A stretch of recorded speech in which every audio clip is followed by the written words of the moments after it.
And statements like this right here, where he's talking about someone trying to sell her for a little bit of crack cocaine, is the reason I think the possibility that he sold her to someone or pimped her out to someone is not nil.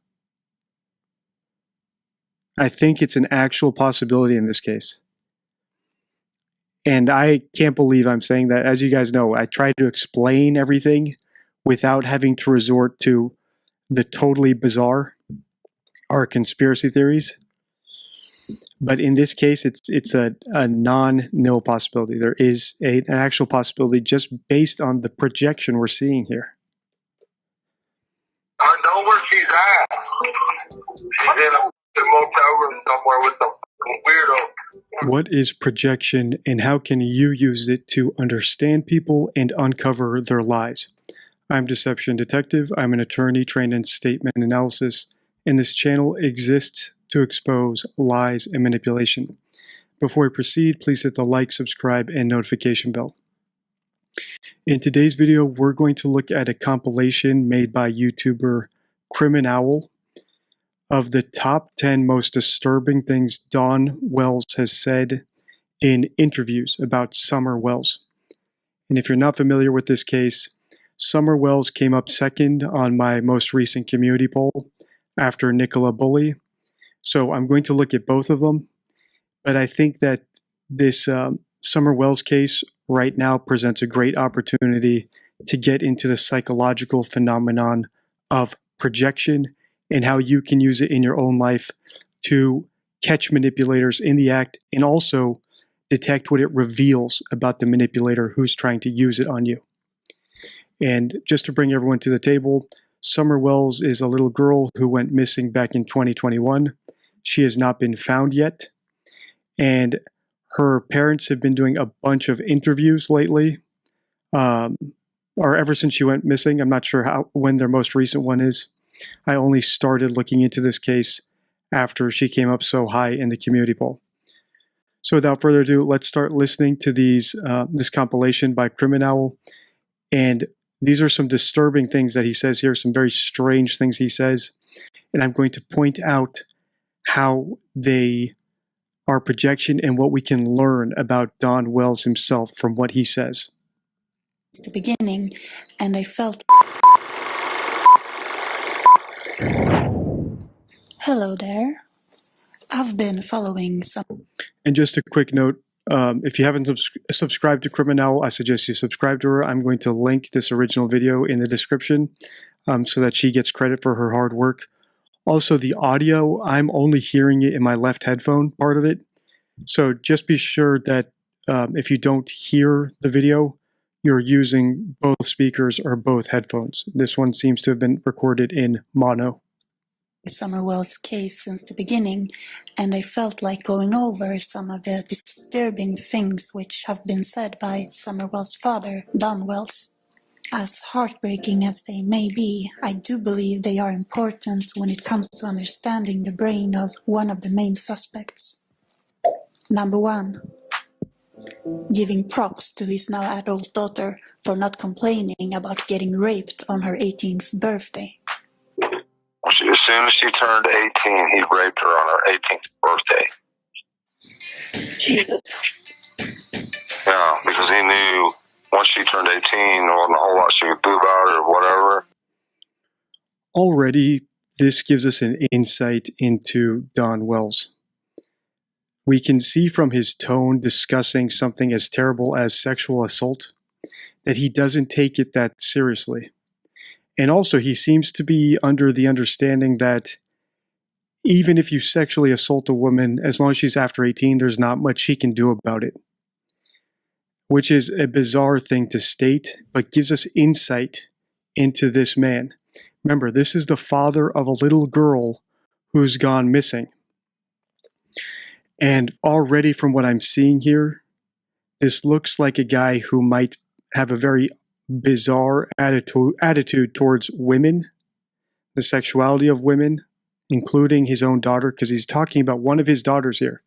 His oldest daughter apparently got sexually assaulted when she turned 18, and he's actually congratulating her for not complaining about it. So imagine the negligence this man and his wife probably had, the negligent attitude they had towards Summer. Our 18th fucking birthday. Pretty crazy. It was a thing she do, but she didn't go crying. She don't go crying and for all attention and blah, blah, blah. Notice, if a girl goes and cries to the police about being sexually assaulted, that's blah, blah, blah to him. This is very revealing. This is not an example of projection. That's coming up later. I've already watched this video. But this is an indication of his attitude and tone towards abuse of women. So would I be surprised if Summer was being abused and ran away? No. Would I be surprised if he was abusing Summer? No. And just be aware here that these are all my opinions based on what I've seen. And in this case, I've only read one news article so far, and I've only watched this compilation. So this is the beginning of the Summer Wells series. We're kicking it off here, but already I'm seeing lots of red flags, huge red flags about the parents. Bigger red flags than the Ramseys, bigger red flags than the McCanns, bigger red flags than Amanda Knox and almost any other case we've looked at on the channel, perhaps except Casey Anthony. She dealt with it. I got to give my daughter props on that. Number 2. If Dawn said just one harsh word to Summer, she would break down crying. If I said one little word to her, she would just start crying, and I'd have to apologize 10 times. Say, Summer, I'm sorry, I didn't, she would just, it killed her if I said anything. Notice, these are interviews he's giving after his daughter has allegedly run away or been kidnapped. You're going to notice lots of the use of the word killing, death, lots of phrases that involve killing and death. I'm pointing them out here because, as with the McCanns with their nautical references, if it is leakage, it's cumulative. And the more times we see him talking about killing, death, bodies, heaven and hell, it becomes more and more likely that he's suppressing some thought about her possibly being dead. If you've seen my McCann series and my Ramsey series, both of those series, I believe that the parents accidentally, in the case of McCann's, I believe the parents accidentally killed their daughter, and then they created a hoax to cover it up, a hoax kidnapping to cover it up. In the Ramsey's case, I believe either the parents or the brother Burke accidentally killed John Bonet, and then the parents created a hoax kidnapping, again, to cover it up. And in this case, we might be seeing more of the same. I'm not sure yet. But if he continues to talk about her, let's say in the past tense, or references of death whenever he's talking about her, it could be likely that he or his wife or both of them killed Summer by accident or by negligence, and now they're creating a hoax of her running away or a kidnapping to cover it up. Because one thing that stood out in this article to me, one clear sign of a hoax, is certainty. And here we see a quote from Don Wells where he says, "I know in my heart and in my mind she was abducted." Don Wells, Summer's father, told News Nation. Someone snuck up there and we were not exactly paying attention, and we don't know if they came in the basement and grabbed her, or if she stepped outside the basement and was walking to her swing or something. So the fact that he's so certain about a kidnapping is a red flag to me. And if you've seen my McCann series, I've shown examples of parents whose children are confirmed to have run away. One pair of parents who their kid was confirmed to have run away, and another set of parents who their kid was confirmed to have been kidnapped. And both of them allowed for every possibility to be open. So certainty is one sign of a hoaxer, and we have them saying they're certain that she was abducted. In fact, he even says, I have knowledge she was abducted. I know she was abducted. So the fact that they're so certain about abduction, and this is our first little glimmer of leakage about death, could be an indicator that they killed her deliberately, in a drunken rage, in a drug-fueled rage, through negligence, just by not paying attention to her. We've already seen he has a soft tone about the safety of women. And now they're creating a hoax to cover it up. All that is to say, pay attention to his use of words like kill, death, hell, afterlife, etc. when it comes to Summer. And here he says, if he ever said a mean word to her, it killed her. That could be leakage. It could just be an expression he likes to use. Right now I'm putting one poker chip down that this is leakage, and the more often we see it, the bigger my stack of poker chips will get, and the more comfortable I'll be in going in on my opinion that they might have killed her. But right now it's just one chip. Anything like that. Number 3. Bringing to words the most vicious acts which he thinks might have been done to his missing daughter. Somebody has hurt her, probably sexually, maybe beat the fuck out of her. All right, so now we have projection. Here, Don is talking about things that might have happened to Summer. Remember, he said, in that article at least, that he believes she was kidnapped, that she was abducted by someone. And here in this quote that Criminal pulled, he's talking about the things that might be happening to her right now. Listen to the things he considers a kidnapper might be doing to her, and ask yourself, are these things that he might do to women? Might he be projecting things he would do to Summer onto somebody else?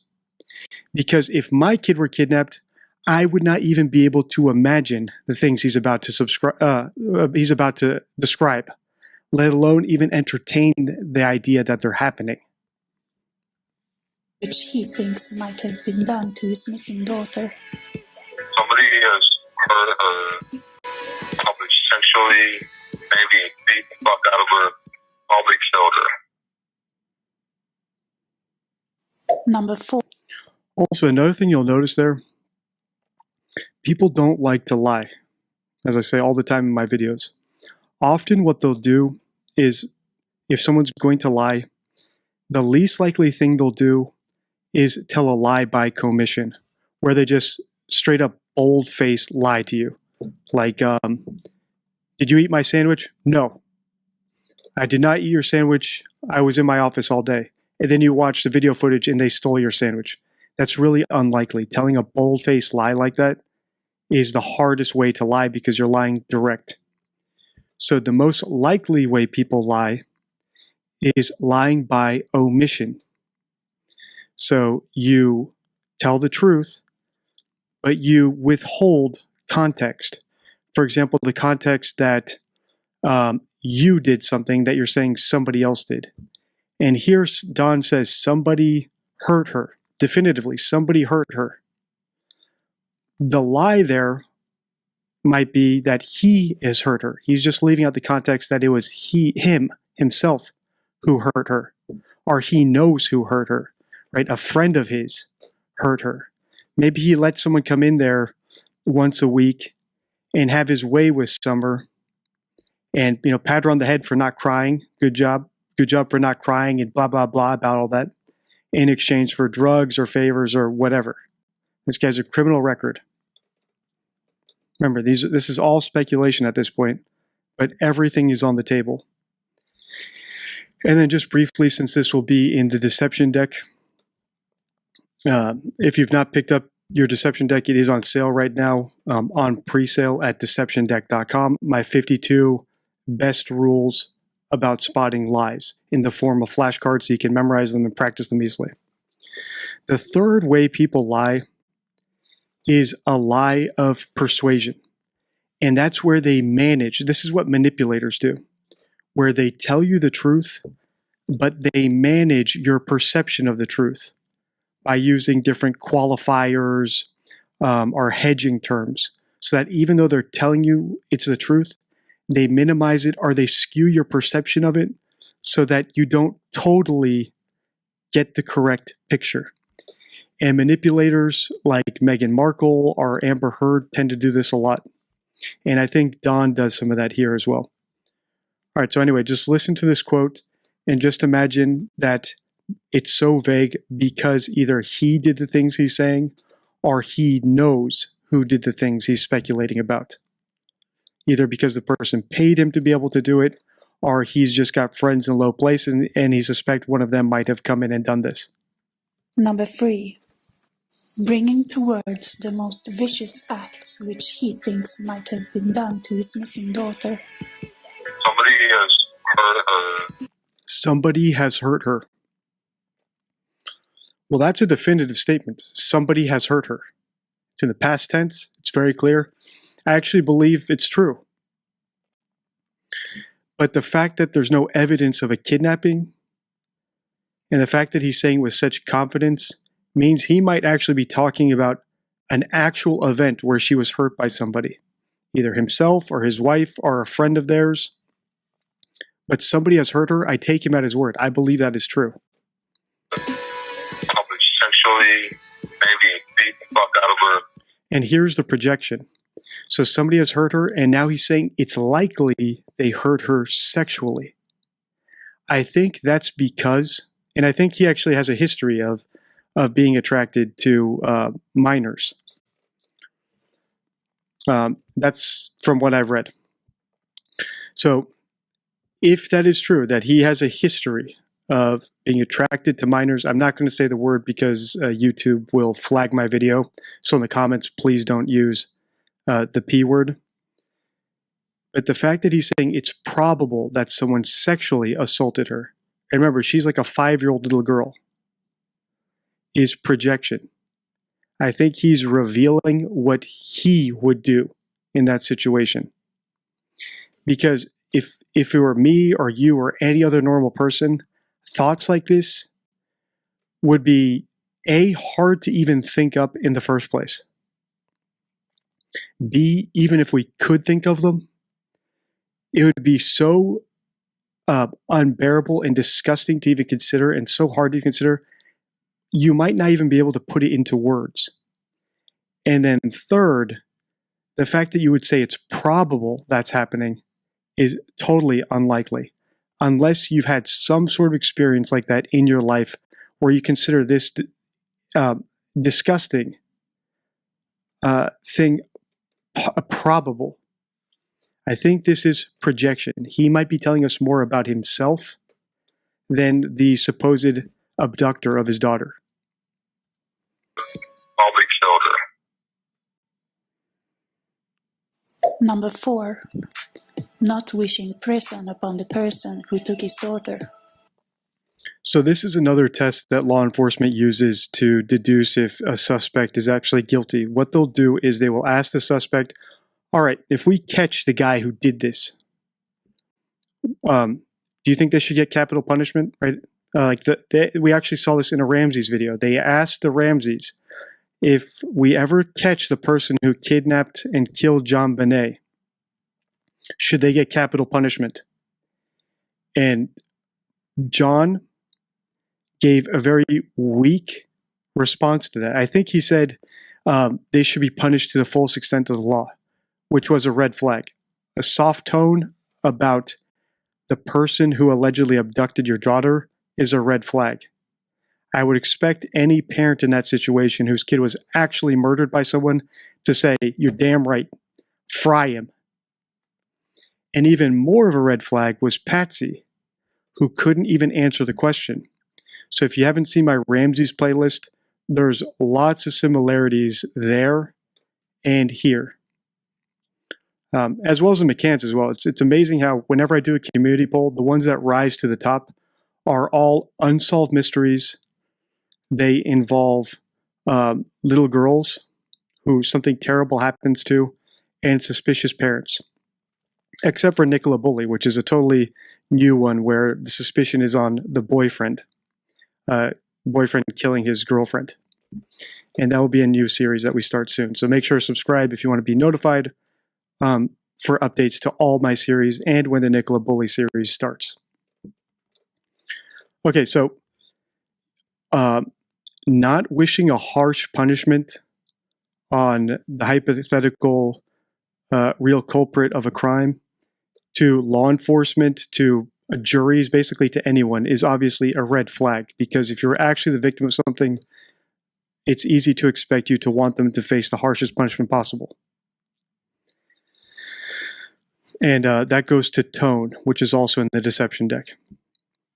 So John Ramsey failed that test, Patsy Ramsey failed that test, and to me, those were good indicators that they couldn't wish capital punishment on the person who killed John Bonet, because the person who killed John Bonet was their son, Burke, in my opinion.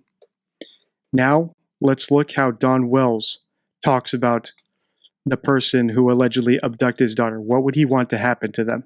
Is he going to take a harsh tone like we would expect, or a soft tone, which would be a red flag? So what do you think should happen? What do you think should happen? I have to leave it to God, you know, and I know what prison's like. Interesting. So if it were me, someone kidnapped my daughter, I would say I want to roast them. Put them in the chair, roast them, turn them into a barbecue. I don't care. But listen to how Don doesn't say that right away, and B, which is odd, he actually personalizes it. So when they ask, should the person who took your daughter go to prison, he starts speaking about himself. So he's projecting himself onto the person who might go to prison for abducting and potentially killing Summer, which is very strange, very bizarre, and potentially very revealing. When he pictures the person who killed Summer, he pictures himself. What do you think should happen? I have to leave it to God, you know, and I know what prison's like.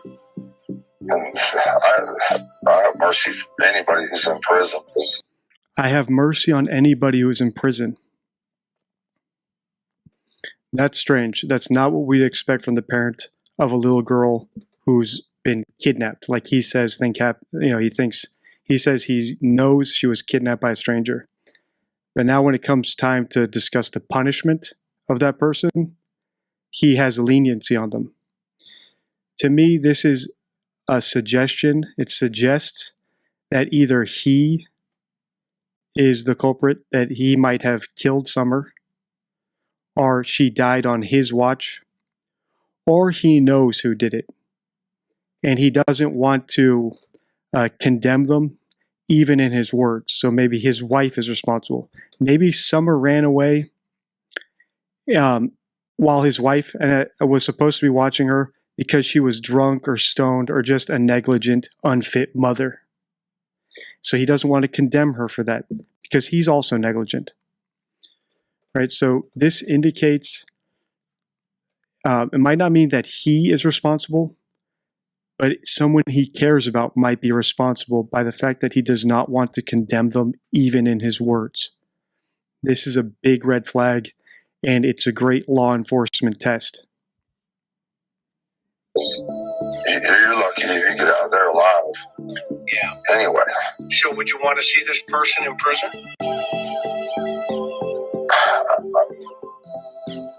I don't know if I could do that. Let's be honest with you. That's a strange answer. That's a really bizarre, unexpected answer. And it suggests he knows that something terrible happened to her. And it suggests he knows who did it. And it doesn't necessarily have to be someone as close to him as his wife. It could be a friend. It could be a drug dealer. It could be an acquaintance. But suggests he knows who did it. He can't even condemn them with his words. Yeah, no, it just depends on all the circumstances, you know. Number 5, going on and on about how much Summer loved him instead of the other way around. Yeah, she had to be by me. She just had to be by me. That's how That's her personality. Yeah. No. Yeah, she loves me to death. She loves me to death. Once again, we have a little bit more leakage about death. I went into this thinking that Summer might have run away. Just a kid playing around and, got lost. So she might have just gotten lost by accident. B, she might have run away. She might have actually been being abused so terribly that she ran away. So here's the options in my mind at this point. A, she wandered off, got lost because her mother was negligent and not watching her. And that's why we see some hoax-like language, some certainty that she was abducted, because they need to cover up that negligence. Right? People who hoax need to hide the truth. There's a reason they create a hoax. And by hoax, I mean a false story. A hoax is more than a lie. A hoax is a false story with evidence, with faked evidence provided. So here the hoax would be a false story that Summer was abducted with fake testimony about what happened that day, right? So the hoax, the evidence that's presented to support the hoax is a scripted story or false testimony about what happened. So if the mom was drunk or high or being negligent and Summer wandered off and got lost, the hoax is to say that she wasn't being negligent, she was sober, and Summer ran off when she wasn't paying attention for a few seconds.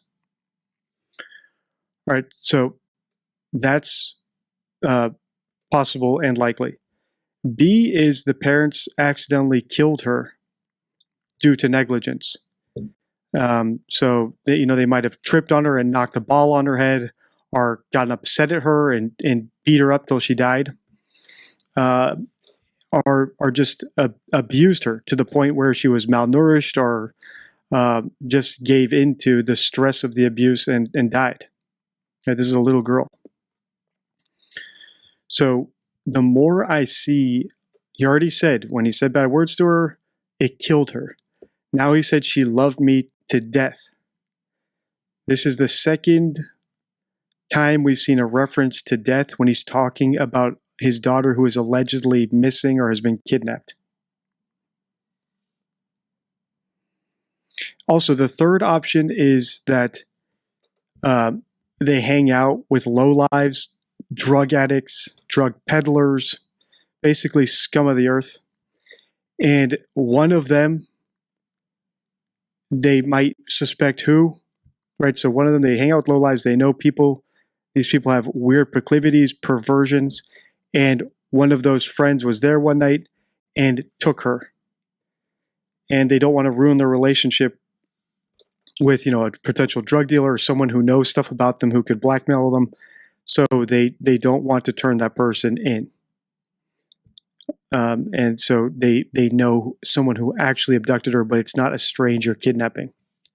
And they're withholding that information. And the hoax in that case is that it's a stranger who took her rather than someone they know. That's the piece that they're withholding. We had such a great love for each other. She loved me, and I don't know why I've never had someone love me that much in my life.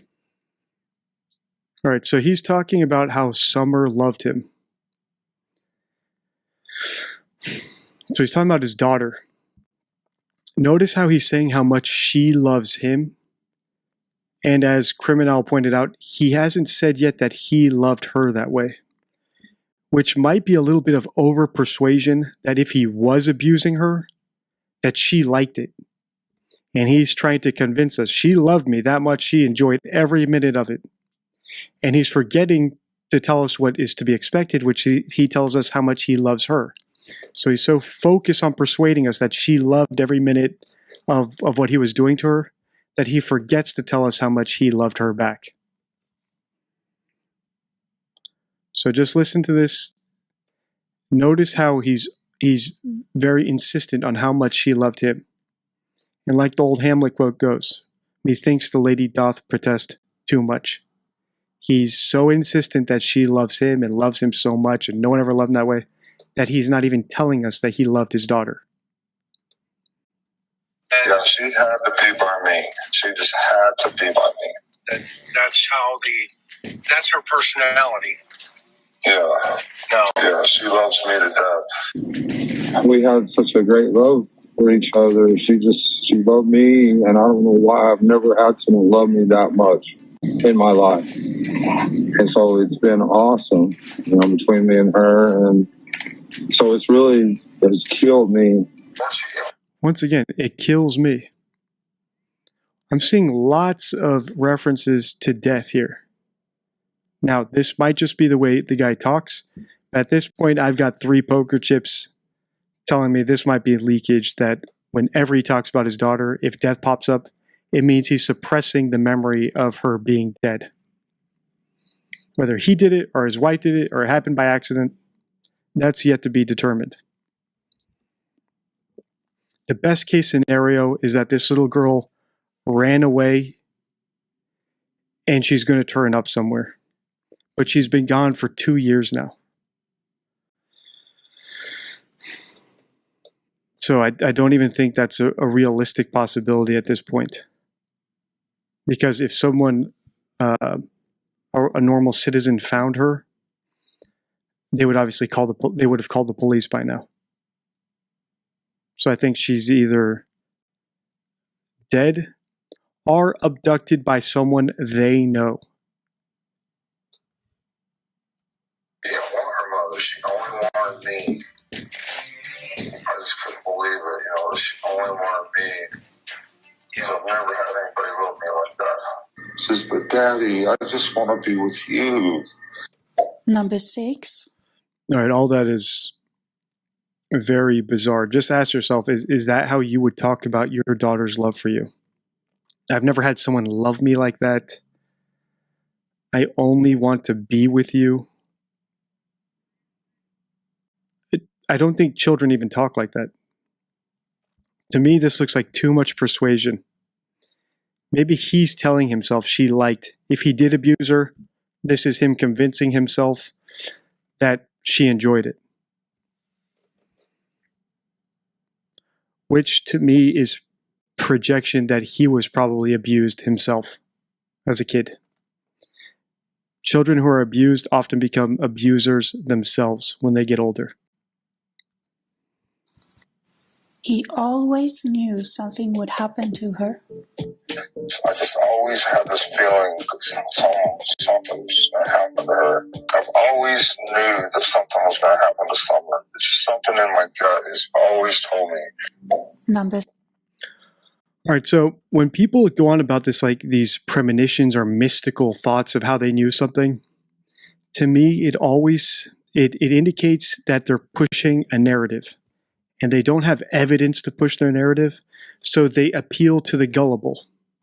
For example, in Kate McCann at some point, I think maybe it was in her book or an interview, she said she had a dream that Madeline was in someone's house.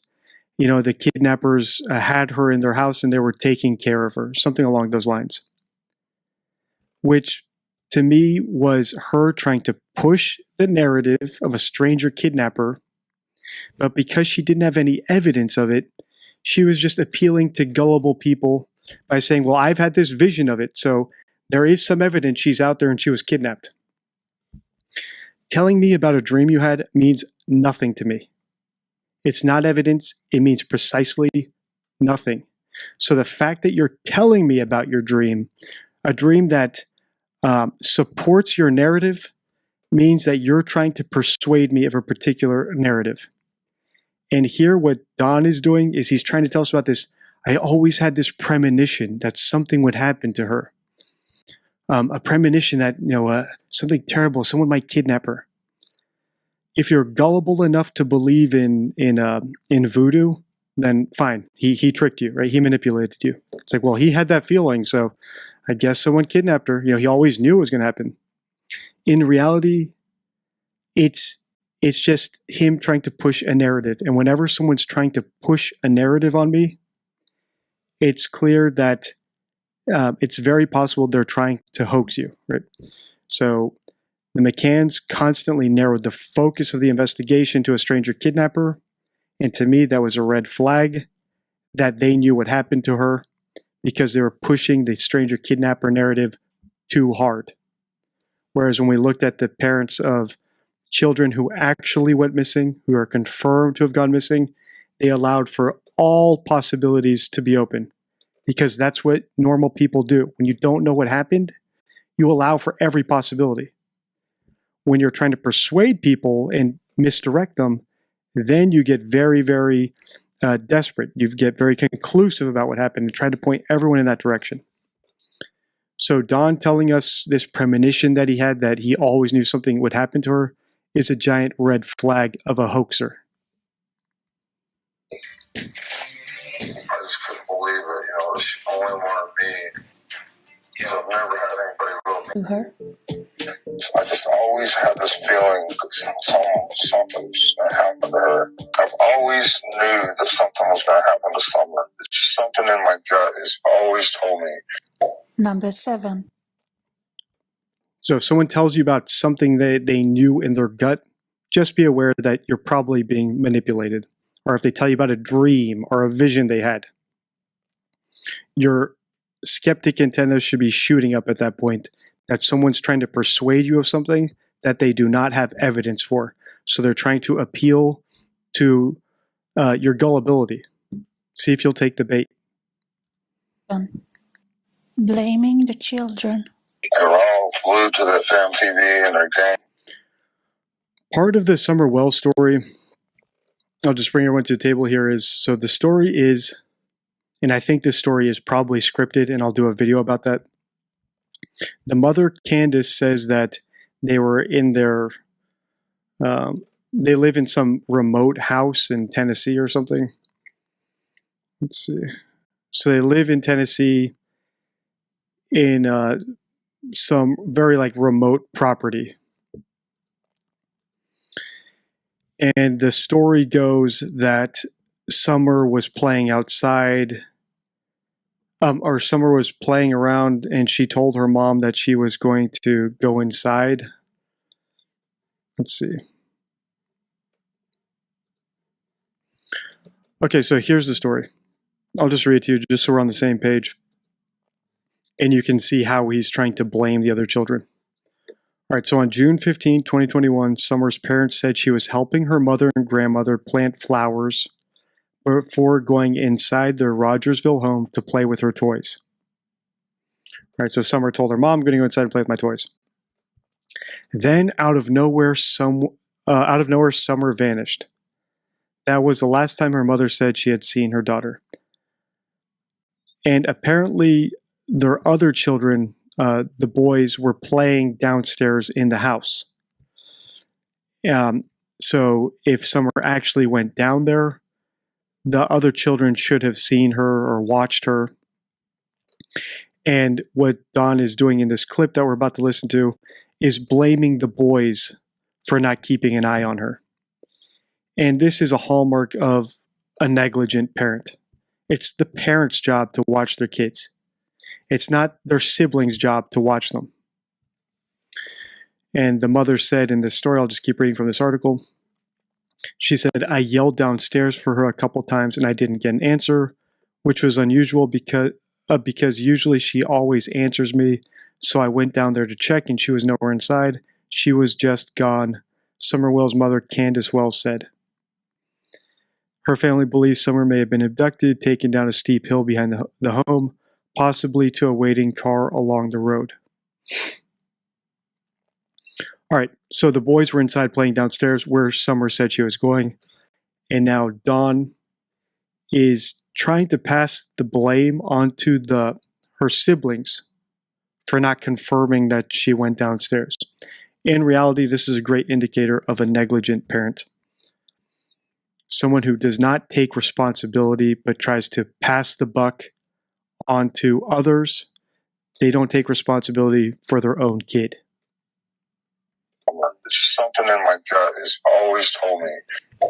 Number 7. Blaming the children. They're all glued to the fam TV and their games on their phones. he just started crying. I don't even remember what I said to him or what. And he says, Dad, it's not my fault. So imagine this, the daughter goes missing and he tried to blame the boys to their faces to make them feel like they were responsible. This is a sick person. Imagine if one of your kids goes missing and then the first thing you do is go tell their brother or their sister that it's their fault. I know that lots of my subscribers don't like the McCanns, or don't like Amanda Knox, or don't like the Ramseys. In reality, I don't think any of them are psychopaths. Or Burke Ramsey, even Amanda Knox, right? I don't think they're psychopaths.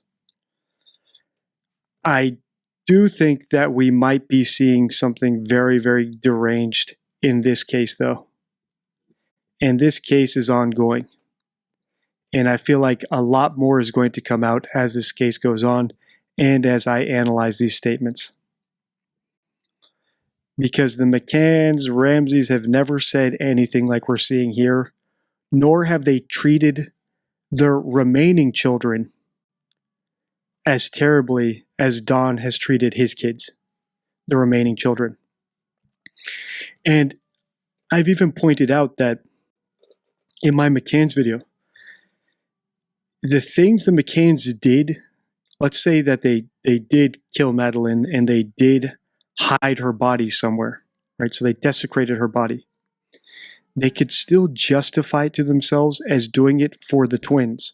So even if they did horrible things to Madeline after an accidental death, they could still justify it to themselves out of love for the remaining children.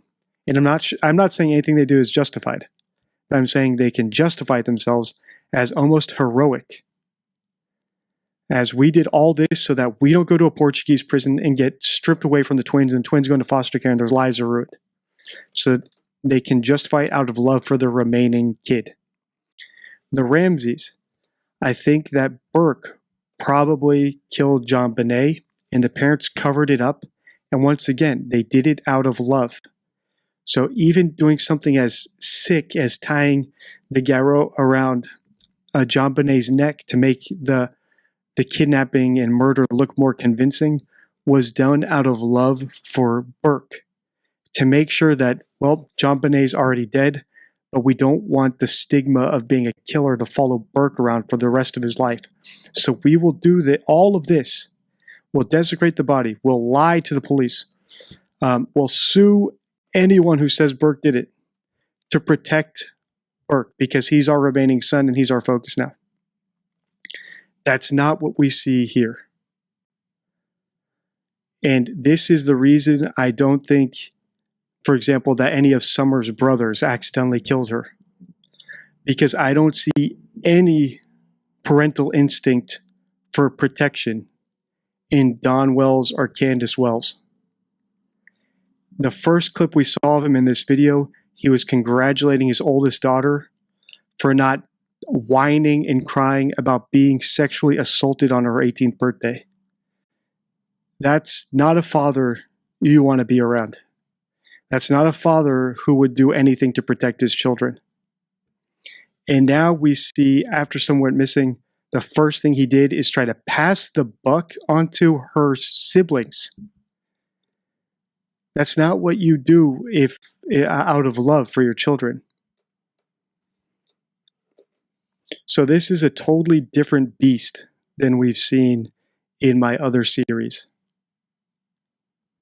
You know, when he was crying, I said, I know, son, I know it's not your fault. What was your other boy saying? I told my wife that if he would have went downstairs with Summer like she wanted him to, she probably wouldn't be gone. So even now, he's passively blaming the sons. Well, if he had gone down like Candace told him to, it's not his job to monitor his sister, it's the mother's job. And if she was drunk or high or a negligent, unfit mother, that's her fault. This was actually hard to watch, and this is almost as hard to watch as as the Ruby Frankie video I did, which brought me back to YouTube. So this one's going to be hard to do. He feels like he's kind of guilty. A lot of times the boys would be inside and we'd be like, "Where's Summer? Why'd you leave her out there alone?" Listen to this coward. So normally I try to stay unbiased in these videos, so I'm going to try to stay cool here. As we can see here, he's passively passing the blame onto his other children, which to me indicates that the other children did not, let's say, accidentally kill their sister the way I think Burke did, because this hoax is not for their benefit, because he's still trying to blame them, right? He's trying to hint that it's their fault, which to me indicates that the hoax is either for his benefit or his wife's benefit, or some weird third party who they know, who they might have allowed to take her, or know they took her and just don't want to turn that person in yet, because he might have something on them, or because he's paying them, or some other bizarre, weird thing that once it all comes out will shock us. But clearly the hoax is not for the benefit of the other siblings, so I'm eliminating them as suspects. You know, go get Summer now. You know, and that's happened over and over again. I don't know why, but they're dealing with it okay more than me, and they're doing a lot better than me and Candace are. Not why that is, but I don't know. She loved to be outside all the time. That was her. I think now he's trying to passively blame her now, that she loved to be outside. So he's trying to passively blame his children and Summer herself for whatever might have happened to her. So this cover-up, he's either covering up for himself, like a coward, or for his wife, or for both of them, because they're both negligent. And if one of them goes down, the other will take the other down. Sort of the same way that I feel like the McCanns are bound for life. They have to get their story straight and script their story, because if one goes down, the other will also go down. But at least the McCanns have the redeeming quality of, at least I imagine this, right? I don't even know if that's their thought process. Maybe I'm giving them more of a benefit of the doubt than they deserve. But it's easier for me to imagine that they justify everything they do to themselves as doing it for the twins. Whereas the Wells here are actually trying to pass the buck onto their children. There is no redeeming quality possible, because he's eliminated that possibility in my mind. Than me and Candace are. Not why that is, but I don't know. She loved to be outside all the time. That was her. Unfortunately, her downfall. She loved to be outside, and that was her downfall. So he's actually blaming Summer for what happened to her. If she didn't love to be outside so much, she'd still be alive. Number 8. Sexualizing a 12-year-old. That little girl right there, I think her is smart. That poor little girl, she got a body from hell. All right. This guy is sick. I think this series, we'll see what YouTube does to this series at this point. I'm sure YouTube's going to throttle all these videos just because of the subject matter and the things I'm going to have to say when I'm analyzing these statements. So please do make sure to like, subscribe, so at least I'm not making these videos for the ether, because this is tough to listen to. So here we have him talking about a 12-year-old girl.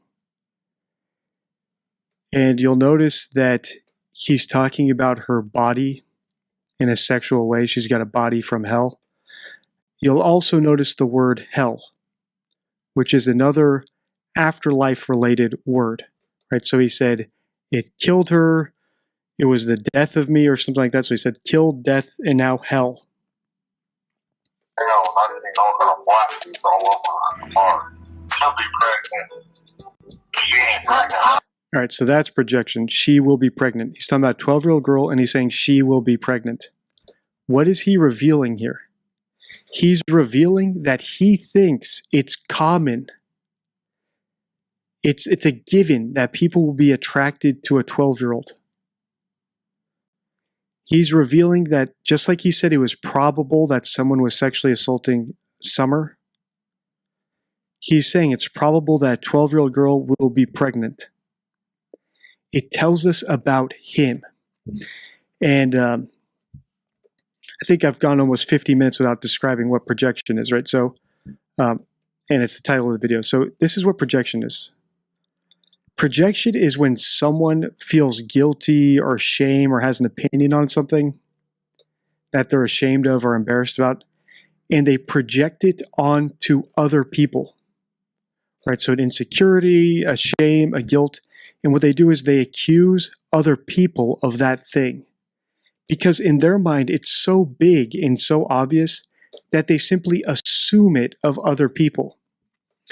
And the reason projection was on my mind when I saw this clip and I tied it together was from my last Ramsey's video, or was it McCann's video?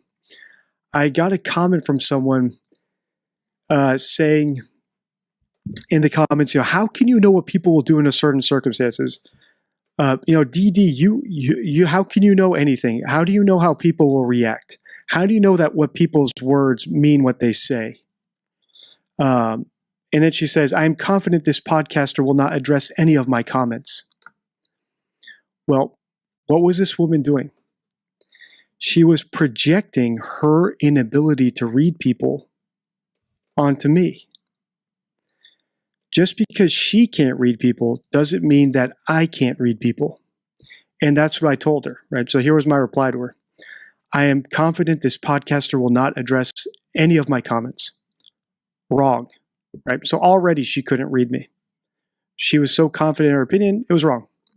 Advice number 1, don't project your poor people reading skills onto others. My training, the rules of the English language, and empirical studies on reactions to extreme situations allow me to accurately determine the truth of a situation, which has been proven multiple times on the channel. For example, my Liver King, Nadia, Logan Paul videos. All right, so that was an example of projection, which I posted on X. If you don't follow me on X, I suggest following me there, as I do posts there and hot takes outside of what I do here on YouTube. So if you just want more content from me, that's a great place to get it. So when Don talks about seeing a 12-year-old and being confident that she'll be pregnant soon, he's projecting onto the world his view that children are sexual objects. And to me, that tells me he is attracted to children. Because when I look at a little kid, the last thing I think about is anything involving sexuality or pregnancy or parenting or anything like that. So he's projecting. How old is she? 1 second. He's projecting his inner monologue and thoughts about what he sees onto other people because to him it's so obvious. How old? Wait, is she half black? 12. 12. Number 9. And just regarding projection, how can you use it in your own life? Let's say someone is constantly, let's say you have a significant other, right? And they're constantly checking your phone to make sure you're not cheating. Or, they're trying to check your emails, or they want to know where you're going, or they're very domineering and paranoid about you cheating. What's likely happening is projection. The thought of cheating is so big in their mind and takes up so much space in their brain that they project the thoughts of cheating onto you and onto the wider world. So they accuse you of cheating because to them it's such a big issue. It's such an obvious thing that people think about. So ironically, the more someone projects any sort of vice or insecurity onto you, the more likely they suffer from it. And that is how people expose themselves through projection. And Don Wells here, at least in my opinion, is projecting his attraction to children. And could he have possibly been abusing Summer Wells, his daughter, enough for her to run away? Yes.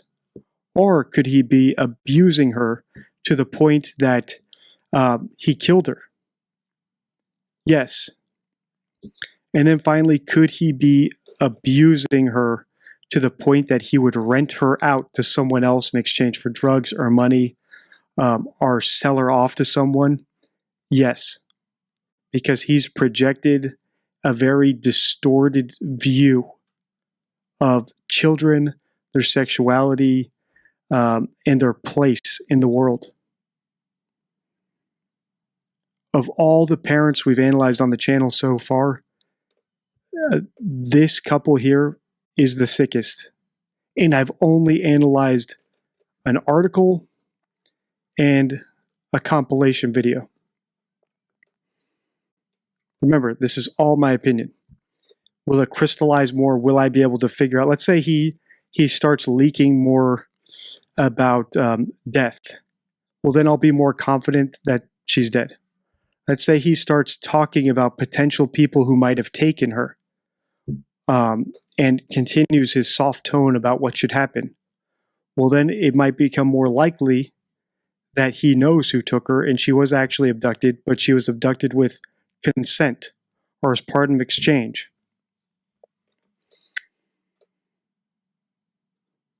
Claiming he knows where Summer's at. Man, my daughter's probably on the fucking streets right now somewhere. Nobody's listening to me. Donnie, we can't do anything. I know where she's at. So he's saying, I know where she's at. Where's the first place he says? On the streets, like a streetwalker. This is like a 5-year-old girl we're talking about. So when he's picturing where she's at now, he's picturing her like a prostitute. And that's more projection. He's thinking of a 5-year-old girl like she could be a prostitute.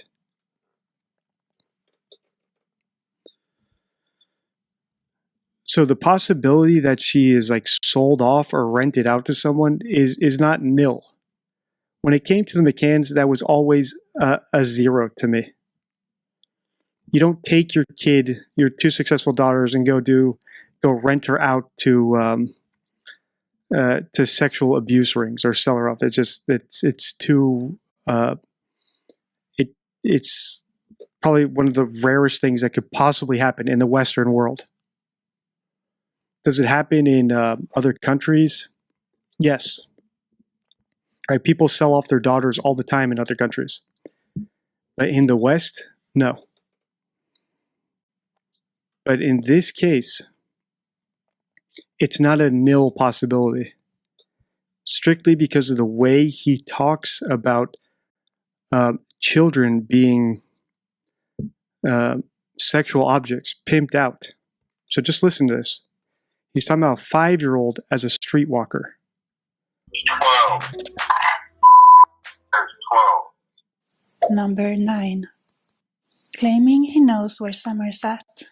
Man, my daughter's probably on the fucking streets right now somewhere. Nobody's listening to me. Donnie, we can't do anything. I know where she's at.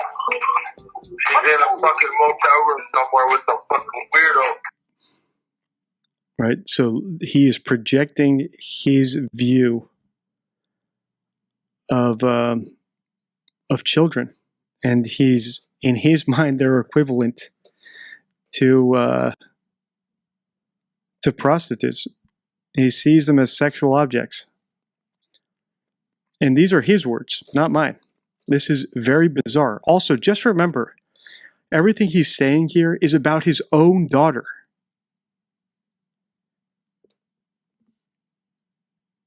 Fucking some motherfucker trying to sell me for a little bit of crack cocaine.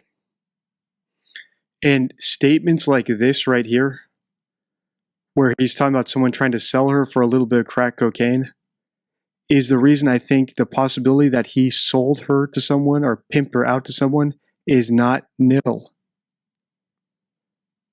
I think it's an actual possibility in this case. And I can't believe I'm saying that. As you guys know, I try to explain everything without having to resort to the totally bizarre or conspiracy theories. But in this case, it's a non-nil possibility. There is an actual possibility just based on the projection we're seeing here. I know where she's at. She's in a fucking motel room somewhere with some fucking weirdo. Fucking some motherfucker trying to sell me for a little bit. Also, notice how he says that she is effing someone. He says she's in a hotel room effing someone. That's a weird way to see an adult having relations with a kid.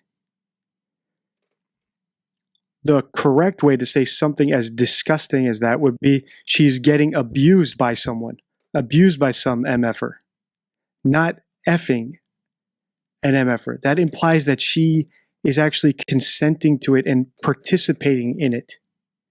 It's a distorted view of the world, of children.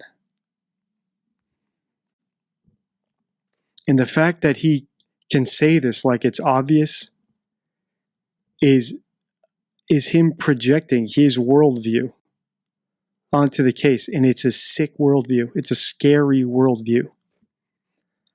And I would love the opportunity to depose someone like him, because he's leaking lots of weird stuff here.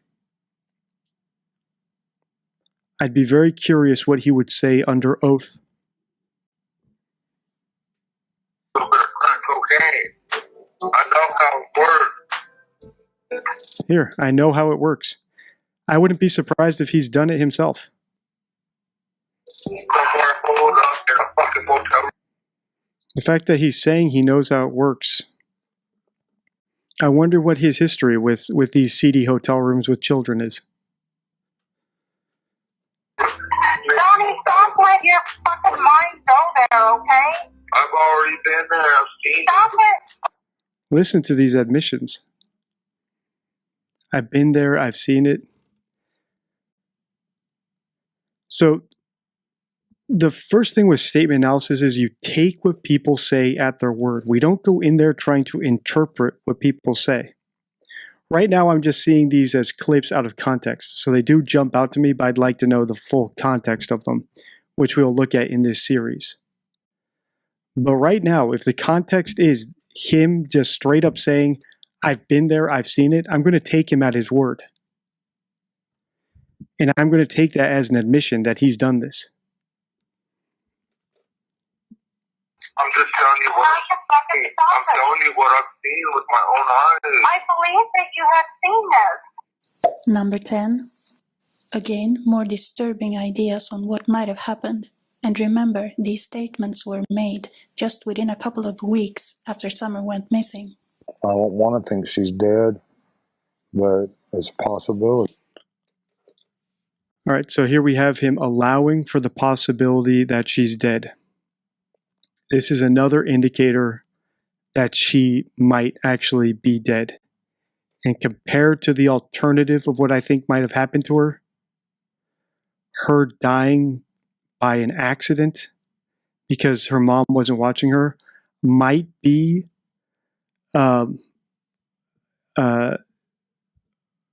possibly the not worst outcome from her.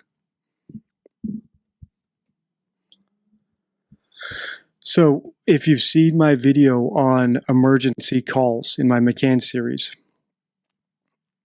how to analyze an emergency, something along those lines.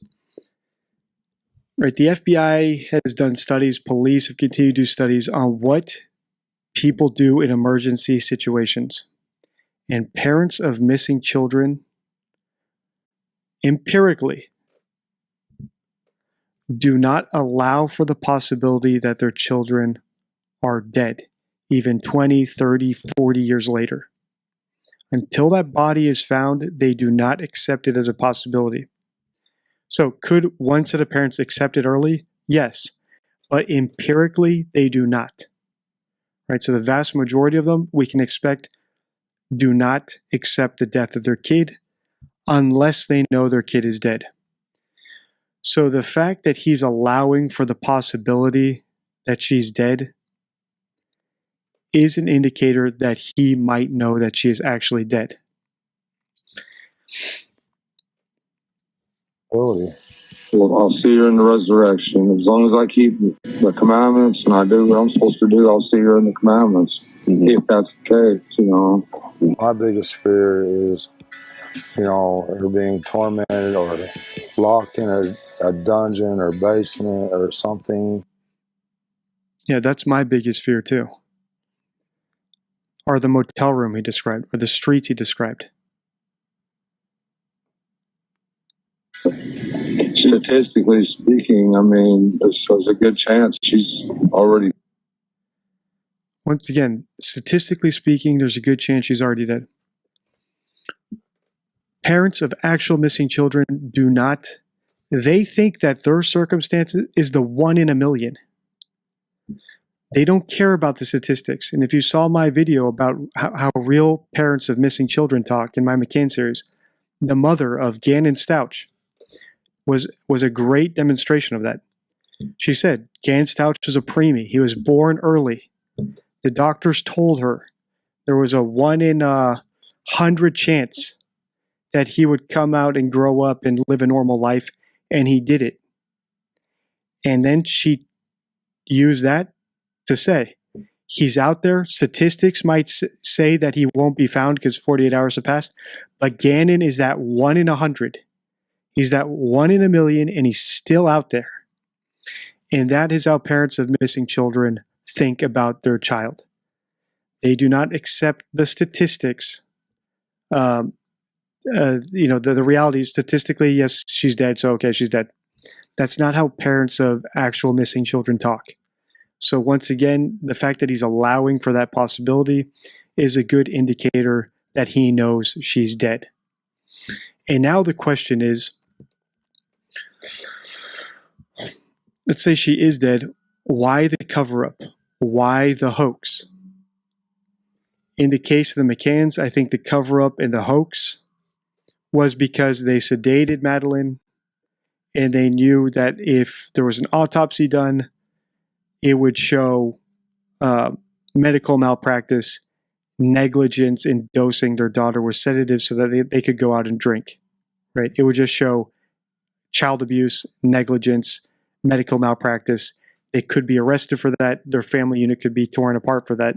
So the hoax was to protect the body from being discovered and the cause of death determined, because it would indicate that they were negligent and it could ruin their lives. In the case of the Ramseys, I believe the hoax, the cover-up for the John Bonet's death was because Burke killed her in like a fit of rage, and they did not want him having the stigma of being the little boy who killed his sister for the rest of his life, so they staged the hoax. In this case, why the hoax? If she died on the property because the mom wasn't paying attention to her, why the hoax? Why not just call it and say she ran out, she ran into the river and drowned? There must be a reason for the hoax. Either they were scared of the body being examined and the cause of death determined, maybe because one of them killed her, in a drunken rage, or they were scared of the evidence of child abuse being found when the body was examined. So they, rather than calling the police and having them, determined as an accidental death, they decided to hide it and create the hoax because they did not want evidence of child abuse being discovered and them going to prison for it. In cases where the kid is dead and then there's a hoax to cover it up, first we need to determine the death in the language and the evidence, and then we need to determine the reason for the cover-up and the hoax in the language and the context and any other evidence that's available to us. Already dead, if you look at it statistically. These were the most disturbing things said by this man which came to my mind. But sadly, this list could go on forever.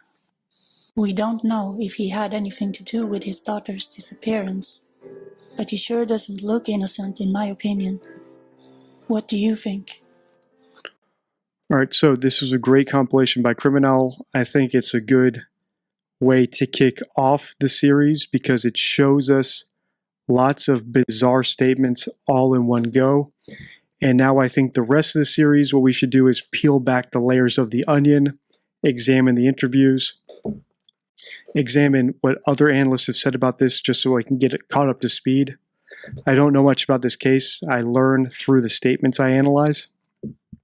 How important are inconsistencies? I'm Deception Detective. I'm an attorney trained in statement analysis, and this channel exists to expose lies and manipulation. Before we proceed, please hit the like, subscribe, and notification bell.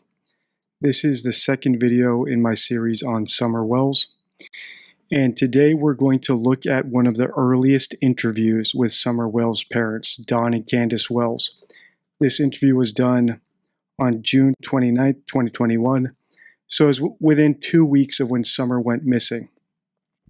I've watched the first few seconds of this, and it starts off with the bang, so we're going to hit the ground running, but I have not watched the whole thing, so I'm sure much more will pop up as we go.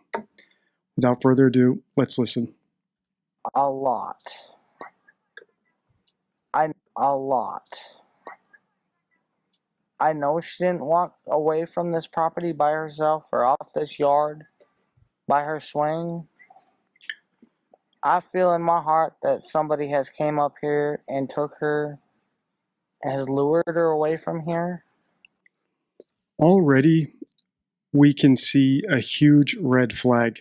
When someone's kid goes missing, they typically leave all possibilities open, and we've seen examples of this on the channel.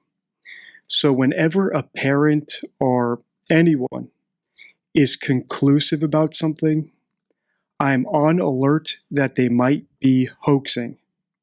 And the 4 signs of a hoaxer that I've developed over the course of a dozen videos about hoaxers on the channel, these are the 4 signs: conclusiveness, vagueness about the money shot, reticence about the money shot, and they are emotionless. And by money shot, I mean the subject of the hoax. So in the case of Bob Gimley, it's when he saw Bigfoot. That's the money shot. Or in the case of Bob Lazar, when he saw the UFO, that's the money shot. Or the McCanns, when they talk about going into the room and discovering that Madeline was missing. That's the money shot. In other words, the money shot is the part they have to sell you on if they are lying, if they want to convince you that they're not making up the story. And typically the money shot makes up maybe 1% of the entire story, right? So they might be telling the truth 99% of the time, but that 1%, that crucial bit where everything changes, that's the money shot, and that's where we need to check if they're lying or not. And already we can see that Candace is being very conclusive about Summer being kidnapped. So listen to her again. Listen to how conclusive she is. This is within 2 weeks of Summer going missing. For all she knows, if she doesn't know anything, Summer could have wandered off. A coyote could have taken her. A dingo, like that story in Australia. Any number of things could have happened, including an abduction. But she, just like the McCanns, is insistent that it was an abduction, which is the red flag, the big sign of a hoax. And then the question is, if she is hoaxing us, why? Why make up a story? So let's listen from the top. A lot. I know she didn't walk away from this property by herself. I know she didn't walk away from this property. How could she possibly know that? According to her, she was not looking when Summer disappeared. She turned her attention off of Summer for 2 minutes and Summer was gone. So how could she know Summer didn't walk off the property? If she didn't actually know what happened, or she didn't have an agenda, that should still be a possibility.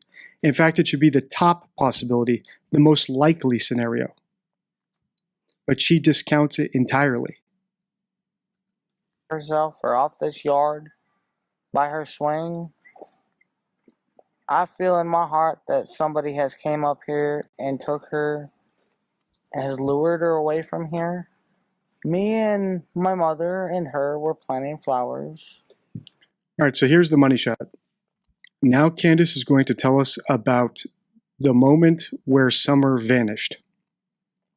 Remember, if this is a hoax, we can expect conclusiveness, vagueness about the money shot, reticence about getting to the money shot, and emotionless. And by emotionless, I mean reported emotion. So a psychopath or a liar can cry or get hysterical or get angry when they're telling their story. But it's very rare that they're in the mindset to actually make up the emotions they would have felt if they were actually in that situation. And that is how you catch liars. And I've seen lots of comments of people telling me that the behavior panel thinks that Don and Candace Wells might not be guilty. And I think that's because they rely on body language, whereas I totally discount it. So if Candace does not report the appropriate emotions here, I don't care if she's crying, weeping, acting like she can't even stand up, she's about to faint. If she doesn't report the right emotions, then my antenna for a hoax goes up. I do not care at all what her or Don's body language says, because manipulators and liars are great at faking body language. They are not great, and in fact, nobody is, at placing themselves in a situation that they weren't actually in. And like I often say, even Hollywood blockbusters with multiple writers of scripts, unlimited budgets, unlimited time to make a movie, still have plot holes. So imagine the plot holes and inconsistencies a story will have if two amateur, low IQ drug addicts come up with it on the spot. It's probably going to have a lot of plot holes. And we're about to pick them all apart right here together. And also, you might notice something different about me in today's video. I got a haircut, but I'm also wearing my new hat. It says "Stay True," and it's got the little DD badge. So let me know if you guys like it. All right, here we go. We went in after we got done washing our hands, and she got a piece of candy from Grandma, and she wanted to go back over and see her brothers. And I said, okay. And I walked her all the way over to the porch, and I watched her walk into the kitchen where the boys were watching TV. And I told the boys, I said, watch Summer, I'll be back. And within 2 minutes, I came back. And I asked the boys where their sister was, and they said, she went downstairs, Mom. Already, this is the money shot. Like I said, this is the most important part of the story. If Summer were actually kidnapped, you would expect Candace to be racking her brains right now. Did I see anyone come up the path? Did the dogs bark? Did my mother say anything? Did we hear any weird noises? Did I hear a car along the road? Did I see Summer turn left or right when she got in the house to go to the staircase or to go into the kitchen? But none of these things are occurring to her to say because, in my opinion, this never happened. It has all the hallmarks of a scripted hoax story in that it's vague. We're planting flowers. She talks about what she said to the boys, but then she doesn't tell us what she did for those 2 minutes. So she says, watch the boy. She tells the boys to watch Summer. Then she goes and does something, but she doesn't tell us what she did. And then she tells us she came back to the boys. It's almost like a movie script where the camera's focused on the door and you're looking through the door at the boys in the kitchen. When in reality, she's telling it from us from her perspective, she should be telling us what she did after she told the boys to watch Summer. So it's vague and it's reticent in that Summer went missing at some point. She's telling us all these details about planting flowers and her grandma giving her a candy. I want to hear about any noises she heard, what happened that made her suspect Summer was missing.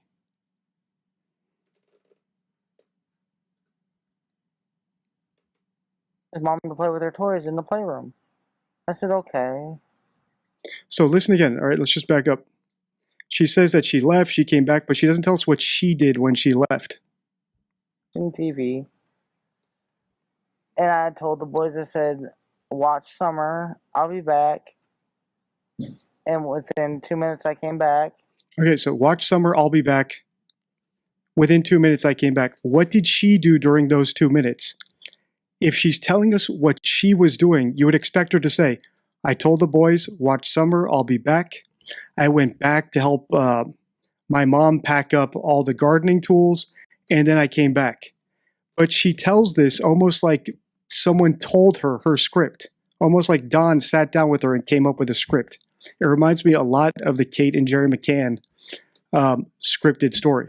I believe they also came up with a scripted story to push their hoax.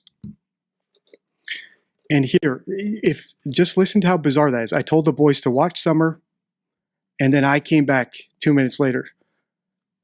She should be telling us what she did during those 2 minutes if this actually happened to her. I went to go pack up the gardening tools. I looked out at the road. I saw a car on the road. Or I looked out the road. I didn't see anything. But those 2 minutes are just missing. Kind of like a movie script when one character goes off screen and you're still watching the other characters. That's not how you tell a story about yourself if you're the character who walked off screen.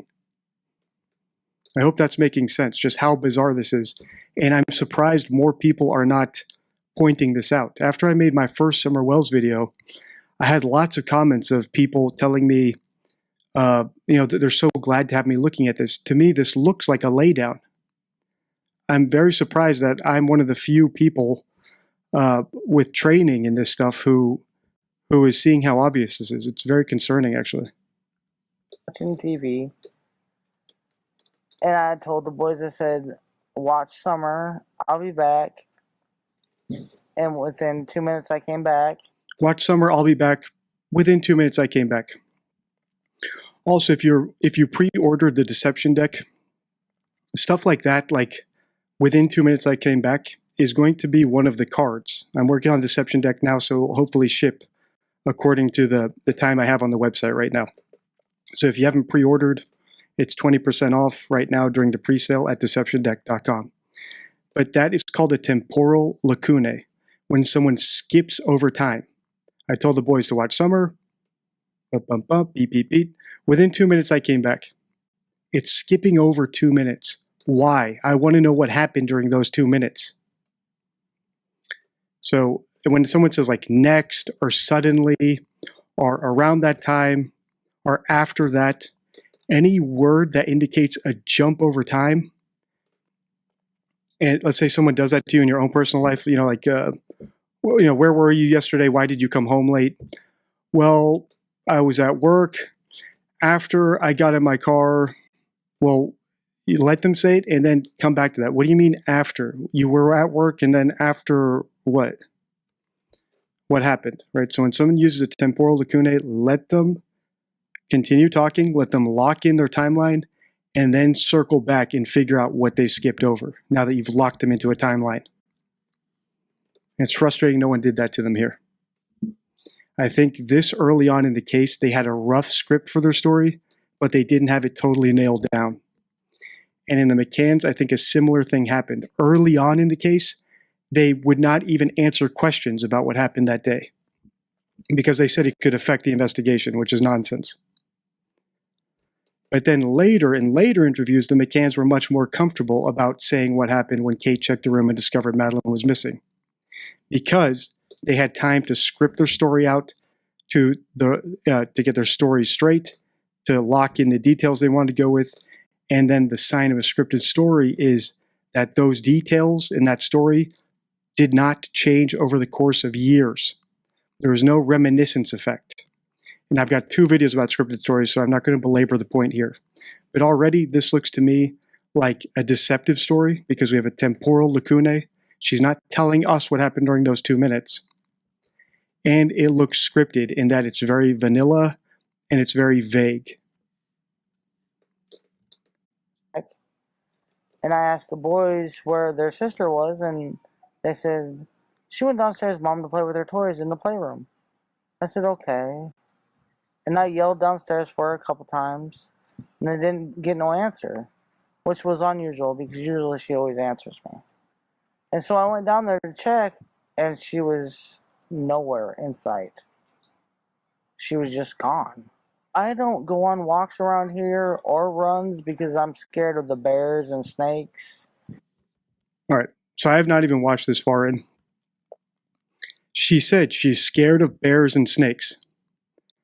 How does she not know that a bear didn't take Summer away?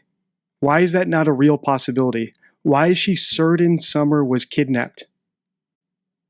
That's the big question. When someone comes up with a hoax, the first step is to recognize that you're being hoaxed. The second step is to recognize why the hoax. In my first Summer Wells video, where I looked at the 10 weirdest statements that Don Wells made, when I knew very, very little about this case, I was noting all the instances of him talking about Summer being dead. Whenever he mentioned Summer, he mentioned, it killed her when I said mean things to her, or she loved me to death. And those death references, could have been leakage. So could have been him accidentally leaking that she's dead. So accidentally revealing that he knows she's dead. Or I considered after I listened back to the video, it could be him pushing a narrative, him pushing the idea that she's dead, in which case he could be hoaxing that she's dead. The hoax could be that she's dead. If that's the narrative he's pushing, it means that she might still be alive. And in that first video, I left open the possibility that he might have traded her for drugs or sold her for drugs or favors to someone who he's afraid to turn on, or he's just too loyal to turn on. So someone he's more loyal to than his own children. And he doesn't seem like he's very loyal to his children. These parents are very different than all the other parents we've looked at on the channel. So at this point, all possibilities are open until I learn more about the narrative that Don is pushing. Because right now, Candace is pushing a kidnapping narrative. She just said there's bears on the property. Why is a bear taking Summer out of the question? Why did it have to be a kidnapping? And even the coyotes that are around here. All right, now she's saying there's also coyotes. Why could a coyote not have dragged Summer off? Why is that off the table for her? It's only 2 weeks into the search. Why is that off the table? That's what's so strange about this. If you look at the parents I've analyzed whose children actually went missing, they considered every possibility. If a kidnapper took them, please return my kid. If the kid ran away, please come home. We're looking for you. Just find anyone and tell them who you are so you can come home. If they wandered off, if they fell into a river, they left every possibility open because they did not know what happened. When people narrow in on a narrative this early in an investigation, you should be on alert that you might be getting manipulated. You might be in the middle of someone trying to hoax you. Well, whoever has my daughter, I pray and hope that they have not harmed her. Right here. So in the same sentence that she talks about bears and coyotes on the property, she says, whoever has my daughter. Certain that someone has her daughter. Remember, these 4 signs of a hoax. Conclusiveness. She is conclusive that her daughter has been kidnapped. She didn't say, for example, there's coyotes and bears on the property, and so I'm worried that that might have happened to her. Or if someone took my daughter, if you have her, please return her. I'll pay you whatever you want. or look into your heart and just please return Summer. That's not what we see here. So even if she actually believes, so let's say there was actually evidence that Summer was kidnapped, she's not acting like the parent of the kid who's kidnapped. And they bring her back to us safe and sound. Just go to the FBI, the police, and clear it up. And I don't know, it seems kind of elusive. It's really strange that I've never seen this truck, and I've never heard of it until just recently. All right, so apparently they're talking about some truck that was on the property.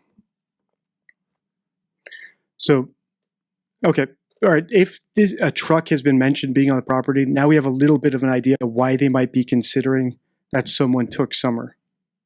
But the conclusiveness about it still does not make sense because they're not even entertaining the possibility of a bear or a coyote, things that they brought up themselves.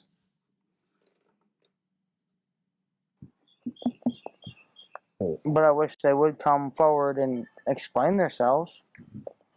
I mean, if you're not a suspect, at least come forward and say what you've seen. She was a tomboy. I shaved my head. She wanted to have her head shaved like... All right.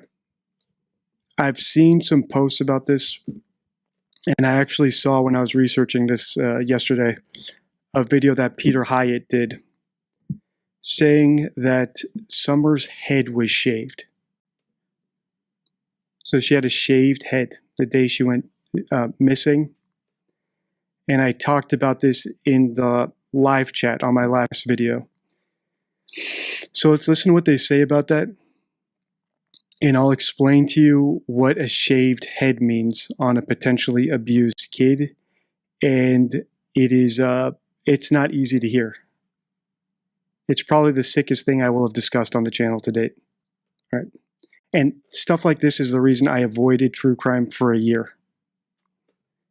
Because we're not just looking at how to spot liars here. We're actually looking at how to spot very, very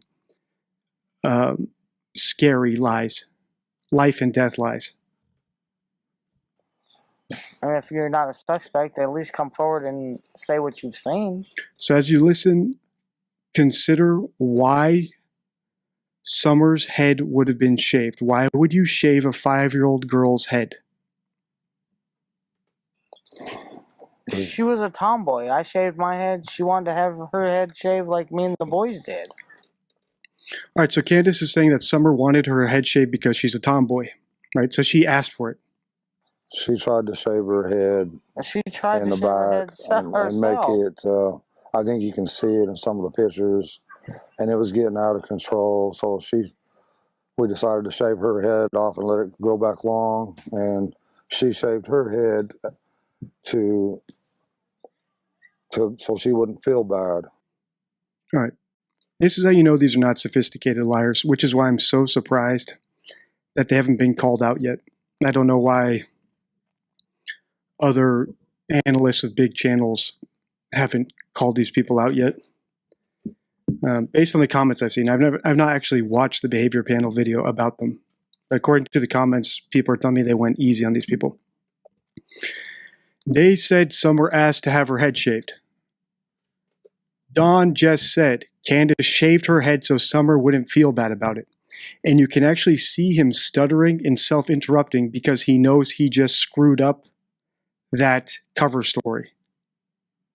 So notice how he catches himself. They said Summer asked to have her head shaved.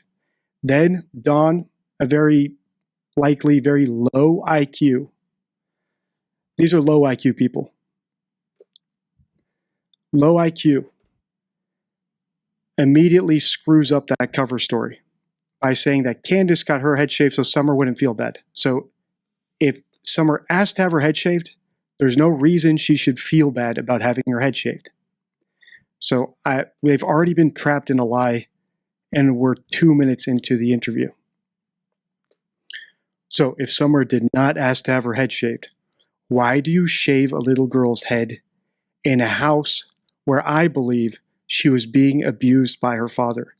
Why would they shave her head? Why would Candace shave Summer's head? Ask yourself that. And I know that I and the people on my channel, people who follow me, are normal people, right? Well-adjusted people. So the answer might not jump out at you, and I'm going to give you the answer, but just see if you can come up with it yourself and put yourself into the headspace, because that is the only way to catch people like this. You have to consider things that are so beyond your view of the world, to figure out why certain things happen in these situations. To shave her head She tried in to the shave her back head and make herself. it. So they're claiming she tried to save her head herself. Now listen to what Don says. Listen to how quickly he screws up and how he stutters and tries to self-correct. I think you can see it in some of the pictures, and it was getting out of control. So we decided to shave her head off and let it grow back long, and she shaved her head so she wouldn't feel bad. So he screwed up and he knows it. He just stuttered and tried to self-correct.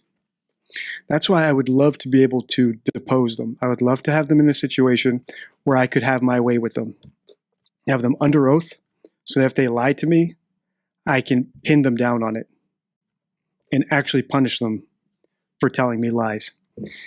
But like everybody who's seen my channel knows, or in the comments, people are just too smart to do a one-on-one with me if they know I'm going to go out to get them.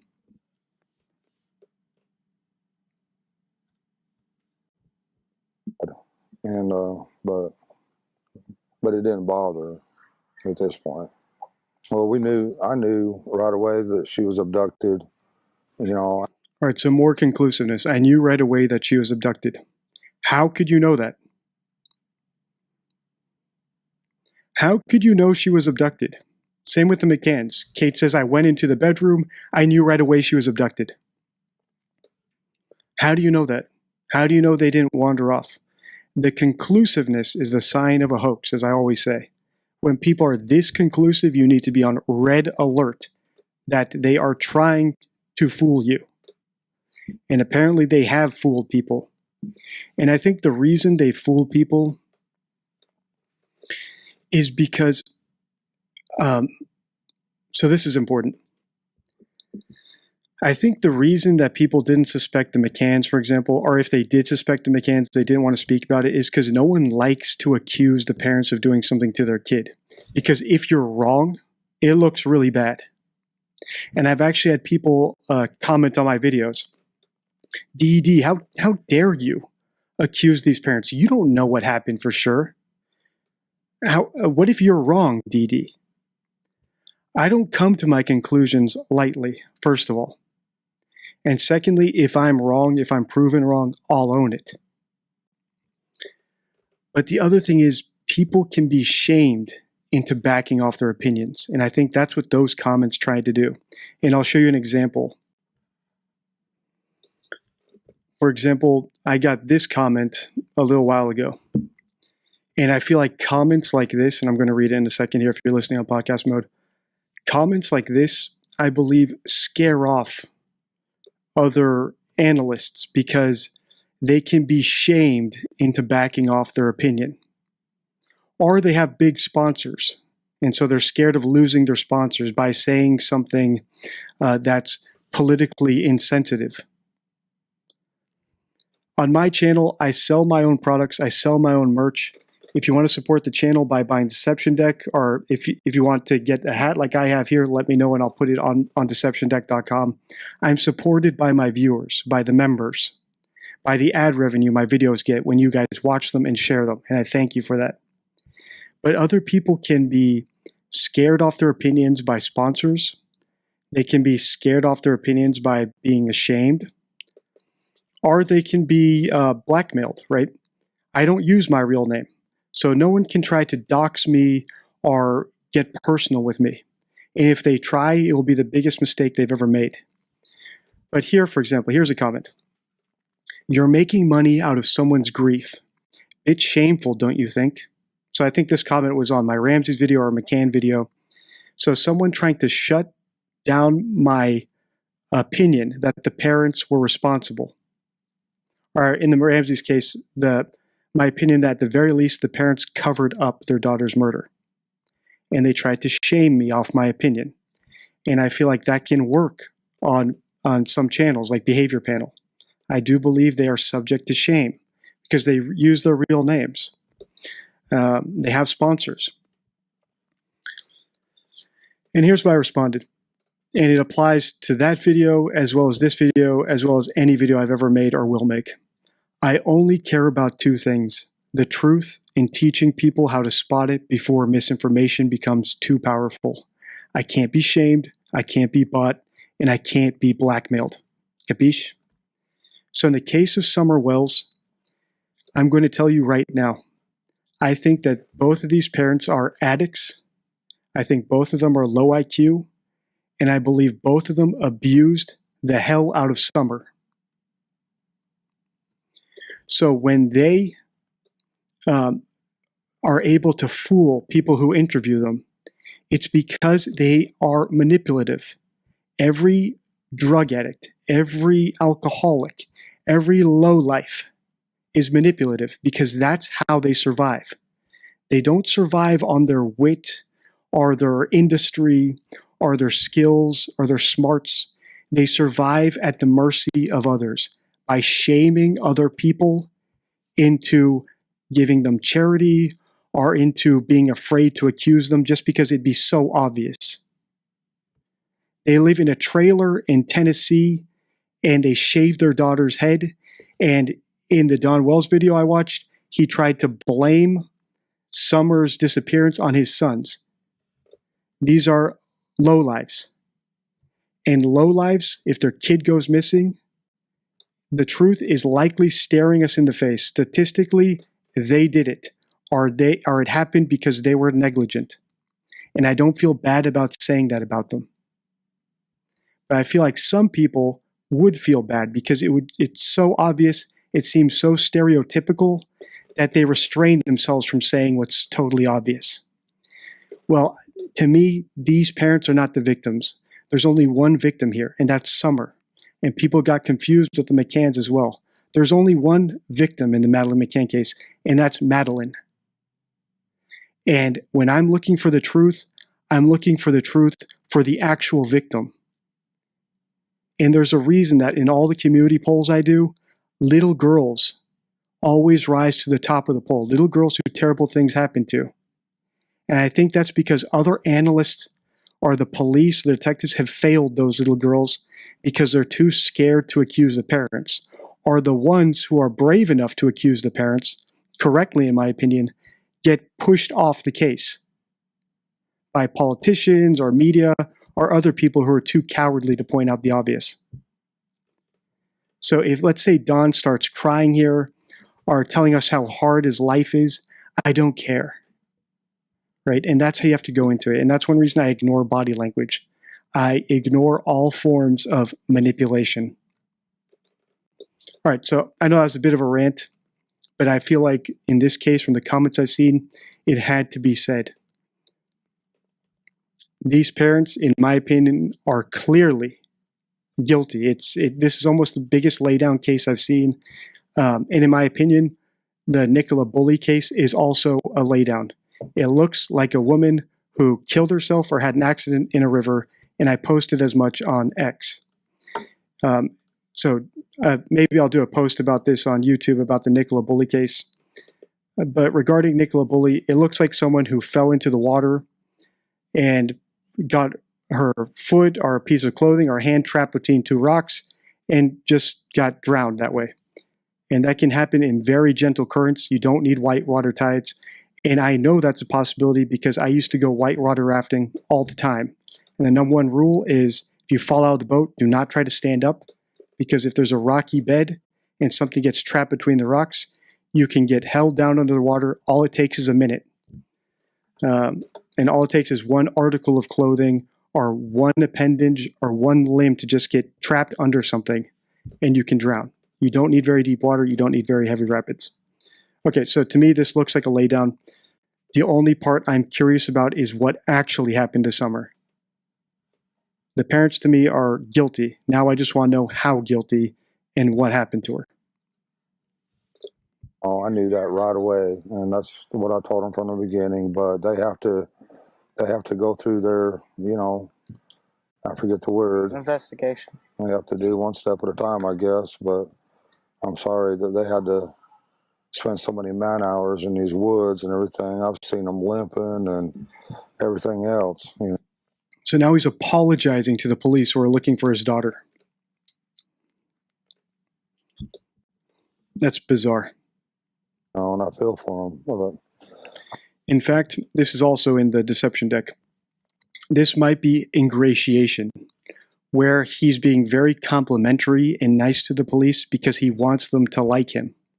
And this is the sign of a guilty person, usually. In missing persons cases or emergencies, you'd be surprised just how rude the parents are to the police. And it's actually a red flag with 911 dispatchers if someone calls about a missing child and even says something as minute as hello or thank you or please. You'd be surprised. You might think, well, if my kid went missing, of course I'd say, please find my daughter to the police. In real situations where a kid's missing and has been missing for a little while, actual parents of missing children are very impatient with the police because they've not found their kid. And on that 911 call, when in the heat of an emergency, people get very primal in real emergencies. They don't say hello. They say, my kid's missing, help me. They don't say please. They don't say thank you. And in fact, even something as small as not using a contraction, like for example, I cannot find my kid, is a red flag. Just because when people are that primal in the heat of an emergency, they tend to use contractions. Like, I can't find my kid. Help me, get here now. That's a real emergency. Not, officer, if you have the time, please find my kid. And I'm so sorry it's taking you guys so long to find her. Can I offer you some iced tea? That's a red flag. Don apologizing to the police for looking for his kid and talking about how he feels bad that they're limping is a red flag. I just wish there was a way that neighbors could search neighbors' houses, and then if they're not willing, get a search warrant or something. But there's just no way you can search every single house, in the eastern United States or whatever. But I wish there was a way. Just thankful for the person or persons that's doing that, out of love, and trying to get information and trying to get her found. And we thank them from the bottom of our hearts. It means a lot. And we thank everybody who's trying so hard and praying so hard. And she's an awesome young lady, and we just want her back. Yeah, there's always going to be haters, and it's always going to be that way in this world, and we just want to focus on the good friends and Christian people that are. So we have a dog barking in the background. Did they hear a dog barking the day Summer went missing during those 2 minutes? Those are the type of details you would expect her to be reminiscing about. But we didn't hear anything like that. Trying to help us and praying for us and praying for Summer. And we thank them from the bottom of our hearts. And that's the kind of people we try to relate with. And also, notice how he says people praying for us and then praying for Summer. So he and Candace are the priority. Summer is the secondary priority. And we saw this with the Ramseys as well on the 911 call. We found a note and our daughter is gone. And in that case, John Bonet was already dead. That's why she was the secondary priority. Here we see Summer as a secondary priority again. Another indicator that they might know that Summer is dead. And if you saw my first Summer Wells video, as sad as it is, that might be one of the better outcomes for her. Because the other outcome that is possible in this situation is that she was sold, that she was trafficked.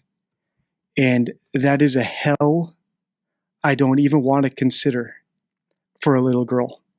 And that's the sort of stuff that is the reason I didn't do true crime on the channel for so long, because I don't even want to think about it, let alone listen to words about it and detect the truth about that. Trying to help us and praying for us and praying for Summer. And we thank them from the bottom of our hearts. And that's the kind of people we try to relate with and socialize with. So we don't know anything about, you know, no red truck, or we hardly know many of our neighbors. I mean, because we just try to be around good people. I mean, and we do have good people in this area. We found. So also listen to the hedging language. We try to be around good people. What does that mean? That means that they don't necessarily consort with good people. It means they try to. Right? If I only hung out with good, reputable people, I'd say we only hang out with good people. I wouldn't say I try to only hang out with good people. And this was another thing I noticed in my first video about Summer Wells, where I believe that Dawn and Candace have friends in very low places. Dangerous people, people who might say, hey, give me your daughter or I'll kill you both because you owe me money. Or, all right, you can't afford your fix this week? Give me your daughter, rent her out to me. And then something happens to her. Well, cover it up, not my problem. And if you turn on me, I'll kill both of you and your other kids. So out here in this, things could be happening that would not even occur to us, people who are here watching YouTube videos and have the luxury of watching videos about education and improving our lives, which is why it's so hard to put yourself into, and for me to put myself into the headspace of people like this. But it's the only way to understand the context is to get into their heads. Also, just to touch upon why, because I forgot to do this. Did you figure out why Summer's head was shaved? There's a few reasons. One is it could just be punishment, like we saw in my Ruby Frankie video, where she did sadistic, bizarre punishments to her children, and one of those could include shaving the kid's head in order to humiliate them. The other options are even worse. So the second option is that Candace shaved Summer's head in order to make her less attractive to Dawn because she knows that Dawn abuses her. So she tried to make Summer less attractive in an attempt to spare Summer some abuse until the hair grew back. And it's interesting that they talked about how the hair was shaved in the back first. The third option, which is also sick, and I can't believe I'm saying this, is that Candace shaved Summer's head because she's in competition with Summer for Dawn's attention. So Candace, out of jealousy for the attention that Summer gets, shaved Summer's head.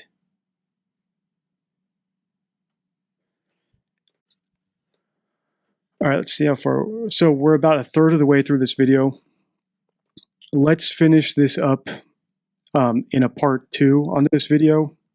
And now let's look at some of the top comments from my last Summer Wells video so we can see what insights my subscribers brought to this case. All right, so here's my last Summer Wells video. Can suspects project their guilt? And we're just going to quickly go through the top comments together so I can highlight stuff that you guys pointed out that rose to the top of the pile. But I also did have one comment of my own that I put in here, so I'm just going to note it since it's something I recognize after I posted the video. So at 31 minutes and 50 seconds in Can Suspects Project Their Guilt, Dawn quoted Summer as saying, "But Daddy, I only want to be with you." And I commented, if that's an actual quote from Summer, but is an indication that there's a comparison. So if she actually said, "But Daddy, I only want to be with you," it means that Daddy was trying to make her be with someone else, and she was protesting, "But Daddy, I only want to be with you." So if it's an actual quote from Summer, the context and the person she's comparing Don to is unclear. The possibility of being a verbatim quote in this situation could be Don was exploiting her, so literally pimping her out to another man, and she was protesting that by saying, "But Daddy, I only want to be with you." So if that was a verbatim quote, it could be an admission by Don through hearsay, through him quoting Summer, that A, he abused her because she said, "I only want to be with you," and B, that he pimped her out because she said, "But I only want to be with you." And that idea was so disturbing to me that I didn't even pick up on it on my first listen through in the video. All right, so the second comment is from longtime member Alicia B., one of the best detectives from the member section. All the people in the member section have amazing insights, and if you're a member, I try to read every single one of your comments. So thank you for being a member and supporting the channel, but also thank you for watching the videos, learning the lessons, and applying them. It makes your comments even more interesting to read, and actually gives me those aha, eureka moments that you guys get when you listen to me say something that strikes you as pretty clever, right? Or something you didn't recognize before. All right, so Alicia B's comment is, "Thank you for this. Poor little Summer needs more attention. Crimes against children are particularly difficult to process." And I agree.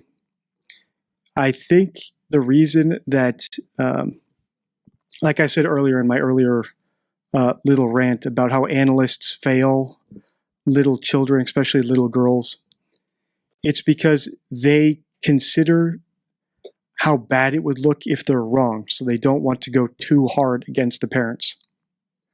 Well, in my case, if I spot the deception in their language and I stack up enough poker chips to feel confident that they are lying and that they are hoaxing, I've got no problem stating my opinion that they're guilty.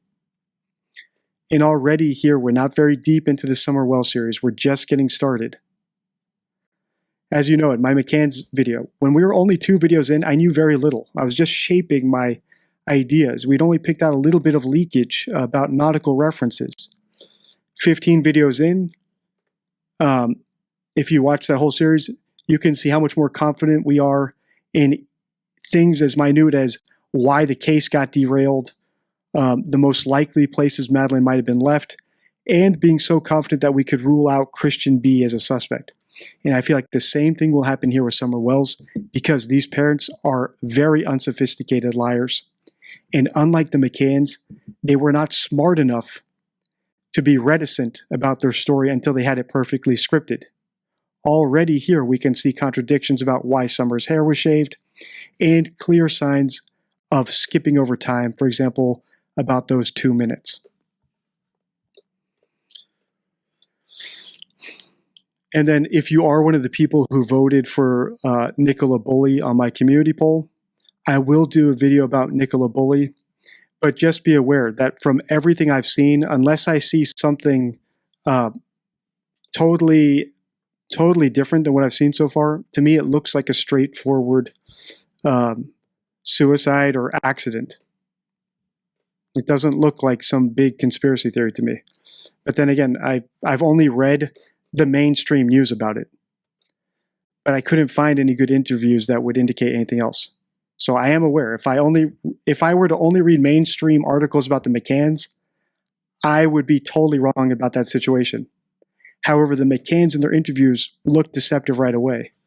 Whereas when I see stuff with Paul Ansel, it doesn't look particularly deceptive to me. It's not like he's pushing a hoax. He's not pushing a narrative. All right, let's see here. The third comment from Love to Love 'em. I'm so happy you are delving into Summer's parents. There are a bunch of us who have followed this case from the very beginning who have always thought they covered up her death or sold her. According to his stepsister, he tried selling his son for drugs years ago. All right, so regarding all this sort of stuff, let's say Don did try to sell a kid before. That tracks with my analysis so much, it almost seems too on the nose. Like I would need a fact check about that. It's almost too obvious. If there was record of him trying to sell a kid before, and then we saw the language in that first video I analyzed, where even I, someone who hates conspiracy theories, said it's a possibility he sold her. It's so on the nose. I don't see how the police wouldn't be all over that. Police or FBI would not be all over that. So I do need some sort of fact checking about claims like that. And then here's another comment I just wanted to highlight from Flip Flop. So glad you're covering this case. I follow since June 2021. I found your channel from Ziggy. And I just want to say that ever since I started covering this case, I've had lots of people email me and DM me wanting to collaborate with me on the case. And here's the thing about that. I work alone. And it's not because I don't like other people. It's simply because I'm aware how easy it is to get biased. So if you do want to collab with me or share opinions, feel free to react to my videos. And there's actually a great little example right here on the right side of the screen. You can see what Pat Brown did when she and I were collaborating back and forth. Basically, we're just reacting to each other's videos. That way, we each have complete control over the editing process, over what's said, what's not said. And we're able to make sure that all the caveats we want to insert into our stories and into our analysis is totally clear to protect ourselves and others. So as you can see here in this thumbnail, Pat Brown did a video about me, Welcome Deception Detective to the Never-Ending McCann. I think it was like McCann case or something like that. And if you want to collab with me, that's a great way to do it. To hop into the live stream when I'm doing a premiere, I'm always in the live stream during the premieres of my videos. Or just make a video, tag me, and if you're making good points and pointing out stuff that I might have missed or stuff that would add to my analysis, I'll make a video replying to you. That way we can exchange ideas without losing the important nuances and context about our particular fields of analysis. And like I've said, I've been invited onto Sean Atwood's channel. I just want to have complete control about how my videos are framed, the risks I take with what I say so I don't get anyone else in trouble, and just so my analysis is not influenced by anyone else. So it's nothing against anybody. I think Ziggy did a great job reacting to my video. I thought that was cool. I actually hopped into her live chat and waved hello and said hi to her viewers. So if you are big into this case and you want my attention or want me to give you feedback on something that you might have to say, that's a great way to do it. Just mention me or tag me and I'll do it. Also, I try to be totally transparent with everything I do. So for example, Pat Brown and I never exchanged private messages with each other. Everything we did was out in the open on X or in our videos. So if you email me, it's very likely A, that it will just get reported to junk, or B, I'll just address you the way I'm addressing you here. Please do it in public. That way everything can be seen by my subscribers and your subscribers from square one. And I think that's just the most transparent way to do it. That's been my policy since day one. I'm transparent about everything except for my identity, because if I put myself at the risk of being doxxed or shamed or canceled, then the first thing to go will be the strength of my opinions, because I'll have to pull them back, kind of like how Behavior Panel has to walk back their opinions and tone them down because they use their real names. They're at risk of cancellation. They're at risk of crazy people coming after them. It's more risk than it's worth. I made this channel to teach people how to spot lies. I didn't make it to become a celebrity or anything along those lines. So I know those guys love having their names out there and writing books and all that sort of stuff. That's not my interest. My interest is to teach people how to spot lies and manipulation before it's too late. And the way to do that is to make videos you'll actually watch, which is why I do the community polls, and insert the lessons into those videos. If I just make a lesson, a video like a classroom teaching you something, it's very unlikely you'll actually watch the entire video. It'll be too boring. But if I tie it to a case that you're passionate about and makes me passionate about analyzing it, then the lessons hit a lot harder. And as I've seen from the comments, lots of you guys have used stuff from my videos in your personal lives to catch liars or to realize that someone was gaslighting you in a past relationship, or a boss was manipulating you into doing things that you shouldn't have been doing. And that is all the gratification I need from the channel. It means that what I'm doing is working. All right, so in part 2, we'll look at the rest of this video. We'll continue with this video. If you're a member of the channel, do consider watching ahead if you want, so that you can have some comments for the live stream. If you're not a member, please do consider becoming a member. It helps support the channel. And I throw in extra content into the members section.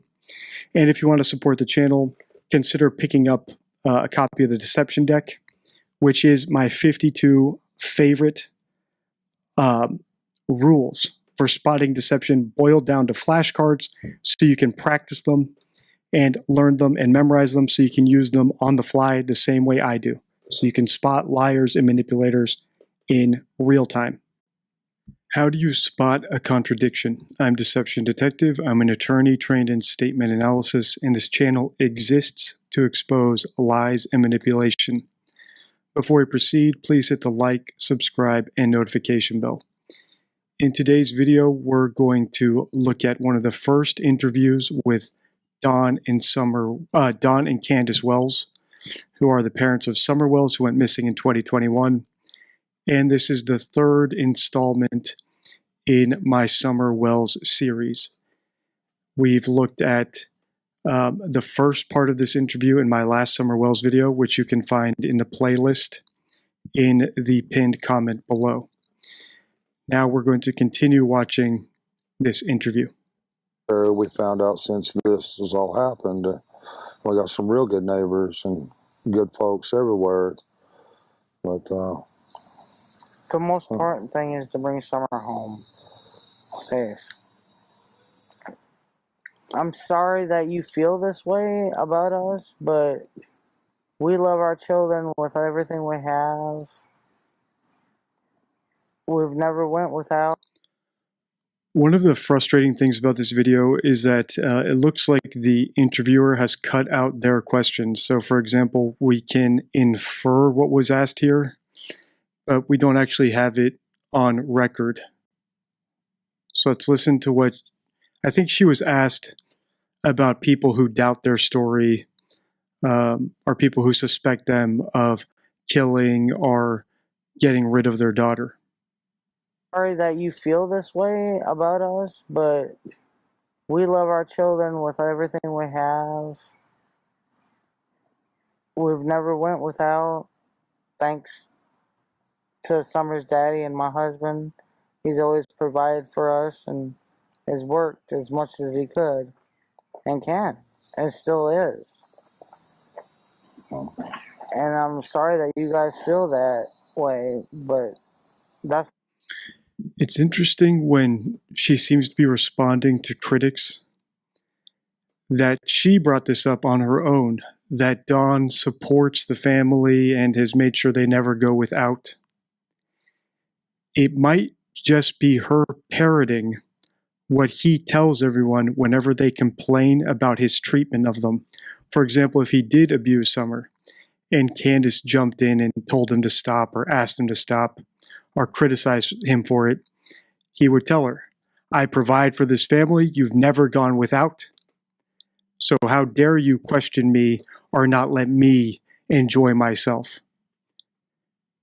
It's interesting that she brings that up unprompted, which is why I'm pointing it out. As he could and can and still is. And I'm sorry that you guys feel that way, but that's my baby, and nobody would ever treat her like that as long as I was around. All right, so then she said nobody would ever treat Summer like that as long as I was around. How was Summer being treated? There's actually a lot to unpack here in this response. Let's back it up and let's listen again. Remember, she's bringing up all of this unprompted as far as I can tell. It seems like the interviewer just asked her how she would respond to the people who doubt them or the people who suspect them of killing their daughter.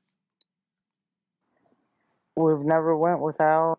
And this is one of the benefits of what I do, deception detection, using statement analysis, context, empirical studies of how people react to extreme situations, because we can listen to what people say unprompted. So they actually reveal their thoughts to us. Whereas a polygraph test or a lie detector machine, you can only ask yes or no questions. So people aren't free to bring up whatever they want to bring up. And that's a huge pitfall of polygraphs, in that you're restricted, you have to bring up everything, and then the subject is just restricted to saying yes or no to everything. Whereas what we do is we listen to what they bring up on their own, because that tells us what's on their mind. What are they sensitive about? What are they trying to preemptively defend against? And then we can learn a lot more just by listening to their own words. Well, thanks to some. The most important thing is to bring Summer home safe. I'm sorry that you feel this way about us, but we love our children with everything we have. We've never went without, thanks to Summer's daddy and my husband. So they're saying they're responding to people who criticize their parenting. And Candace jumps to talking about how Don has made sure they never go without. And that's why I suspect this might be his defense to being a terrible father, to being an abusive father. Because this is her response to people potentially criticizing their parenting style. So if someone criticizes Don, the response everyone in the household knows is, I keep a roof over your head. You've never gone without, right? Have I ever let you go without? No? Okay, then quit complaining. Right, quit your moaning. That's how I read this. Because she's not really defending herself. She's defending Don, which means she might have some guilty knowledge about Don. My husband, he's always provided for us and has worked as much as he could and can and still is. Right, so rather than saying what a loving father Don is, or how he's always looked out for the children's best interest, or how he took great care of Summer in raising her, educating her, those are not the defenses she gives for them being, when they're accused of being bad parents. The defense she gives is that Don made sure they had a roof over their heads and they had food on the table. As far as parenting goes, that's the bare minimum. So what can we understand from this? They're accused of being bad parents, and her rebuttal to that is that Don at least made sure they had a roof over their heads. To me, that's indicative that they are terrible parents. And their only defense against being called bad parents is that at the very least the children aren't out on the street. And actually one of them might be now, because Summer's missing.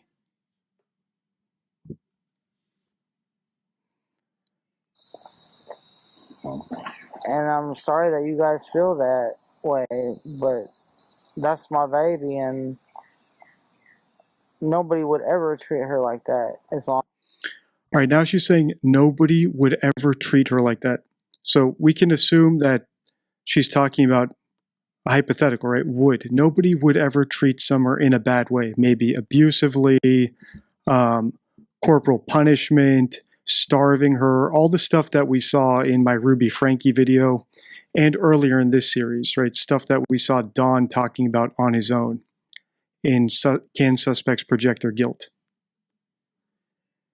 So Candace frames it as a hypothetical, right? So nobody would ever treat Summer that way. Nobody would ever treat her abusively or, neglectfully. But then she messes up, if I heard correctly. So she put in the hypothetical, nobody would ever treat Summer poorly. As long as I was around. And then she goes into past tense. Nobody would ever treat Summer poorly as long as I was around. That tells us that she's talking about events that actually happened in the past. If this were all hypothetical, we'd expect her to say, nobody would ever treat Summer that way if I were around. But that's not what she said. She started off hypothetically, and then she contradicted herself. She accidentally slipped into the past tense because she's talking about real events. And I think what she's saying is she knows Dawn abused Summer, but as long as Candace was around, she tried to put a stop to it, or at least minimize it as much as she could. That's what I think. And if you've seen my earlier video, I think that Candace shaved Summer's head in an attempt to actually reduce the chance of her getting abused by Dawn in order to make Summer a little bit less attractive. As sick as all that is, right? To analyze this case, you have to go to a deep, dark place in your mind in order to get into their mindset. I also had some comments on my previous video about Summer's shaved head, where people said that, actually the parents said Summer's head was shaved because of lice. But that's not what they said in the interview. In the first part of this interview, they said Summer wanted her head shaved because she was a tomboy. They didn't mention anything about lice. So if they retroactively tell some lie to explain the shaved head, you have to be smart enough not to fall for that, right?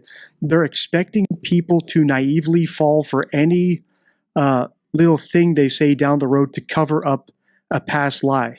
Because as we've seen, their story is already full of inconsistencies. We've only analyzed the first 5 minutes of this interview. I've already done 1 hour of catching inconsistencies, and I'm sure we're going to catch a lot more coming up. So as far as the lice thing goes, unless all the children had shaved heads, the lice is just another bad lie. These are not good liars. If you're falling for their lies, you have to be a little bit more skeptical about what people are telling you. If Summer had lice and they shaved her head, why would they? A, they could just tell us they shaved her head because of lice.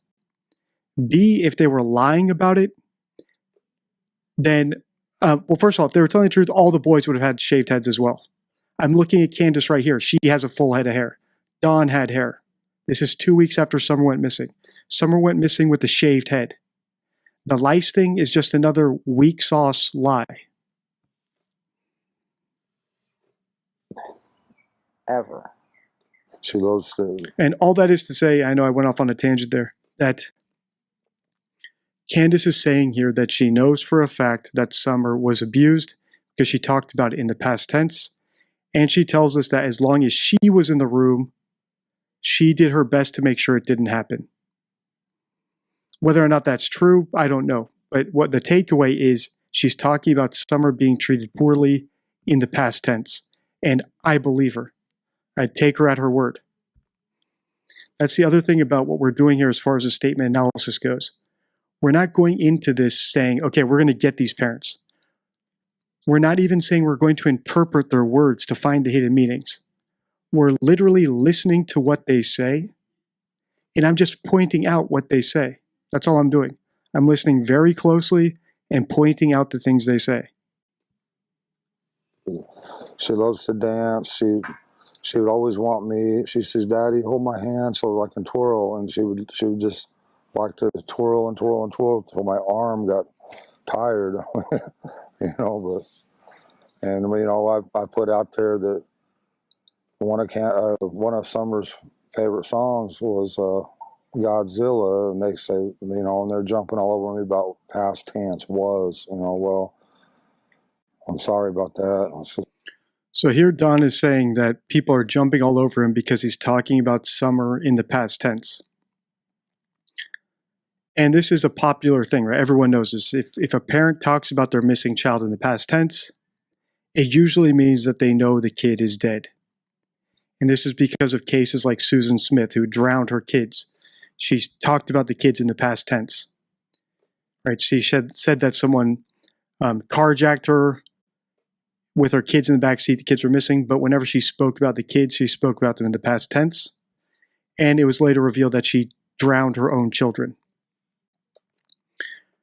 So it's well known because how famous that case was. So people know, okay, if I do kill my kid or give my kid away or something happens to my kid and I want to cover it up, I really shouldn't talk about my kid in the past tense. But as I've pointed out here, these parents are low IQ. These are very bad liars. And that's also why there's so much material from them. Because they can't lie well, to me, it looks like, and based on the comments I've seen, they try to flood the internet with narratives, with stories, so that you can't tell where they screwed up and where they didn't because they've got 10 different explanations for everything. And this reminds me of trolls, like the video game cheaters I used to analyze in the past, or Liver King, where they were also bad liars. So what they would do is they would joke about the lie. Like, you think I take steroids? Yeah, I take steroids, and I have ab implants as well. To me, that's a sign of a bad liar. I knew Liver King was taking steroids based on his statements, and I called it long before his confession because he did the same sort of thing. He was a bad liar, so he would try to mask the lies under a bunch of different narratives and other lies and half-truths. And that seems to be what the Wells do. So when I see people commenting a million different things, you need to check out this phone call, that phone call, this interview they did where they said that, and this guy said this. All that is noise. It's all a distraction. We already have them dead to rights within 5 minutes. I've analyzed 6 minutes of this interview. I've already seen enough inconsistencies for me to know that they know something. They have guilty knowledge. And as I always say, this is my opinion. It's not my job to go prosecute them. But I'm putting my opinion out there, my expert opinion. Maybe someone will see it and pick it up. But already we're just listening to their exact words. I don't need to talk to anybody else or hear Don's later explanations of events. He's already screwed up here. I got him dead to rights already.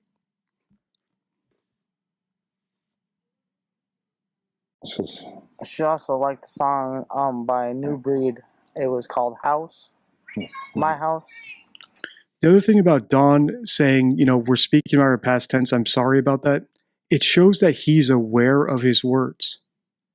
So he's actually listening to what he's saying. He's not being fully candid with us. He's aware he spoke about her in the past tense.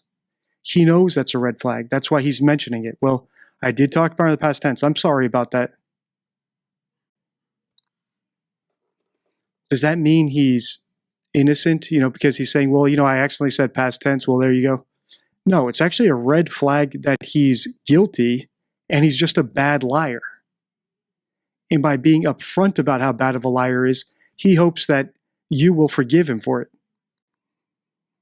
I have lots of poker chips stacked up and I'm ready to go all in that they know something about their missing daughter.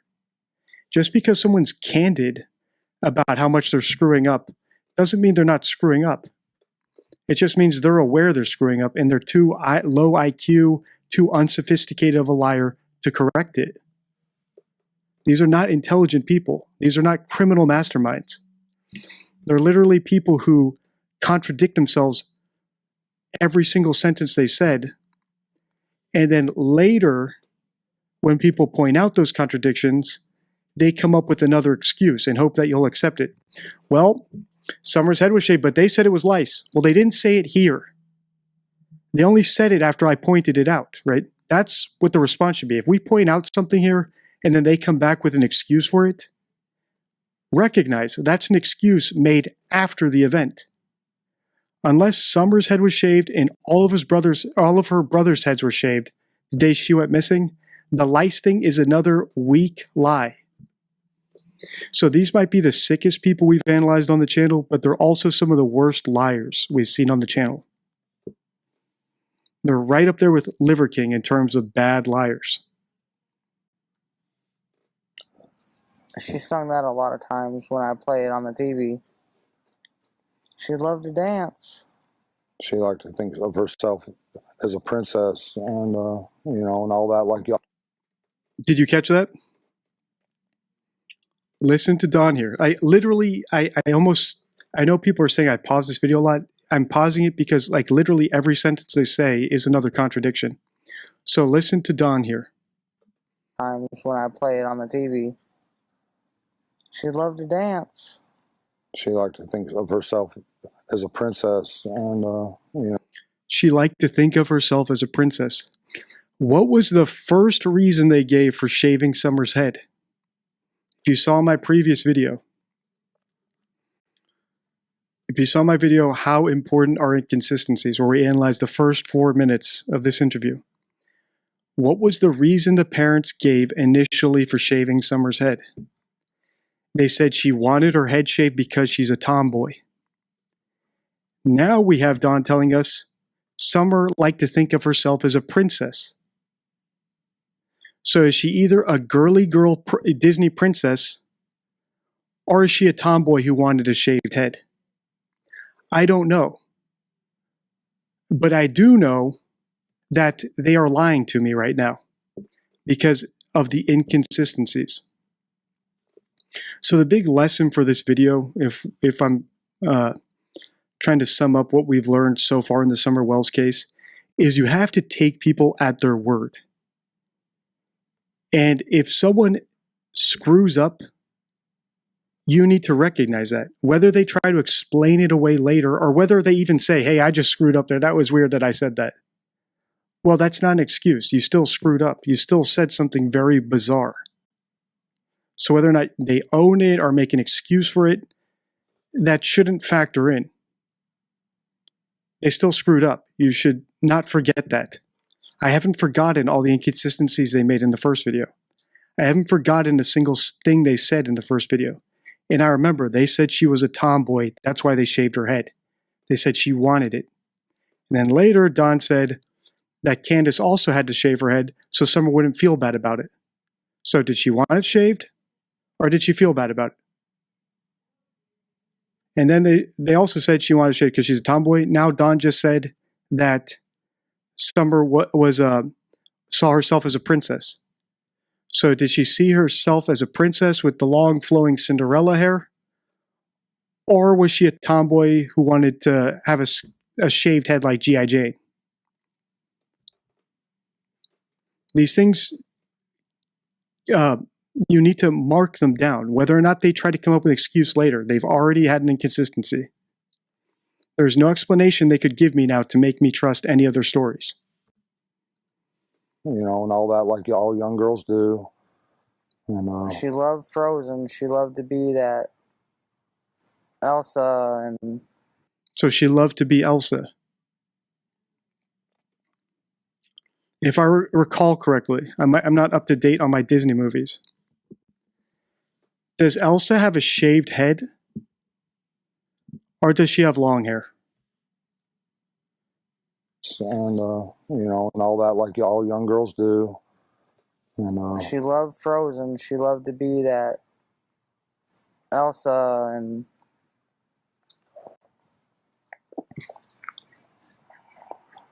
I think she really loved to be in church because she felt a lot of love. All right, so regarding the hair shaving, it might seem like a minor point, but I think it's very revealing. If you saw my first video, the three reasons I think Summer's head was shaved, none of them are good. And now we've seen multiple inconsistencies about that head shaving story, which is very, very concerning for me. Now Don is talking about church. I love there, and I think you can't explain what that love is, but you feel it and you know it, you know, when you're young. And she felt that there, and she loved everybody in that church, or she loves everybody in that church. I should rephrase that because they'll tear that apart as past tense, and I apologize. So he just used past tense. Now he's correcting himself. Well, I screwed up there. They're going to tear me apart. Yes, rightfully so. I will tear him apart on it. Just because someone owns their mistake doesn't mean they didn't make the mistake. These are bad liars. The fact that they know they're bad liars doesn't suddenly make them criminal masterminds. They're just bad liars. So there's lots of lessons to learn here about manipulation. They're bad liars, but they're manipulative. They know that a certain percent of the naive population will say, hey, he spoke about her in past tense, but he said he knows he did it. So what?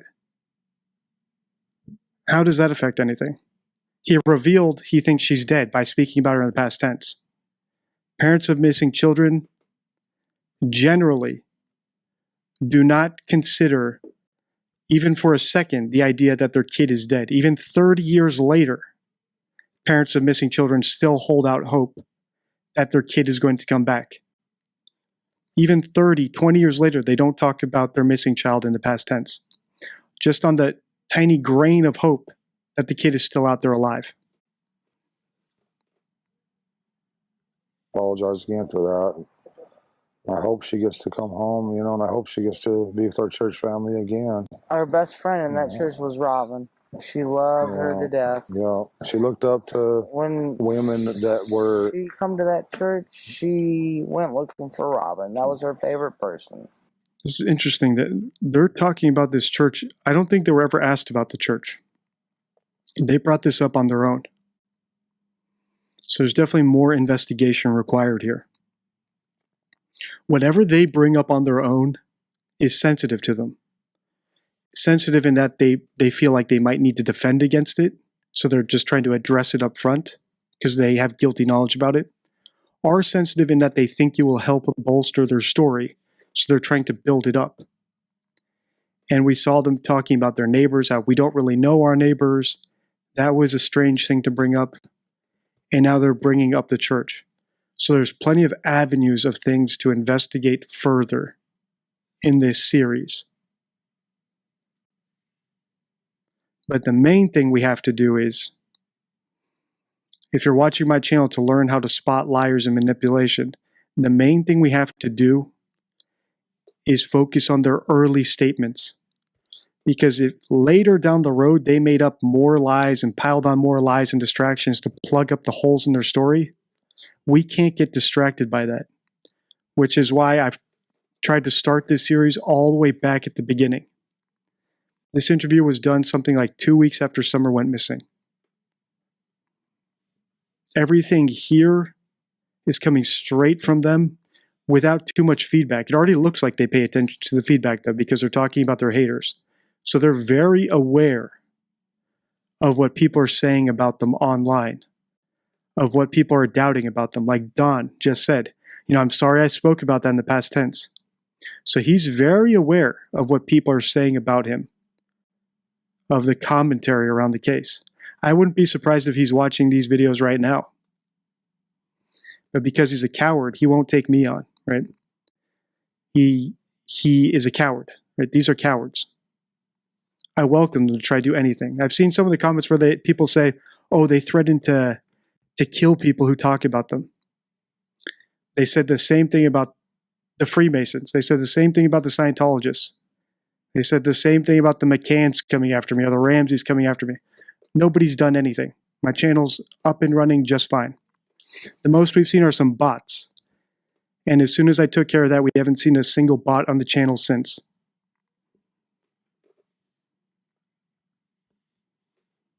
Any woman that was professional, that was pretty, yeah, beautiful. She looked up to those kind of women. She, they were the word I'm looking for, I can't think of it, but she looked. I wonder if this is more ingratiation. As I mentioned in the previous video. One sign of a liar is ingratiation, where they try to get people in power to like them. And we saw Don ingratiate himself with the police, where he was saying, we thank the officers for searching. I feel so bad for them that they're out there looking for my daughter. That's not how actual parents of missing children talk, especially when the police haven't found their kid for 2 weeks. Typically, parents of missing children are very impatient and actually kind of rude with the police. And if you saw my video about actual parents of missing children, you will have seen how Gannon Stouch's mother talked in a press conference when the police hadn't found her kid in weeks. Right? In that press conference, she actually pointed to one of the detectives and said, "You told me 9 times out of 10 you find those kids. You promised me. So go find Gannon." Right? Was that rude? Yes. But that's how actual parents of missing children act. They're not here to be polite. They're not thanking the police for giving it a college try. Every day that goes by that the police have not found their kid, they're frustrated and disillusioned and impatient. The other thing she did was she begged. So she didn't say, "Please find my kid." Right? She said, "Please, anyone out there. Anything. I don't care what it is. Tell me." Right? So they beg, they cajole, they bully, they do everything they can. Whereas Don was thanking the police who hadn't found his daughter and actually apologizing for all the time they were wasting on his property looking for her, which was very bizarre. And this might be more ingratiation where they want their local church to like them. They don't want to make enemies with this local church, so they're going out of their way to suck up to the local church, right? To ingratiate themselves with the local church. And I wonder why. It might be that maybe in confession one day, one of them admitted something in the confessional booth. And now they're worried that whoever they confess to might come forward with some information, right? Might break that privilege between priest and congregant in the confessional booth. It is interesting that they're bringing up the church. If I were, let's say someone hired me as a PI to go investigate this case and, allocated me $100,000 to go search for Summer. One of the places I would definitely start at is the church and find out who regularly takes confession at that church. Who mans the confession booth? And then I'd start working on that person, working on their conscience. If there's any chance that Summer is still out there and you know something, just tell me, please. Right? If Don admitted anything to you, I know you took an oath and I know you don't have to tell me, but just search in your heart. So I would definitely start at that church. Why would I start at the church? Because they're talking about the church and they seem to be trying to ingratiate themselves with the church. That's the power of an open statement where people are allowed to bring up whatever they want to bring up. Looked up to him. She'd give him a run for their money every day. She'd give him a run for their money. And there was times, we'd be, at our boys like, don't do this and don't do that. And next thing you know, the stick would come up and just whop them, and it'd be like, Summer, don't do that. Summer was the boss of the family. Yeah, She typical girl. When they get out of line, she'd put them in line. She'd do her best. She loved to play in the mud and the water and swing on her swing and enjoy dirt. When I run the lawnmower around, she would run behind me. When the boys run their bikes around, she, as fast as that little bike could go, she would be behind them running and keeping up with them, no problem. She loved to run. She just loved to run, and she could pull herself up. So notice all the things they're talking about take place outdoors. So you don't run inside a house. Notice how they're not saying like she likes to play with her dolls.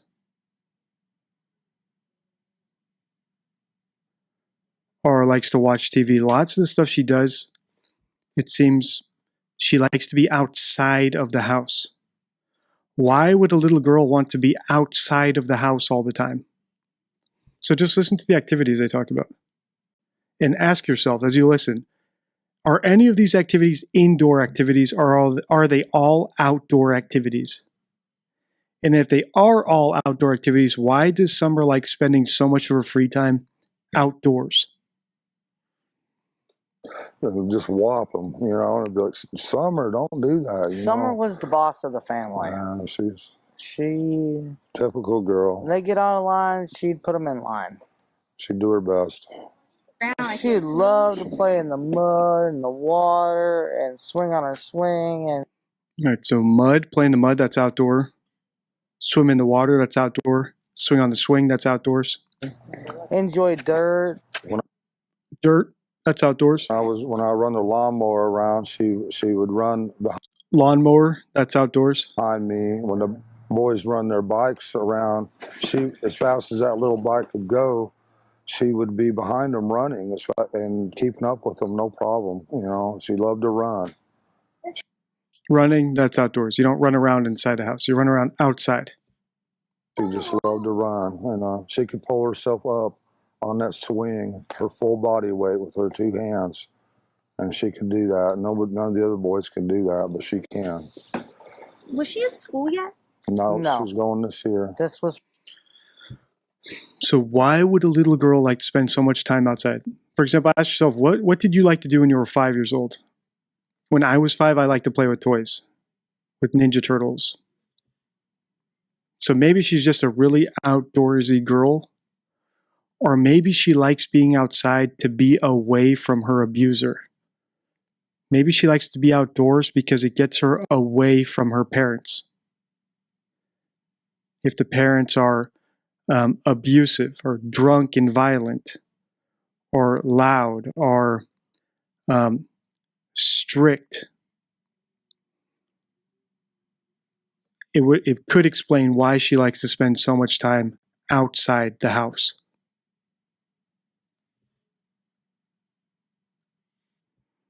This was supposed to be her first year of kindergarten. We did all the what? I took care of everything. Yeah. I had her already taken all of her shots and registered in the school ready for this year. Yeah. So Summer went missing right before she was about to start school, which is very interesting timing. Because if she was about to go to school and it was clear she was abused, and it doesn't just have to be physically clear, like a shaved head, which is an indicator of abuse, as I pointed out in my previous video. A little girl with a shaved head is an indicator of a very cruel punishment. It can indicate sexual abuse. It can also indicate negligence. Let's say she had lice, and they shaved her hair because of lice. I don't think that's why they shaved her head, though. For me, the lice thing was out in 2 seconds when I saw that both parents had full heads of hair. And when I saw that they lied about the reason for shaving her head. But even if it were true, a kid having their head shaved because of lice is also a sign of negligence, that the kid lives in a derelict, disgusting, dirty house. A house infested with lice. So, her showing up to school could have revealed it could have revealed very poor living conditions, and the parents might have been worried that if she did go to school, the teacher might discover that she was abused by the way she acted, by the way she looked, by things she said, by stories she told about her parents, and that CPS would be called and they would get into trouble. So what do you do in that situation? It's possible they killed her, although the fact that they seem to be pushing a narrative of her being dead makes me think that might not be quite what happened. And I do entertain the possibility, and I can't, as I said in my earlier video, I almost can't believe I'm saying it because I like to explain things in the most logical way possible, right? The one that's matches Occam's razor the easiest, but we have heard them talk a lot about money and support for the family and doing what's best for her. And I think that it is possible that they sold off Summer to somebody. Like it's a non-nil possibility. And we've yet to see any situation on my channel where that's actually a possibility, even if it's a tiny possibility. But here it actually is a possibility. Let's say you're predisposed to doing sick things for money, to renting out your children for money. It's not that big of a leap to selling a kid off to someone who really wants her for money, and right before she starts school, when she's about, when there is a possibility that you might get exposed for sexual abuse. The timing would line up. It would seem like the best thing to do for you, for the remaining members of the family. So there are some incentives to do it at that time. So I don't think it's a coincidence that Summer was about to start school when she allegedly went missing. Now remember, all of these are just my opinions. I'm just analyzing what they're saying and telling you what I think. It's up to the police to investigate. But I don't think the timing was coincidental. The fact that she went missing allegedly right before she was about to start school does not seem like a coincidence to me. I just never expected for anyone to get a hold of my heart like she has, because I try to guard my heart as much as I can, but she holds my heart in her little hands. It's a bizarre statement to make. He's talking about his own daughter. Why would you guard your heart from your own kid? Summer's his biological daughter. He's talking about how he can't understand how he loves her and talking about guarding his heart. He's talking about Summer the way you would talk about someone who's been burned in a relationship starting to go out and date again. I can't believe I fell in love again. I guarded my heart after that, my last breakup. You don't guard your heart against your kids. You guard your heart against relationships, sexual relationships, romantic relationships. So this is a bizarre statement. And he's made other bizarre statements that I've let slide by in this video. And if you catch them, you can point them out in the comments. If I were to point out every single bizarre thing he says, a video that I already feel like I'm pausing a lot, I would be pausing even more. But feel free, if you notice them and I didn't comment on them, do feel free to drop them in the comments. I try to read every single comment, even if I don't reply. And if you're a member, I definitely read all your comments. And I love her with all my heart. I'd do anything to have her back. Your little girl. If there's any way, if you can find it in your heart to please release her somehow. I don't know how you might do that. You're probably scared of going to prison for the rest of your life and everything else, I'm sure. But please find it. What a weird... So apparently they're making a plea to the quote-unquote kidnapper. And he's already making in his plea, he is making excuses for why the kidnapper would not come forward. This is the first time I've ever seen this. Why would he be making excuses for the kidnapper not coming forward, right? I know how hard it is, and you might be scared of getting caught if you come forward with Summer. So, you probably won't come forward. Why would a parent do that? Why would someone do that? Probably because they know no kidnapper is ever going to come forward. And they're trying to make it seem more plausible when the kidnapper doesn't come forward. They're almost overcompensating. It's almost like he's taking this moment to explain to us why a kidnapper will not come forward. What does that tell me? It tells me Summer's not kidnapped. She's either dead or dead via murder, like they were high one day and decided to kill her so that any abuse would not be discovered in school, or dead just via straight up negligence. They weren't watching her. She wandered off because they're negligent, unfit parents, and she died. Or they literally sold her for money.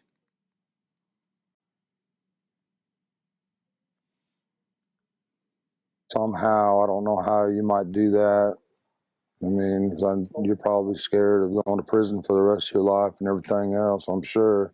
But please find it in your heart, have mercy, and find a way of letting her go, and where we can get her back. And just please have mercy on her, and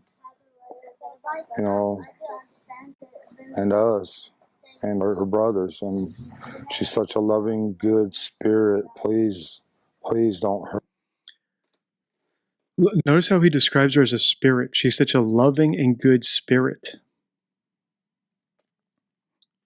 You talk about dead people as spirits, right? If someone's dead, then I envision them as a spirit. I don't imagine living people as spirits. If someone's alive, I might say something like she's a loving soul, or she's got a great soul. But I wouldn't use the word spirit. And I wouldn't call them a spirit, right? I wouldn't say of someone who's alive, she's a spirit. I would say she's got a great soul, or even she has or possesses a great spirit. But he describes Summer as a spirit, which might be leakage that she's dead. Also, just remember, we have to escape binary thinking. So I know I said she could be dead or she could be sold. She could have been sold and killed, and he knows it. Right? She's a 5-year-old girl.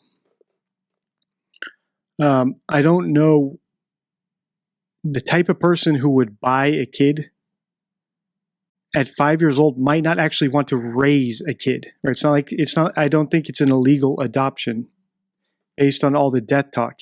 It might be they literally sold her to a monster, and the monster did whatever the monster was going to do with her, and then killed her. And they were aware that that was a possibility, a likely possibility.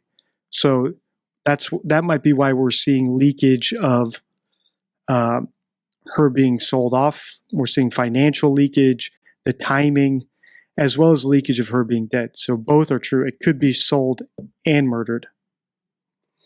And I know these might seem like far-fetched, sick theories, but they have to be entertained just because everything is on the table right now. There is no evidence of a kidnapping. If there were, I would jump all over it. That would seem like the most likely scenario, but there is no evidence of that. And the fact that the parents are lying about why her head was shaved. It also seems like the story of the day Summer went missing, it has internal inconsistencies, and it seems to be scripted. The way it's set out sounds like a scripted story. And if you subscribe to the channel, hopefully the algorithm will serve up those videos I did about scripting into your feed, because those are very important videos. They're part of my McCann series, but they're very relevant here in the Summer Wells case, where the story of planting flowers and not seeing her looks to be scripted to me. And as part of the series, I will do one about scripting, but I can't do it yet. I need to see her tell that story 2 or 3 more times just to confirm what I believe, that it is scripted. Find a way of letting her go, and where we can get her back. And just please have mercy on her, and and us, and her brothers. And she's such a loving, good spirit. Please. She is a loving, good spirit. So he's describing her in the present tense as a spirit, which is more leakage, I think, that he knows she's dead. He talks about it in the past tense. He just described her as a spirit. And we've seen him use lots of terms regarding death when talking about Summer. For example, in my first Summer Wells video, he said You know, if I ever said a mean word to her, it killed her, or she loved me to death. Please don't hurt her. Please let her come home. My biggest fear is, you know, her being tormented or locked in a dungeon or basement or something, because she loved to be outside all the time. That was her. More evidence, right? So now he's saying himself that she loved to be outside. And I think this whole theme of her being outside is more evidence that she was abused in the house. Tormented or locked in a... Also, I know I read in the comments that the grandmother lives with them. The grandmother could also be an abuser. I haven't analyzed her, but she's on my short list of people to analyze. So if you have good videos from early on in the case of the grandmother talking about it, I'd be curious to see those. So if you have a link to an early video of the grandmother talking about the day Summer went missing, please send it to me on X, or use the contact form at deceptiondeck.com to send me the link. Because if you try to post in the comments, usually what YouTube does is it just deletes the entire comment if it has a link. In a dungeon or basement or something, because she loved to be outside all the time. That was her, unfortunately, her downfall. A lot of times the boys would be inside and now we have some victim blaming. That it's her fault that something happened to her because she was outside. We'd be like, "Where's Summer? Why'd you leave her out there alone? You know, go get Summer now." You know, and that's happened over and over again. And we also notice how the boys weren't always outside. It was only Summer who was always outside. Which is more evidence that the boys were not abused, or at least not to the extent that Summer was. She was the only girl. We'd come out and she would always be close by, but we was always coming up. She had to be outside. She was an outdoor person. And she loved to be outside. Yeah, and I'm so... Just like the shaved head, this outside stuff is a huge red flag to me. The shaved head was a red flag for abuse, and her always being outside is another red flag for abuse. In the first video I did on Summer, we saw one huge red flag for abuse, in my opinion, which was the shaved head. Here in this video, we have a second huge red flag for abuse. And I don't think it's a coincidence that even in this short interview, we're only 10 minutes in, there are two giant red flags for abuse. And we shouldn't let these slide by easily, because we've never seen red flags like this in any of my other videos. I'm so afraid that she's locked away.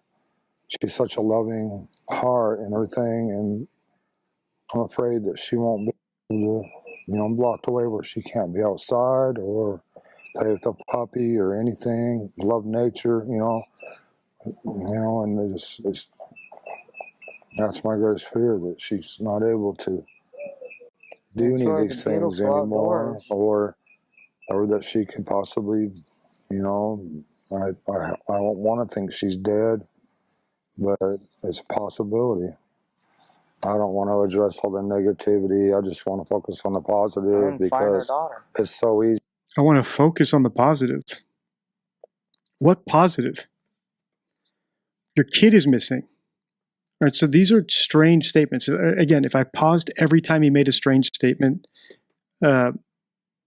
we would be unable to get through this video. We're almost at an hour. And we've only analyzed so far like 5 minutes. We have 1 more minute left. But if your kid goes missing, there is no silver lining.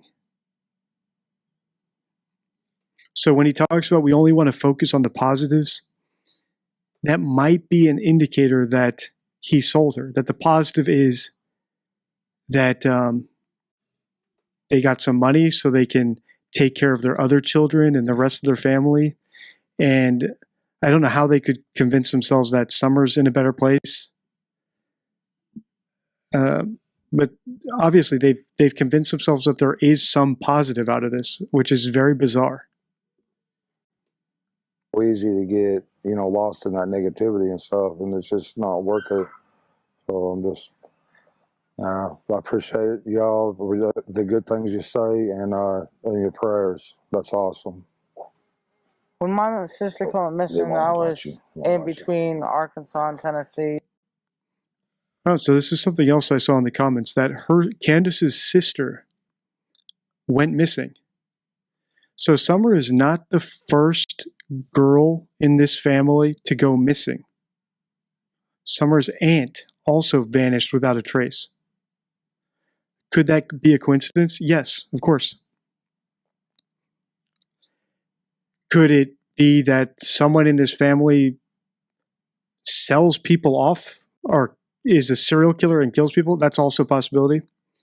But really, I think it could just indicate more the type of surroundings they're in, the type of situation they're in. They're in a socioeconomic, geographic, education level place where just horrific things happen.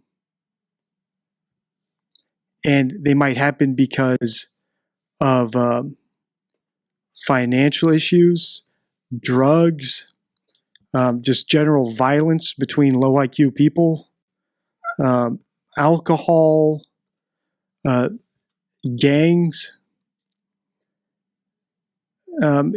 just general criminality. But it is strange that this is not the first girl to go missing in this family.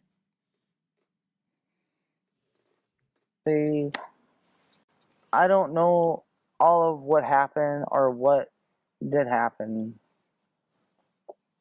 but I hope that they find her too and bring her home safely too. Yeah, there's nothing. I mean, she disappeared without a trace. They haven't found anything, haven't found a body, nothing. And when you see cases like that, that's why I lose hope on Summer. I want to keep hope, but sometimes I lose hope. Remember, only 2 weeks have passed at this point, and he's already lost hope for Summer. Remember how I said earlier, typically, parents of missing children, I'm not saying that every single parent of a missing child acts exactly the same, but typically parents of missing children do not accept a child's death, and with unless there's evidence, and even in the face, in spite of actual evidence that the kid might be dead, like a pool of blood and the body's gone, some parents still don't accept it. But 2 weeks after the kid goes missing, he's already talking about how he's losing and lost hope for Summer, and how he's talking about her in the past tense, and he's describing her as a spirit. I think he knows she's dead, but he says that there's a silver lining. So maybe in his mind, the good thing is that whoever she was sold to, or he knows who kidnapped her and it was a dangerous person, he knows that that person is done torturing her, and at least she's at peace now.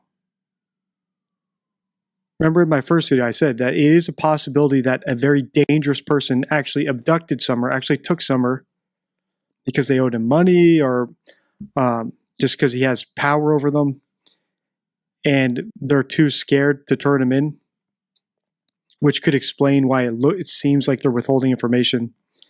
And the silver lining he's talking about is that at least whoever took Summer is done with whatever they were doing with her, and she's at peace now. All these possibilities are on the table still, which is why this case is so bizarre, because we can't rule any of it out, because they've given us no reason to rule any of these things out. The only thing I'm confident in ruling out is that that this was a stranger abduction. The only thing I'm ruling out is that she was abducted by someone who they don't know. And I think, well, maybe we won't never see her again, so I start thinking in past tense, sorry. But I'm trying to keep hope up. I'm trying to keep my prayers up. And all that. All right, so we finished that video. Now it's time for my favorite part of every video, where we look at the top comments from the last video in the series. So now we're going to look at the top comments from my last Summer Wells video, How Important Are Inconsistencies? All right, so the top comment here is from Abby Newton. The more I hear of the behavior panel's judgments, the less I trust them. I would bet my life on it these two are involved. Look into the family's background, another missing person, SA, child, M. Some of these words I just can't say because of YouTube. Mother has already had her previous kids removed from her. Abuse, it's unreal. These two aren't already in prison for life. All right, it's unreal these two aren't already in prison for life.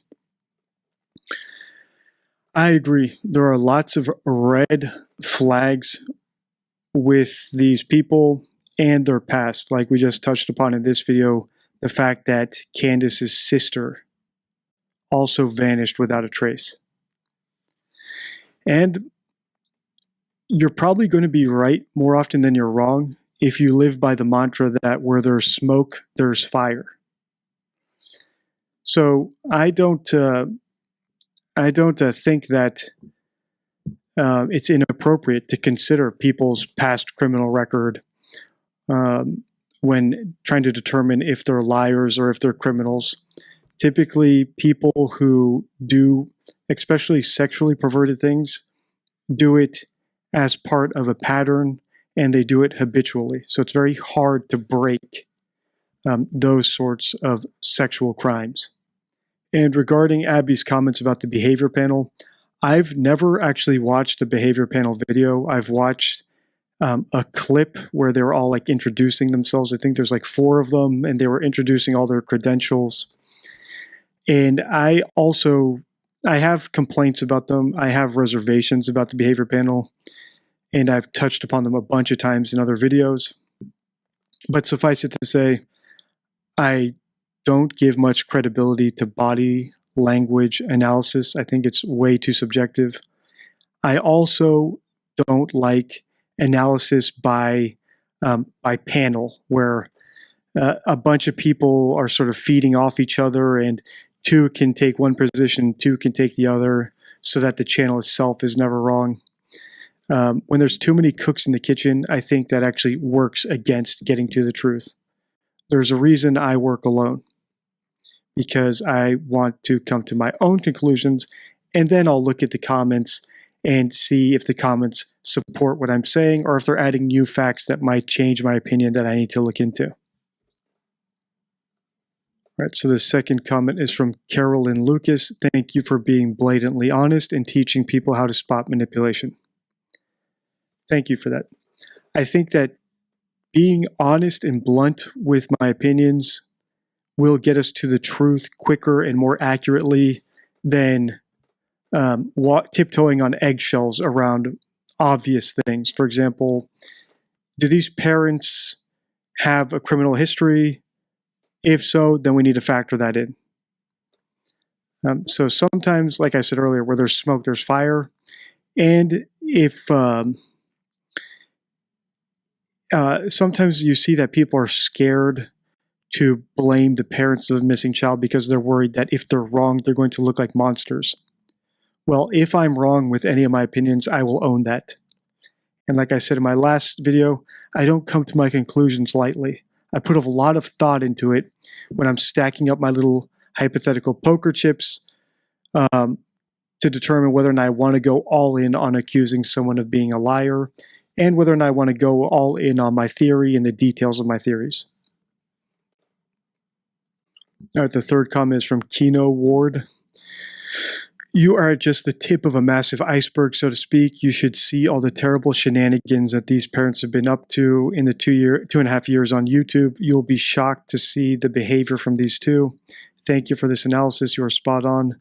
The people that have followed this case know you are not telling us anything we don't know. You're just another validation. And I've seen lots of comments like this, especially in my first video, warning me that the parents are very active on YouTube and They've sent people death threats. And I'll say what I always say. If I'm a counterpuncher, if someone wants to come after me, it will be the worst mistake they've ever made. And we saw that with what I suspect were the Ramses bots, because as soon as I called them out as potential harassment and tortious interference with my channel, the bots disappeared, which really could be an actual admission of guilt. So maybe they shouldn't have gotten rid of their bots so quickly. But like I told them if they got rid of the bots, we'll leave it at that. And the bots somehow disappeared. I've never seen that Beth Ryan bot on my channel since. And I haven't seen a single bot comment on a Ramsey video ever since I did that. So I feel like cowards go after people who can't fight back. I'm not surprised none of them have tried to come at me directly. All right, so let's just scroll down through some interesting comments now. So when I was talking about the death threats here, this one's from a channel member, Tasselkeep. Tassel, thank you for being a member of the channel. And Tasselkeep says, Don is going to hate you more than Josh, whom he has actually threatened with death and or physical violence. You are very right to keep your identity secret. And comments like this are how I know that they're cowards. I'm sure they're watching these videos just based on the way they spoke in that interview where they were addressing the haters. So even 2 weeks after someone went missing, when most parents would be unable to even open their eyes because they'd be so swelled from crying, they were browsing social media comments, I'm sure Facebook comments and Facebook posts to see what people were saying about them. So I'm sure these videos, if they get enough views, will be on their radar. And like I said, I'm a counterpuncher. We'll see what they do. I'm not going to go after them. I'm giving you my opinion here. But if they do come after me, like I said, I will go on the offensive, just like we did with the Ramses. And this is another good comment. This one's from Ladybug. The parents will watch your show and adapt their script and responses accordingly. That's been their pattern from day one. And I think Ladybug hit the nail on the head. As far as that lice thing that everyone was talking about, I saw lots of comments, well, they shaved her head because of lice. That's not what they said in the interview.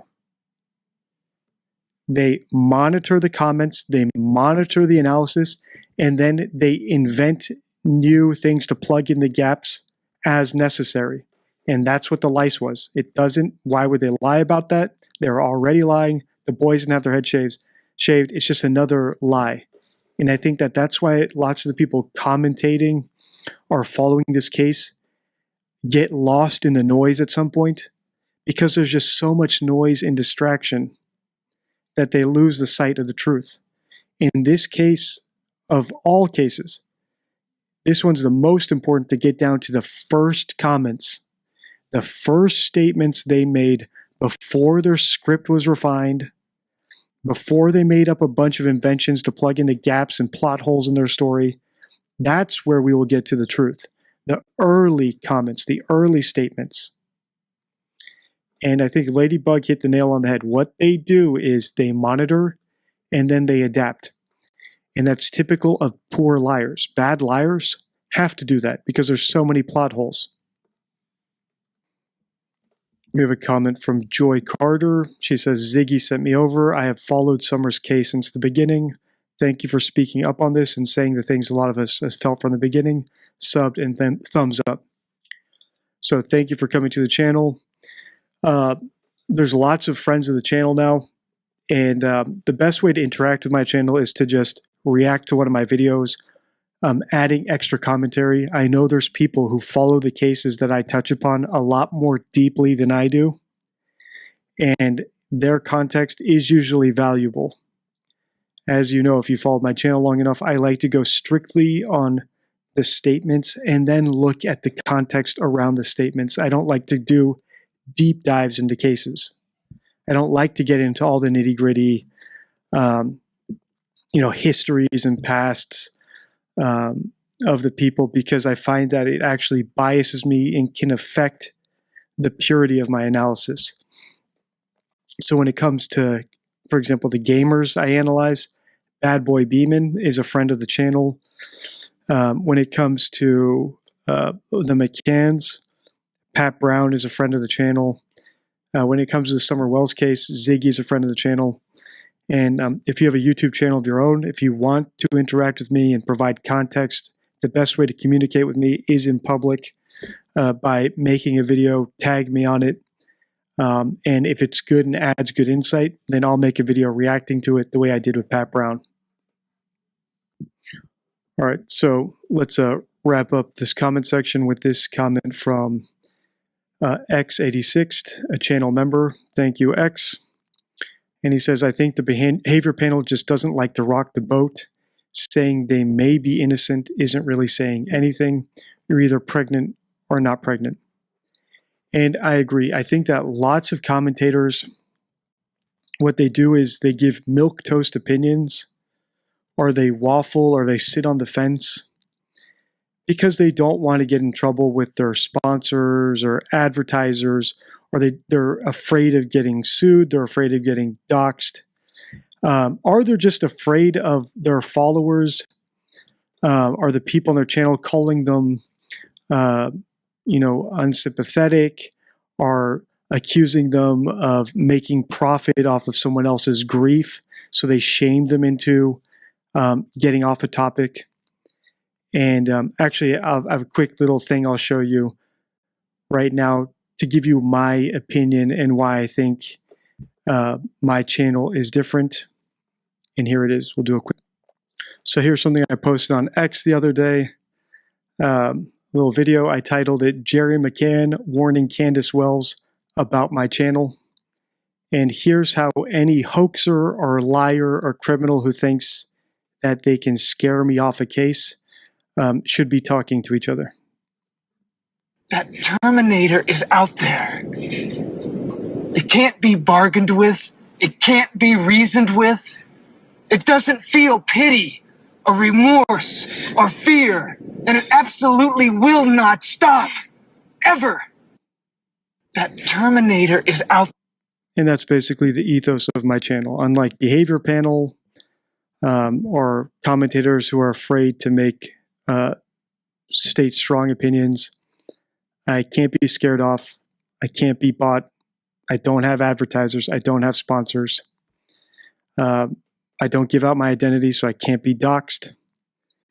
I will go after whatever case I believe needs to be pointed out and called out, and I won't stop. You've caught someone lying. Now what do you do? I'm Deception Detective. I'm an attorney trained in statement analysis, and this channel exists to expose lies and manipulation. Before we proceed, please hit the like, subscribe, and notification bell. In today's video, we're going to look at an interview that Summer Wells' grandmother gave about a year after Summer went missing. If you're not familiar with the Summer Wells case, this is my 4th video in the series. She's a 5-year-old girl who went missing in 2021 from a property where she lived with her parents, her brothers, and her grandmother. And we're going to call her Grandis Wells because her daughter is also named Candace Wells, like her.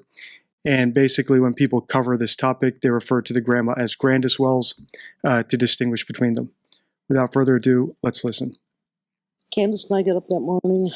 She came out and took me into the ER because my leg was messing up on me. And we were afraid something was wrong with my knee. I have a knee replacement.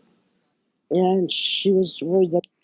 So as far as the context goes here, Grandma is telling us about the day that Summer went missing. And if you see my previous videos, the story that Summer's mother says is that she was gardening with her mother. So Grandis, Candace, and Summer were all gardening. And then Summer went inside the house, went downstairs to the basement to play with her toys. And minutes later, when the mother went to go check on what she was doing, she discovered that Summer was gone, that she'd vanished. And ever since that first day, both parents, Summer's father Don and her mother Candace, have pushed the narrative that Summer was kidnapped, which to me, as you know, is a red flag because conclusiveness, especially on the day a kid goes missing, without any evidence that the kid was abducted is the sign of a hoax. The ER because my leg was messing up on me, and we were afraid something was wrong with my knee. I have a knee replacement, and she was worried that there was something wrong with it. And she took me into the hospital, and I ended up getting a shot for it to get rid of the pain. And they prescribed me medication. So this is interesting. In this case, there are lots of coincidences. For example, Summer went missing right before she was about to start school. Which, to me, I do not think that that is a coincidence. I think that there's a reason Summer was either sold off or dispatched with by her parents before she started school, because I suspect, my opinion is, that they abused her or severely neglected her. And they did not want that to be found out by the school, which could have been a factor why they would have said, hey, this is a good time to sell her off to someone or to execute her. And if you're new to the series, believe me, I understand how far-fetched these theories sound. If you know my channel, I try to explain everything in the most reasonable way possible, but nothing the parents have said so far has allowed me to eliminate any of the most absurd possibilities. So apparently Summer was about to start school. That's what her parents said, which I don't think was a coincidence. I've also seen in the comments some people say that CPS was about to visit the house the day before Summer went missing, which could also explain why they would stage a fake kidnapping, right? Do a hoax about her missing so that they do not get in trouble with CPS if CPS were to come and discover abuse. And now we have a third potential little bit of what they want us to think is coincidence. So listen to what Grandma said here.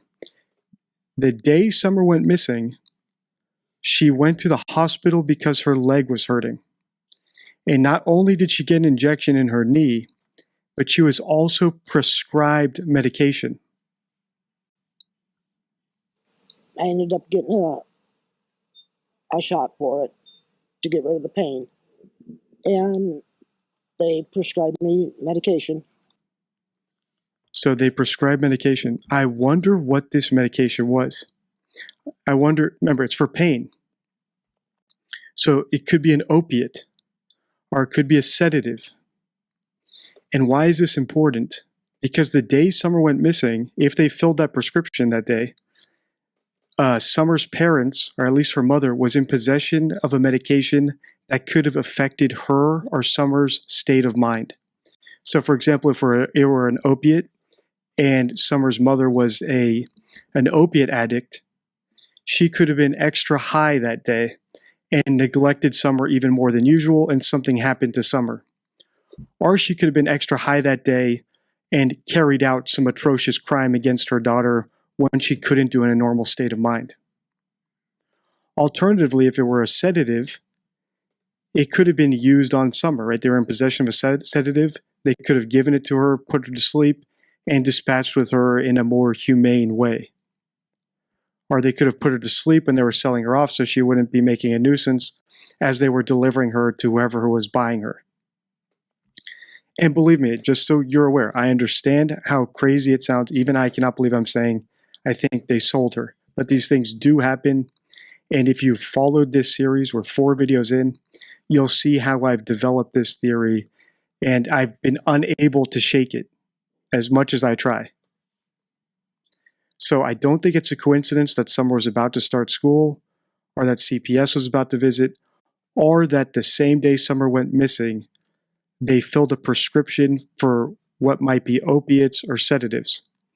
And the theme of this video is, how do you develop leads or lines of inquiry from a statement? And this is one way you do it. Grandma's talking about the day Summer went missing, and she brought up herself that they went to the hospital and they filled a prescription. So if I were put onto this case and someone paid me to go find Summer, the first thing I would do is ask Grandma what prescription they filled that day.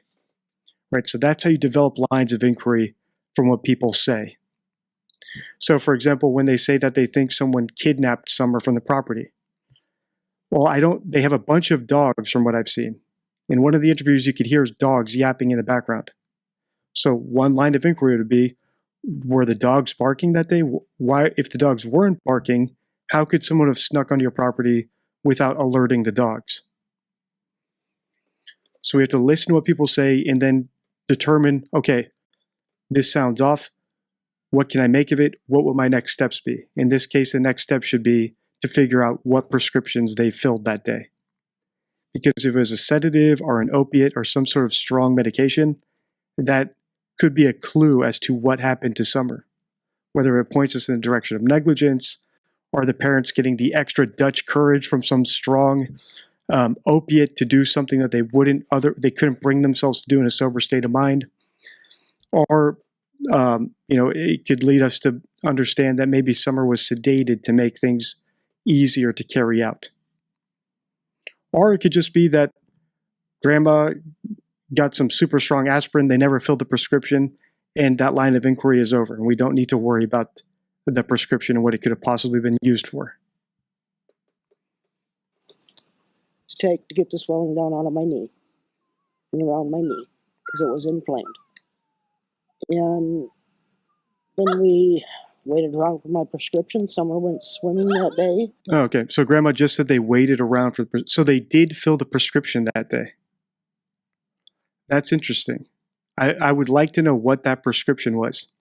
And like I always say on my videos, my channel does not exist to do nitty-gritty deep dives into cases. The purpose of my channel is to teach you how to spot lies and manipulation before misinformation becomes too powerful and the skill is lost forever. The skill of deduction and critical thinking is just lost. That's why I started my YouTube channel. That's why I came back to YouTube, because I see a huge lack of it in the media, and I think people are getting tricked more than I've ever seen. So as far as what we're hearing here is they filled that prescription. I'm pointing it out. I know there's other YouTube channels who go into this nitty-gritty stuff, who file FOIA requests, who have gotten Don and Candace on the phone before, like Ziggy and other people have reached out to me. This video was actually sent to me, I think, by another YouTuber through my contact form at deceptiondeck.com. This was sent to me twice, which is why I prioritized it and made this video right away. So it was sent to me twice by email. Lots of people commented it, and I also had it sent to me on X.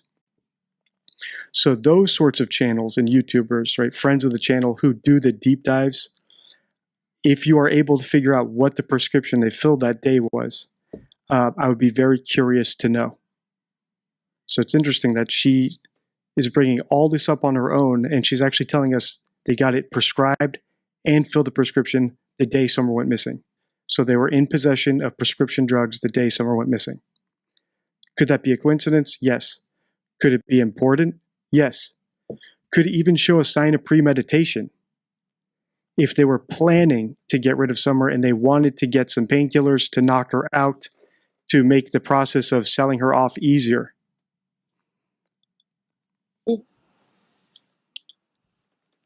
At the horse stables, I believe it was. And then we come back, and I went in my camper, and after we brought my groceries in for me, and the boys helped with that, and of course Summer. And I laid down and went to sleep, and I got up and I was sitting in my doorway. And here we go, another yappy dog. We come out, and Candace asked me what I was doing. I said, well, we got to transplant these little cactuses. It's also interesting that Grandma says she took a nap. Now, if that's a regular thing she does, which it might be, that makes sense. But it could also be a euphemism for being knocked out from whatever medication she was taking. Like a strong painkiller will knock you out. You'll lay down for hours and then wake up. and be ready to do stuff again. So that's another line of inquiry from this statement. Is grandma taking naps a normal thing? Or could it tell us a little bit about the strength of these medications? Into bigger pots. And we did that, and then Summer come in and had a piece of peppermint, which is her favorite, and then she went in. All right, so this is interesting. So she's talking about, so this is the story that they tell, that they were gardening. Grandis, Candace, and Summer were gardening. But Grandis says Summer came in. And I thought they were gardening outside. That could just be a benign slip of the tongue, right? She just said the wrong word. She meant to say Summer came out instead of came in. Or if they're gardening like in a greenhouse, it would make sense. But it's also something that we should be alert to. When someone uses the wrong word, we need to mark it, whether it's a benign slip of the tongue or whether it might be indicating to us that this story is made up. Right? She might be envisioning what really happened, where maybe Summer was brought into her camper and fed a tablet. So she says in, when really she's trying to tell us a scripted story about them gardening. So if you're new to my channel, I know I've got lots of new subscribers in the past week, ever since I started covering Summer Wells. They call themselves Summer's Army, and it is no joke. There's a ton of them. So I thank you all for subscribing, liking the videos, showing up to the live streams. And I just want to say these caveats, since there are so many new subscribers, that whenever I point out a sign of deception, it's not a smoking gun, like, aha, we got her. She said Summer came in when they said they were outside. So she's a liar. That's not the case. And I'm sure almost all of you understand that, right? 99.9% of people understand that. But there are one or two sometimes who don't get it. So I just like to give this caveat every couple of videos. When we're stacking up our little poker chips to determine whether or not we're going to call someone a liar, we need multiple signs of deception before we go all in and accuse someone of lying. So just listen here, listen to Grandma's slip of the tongue. This could be totally benign. Or it could tell us that maybe she's picturing the truth, that Summer came inside and met with her and Candace somewhere, when she's trying to tell us the scripted made-up story. And this is a phenomenon known as leakage, where the truth slips out despite someone's best efforts to suppress it when they're telling a made-up story. And Candace asked me what I was doing. I said, well, we got to transplant these little cactuses into bigger pots. And we did that, and then Summer come in and had a piece of peppermint, which is her favorite. So she said Summer came in. It could be a slip of the tongue, or it could be her messing up, like I said. And then she went in. She said, Mama, I want to go play with the boys. Candy walked her back to the house, and she asked the boys. Now, I don't remember how Candace told this story word for word. I would need to do a side-by-side video at some point. But I don't recall. Did Candace say that Summer said she was going to go in and play with the boys? Or did she say she was going to go play with her dolls or something? Or go watch TV? Because if Grandma's saying Summer said one thing and Candace said Summer saying another thing, it's an inconsistency between their stories. So we need to look more into that. Boys to keep an eye on her, and that's the last time I seen her. Tell me when you first realized that Summer was missing, what was going to... Also, I'm just going to point this out, even though I know plenty of people speak like this, right? That's the last time I seen her is not the same thing as saying the last time I saw her. And this might just be the way she talks. It might just be Tennessee slang. However, when you're talking about a missing child on the news, so a high-stakes situation in a live interview, we can expect that people will choose their words more carefully in order to be accurate. So remember, she's presenting as someone whose granddaughter is missing. So I would expect her to pick the correct words, not to lapse into casual slang like she's telling me about a movie she saw last week. Right, I've seen that one.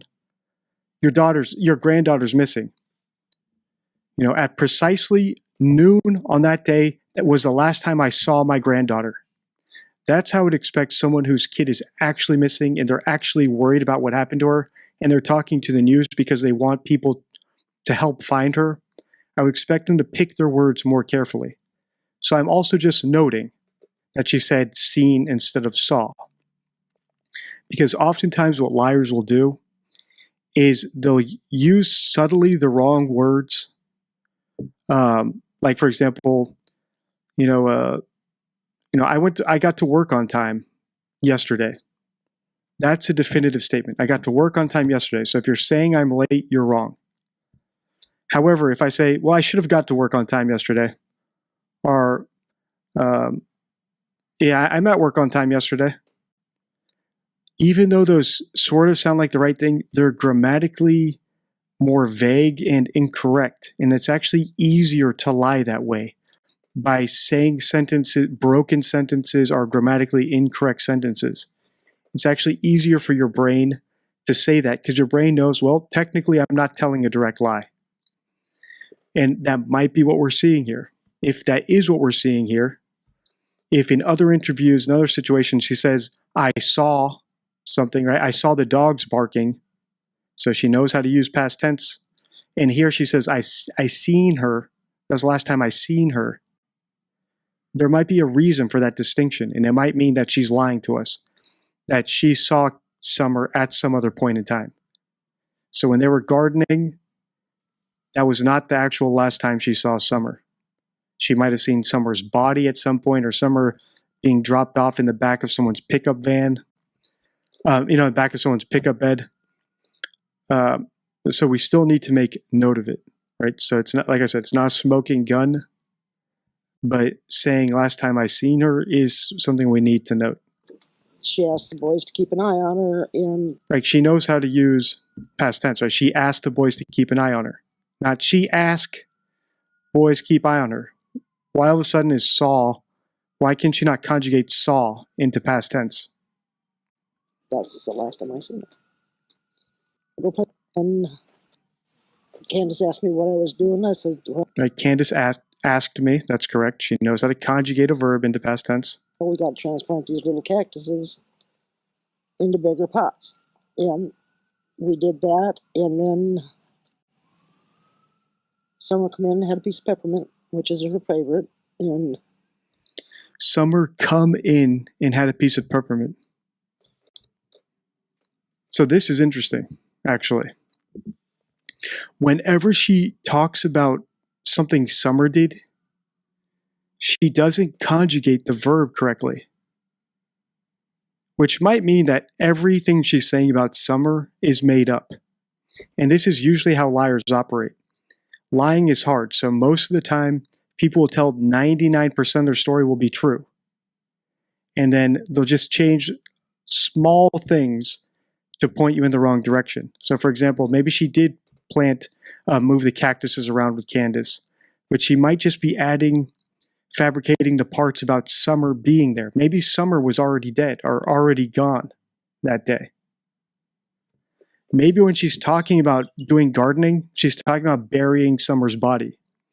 And I know these seem like big, huge leaps, but I'm just telling you what's going through my head as possibilities.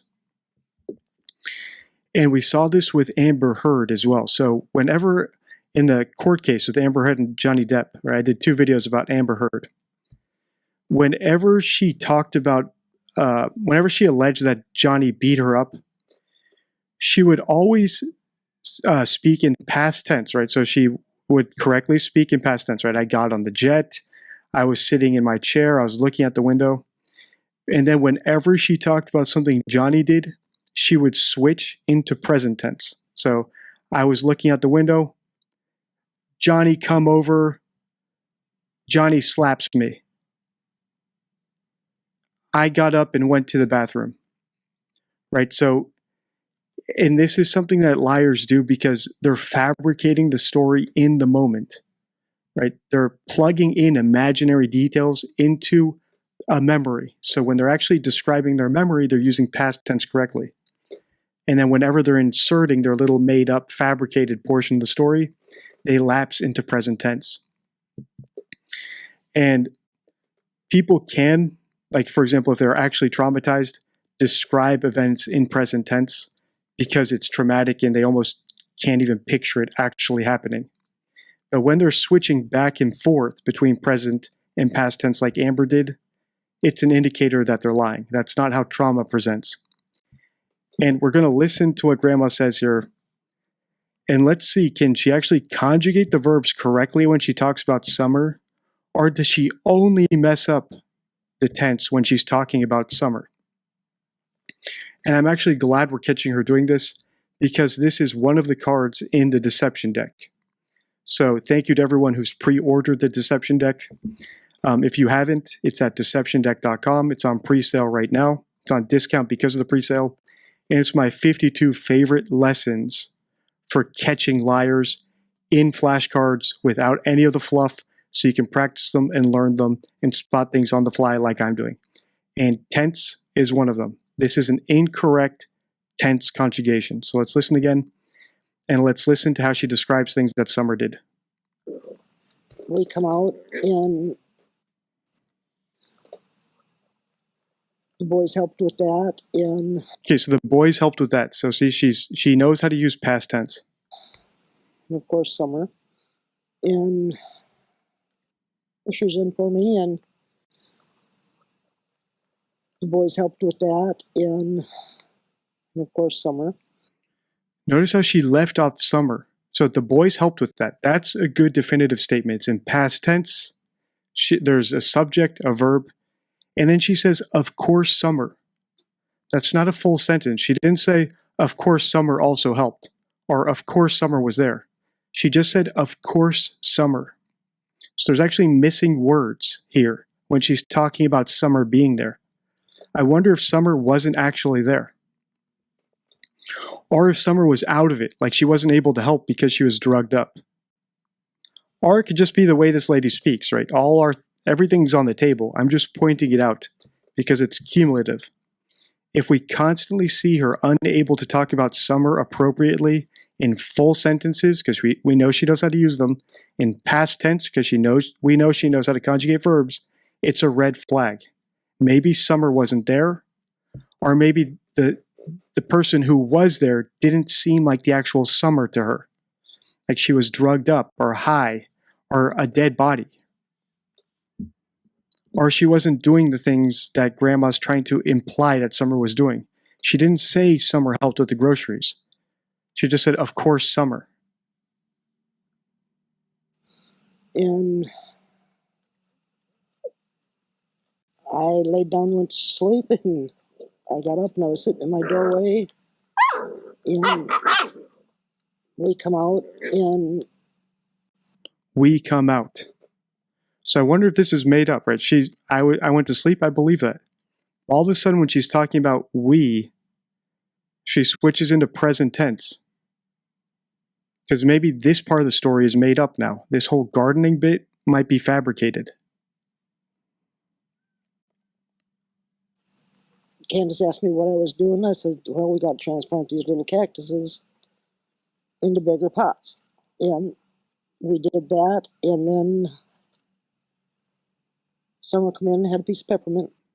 Look, we did that. Summer come in and had a piece of peppermint. Why not Summer came in? Notice she lapses into present tense now. Earlier she missed out words when she was talking about what Summer was doing. Now she switched into present tense when she talked about Summer coming in. So this might seem like a big leap to you, but this is actually a red flag. This woman has spoken the English language for longer than I have been alive. Grammar, particularly tense, present, past tense, is intuitive. You don't need to think about it. It's something we do naturally. Once we know how to speak, we know how to speak in the correct tense. And she's proven she knows how to do that. But whenever she talks about Summer, the tense is off. At least what I've seen here. And there is a reason for that. And that's another line of inquiry now in my mind. So the lines of inquiry so far are, what prescription did she pick up? Was it an opiate or a sedative? And now, was Summer actually there, or was she not there? So is this story scripted? Is there any evidence that this story is true? Can we actually go see the cacti in the bigger pots? And can we also find the smaller pots that they were supposedly in before? And I also want to know, I'd like to ask the boys, did you help Grandma with the groceries that day? And if you didn't help her with the groceries, why would she make that up? And if you did, was Summer there? Because Grandma left off the few words. She should have said, of course, Summer. She didn't say Summer also helped with the groceries. So I want to know, where was Summer then?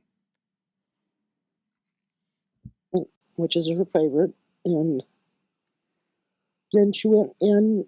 She said, Mama, I want to go play with the boys. Candy walked her back to the house. All right, so now we're back into past tense again. And she asked the boys to keep an eye on her, and that's the last time I seen her. And that's the last time I seen her. So we had, whenever the tense was off, it was related to Summer, which is strange. So I hope I'm not belaboring the point, and I also hope you don't think this is some huge leap. This is Statement Analysis 101.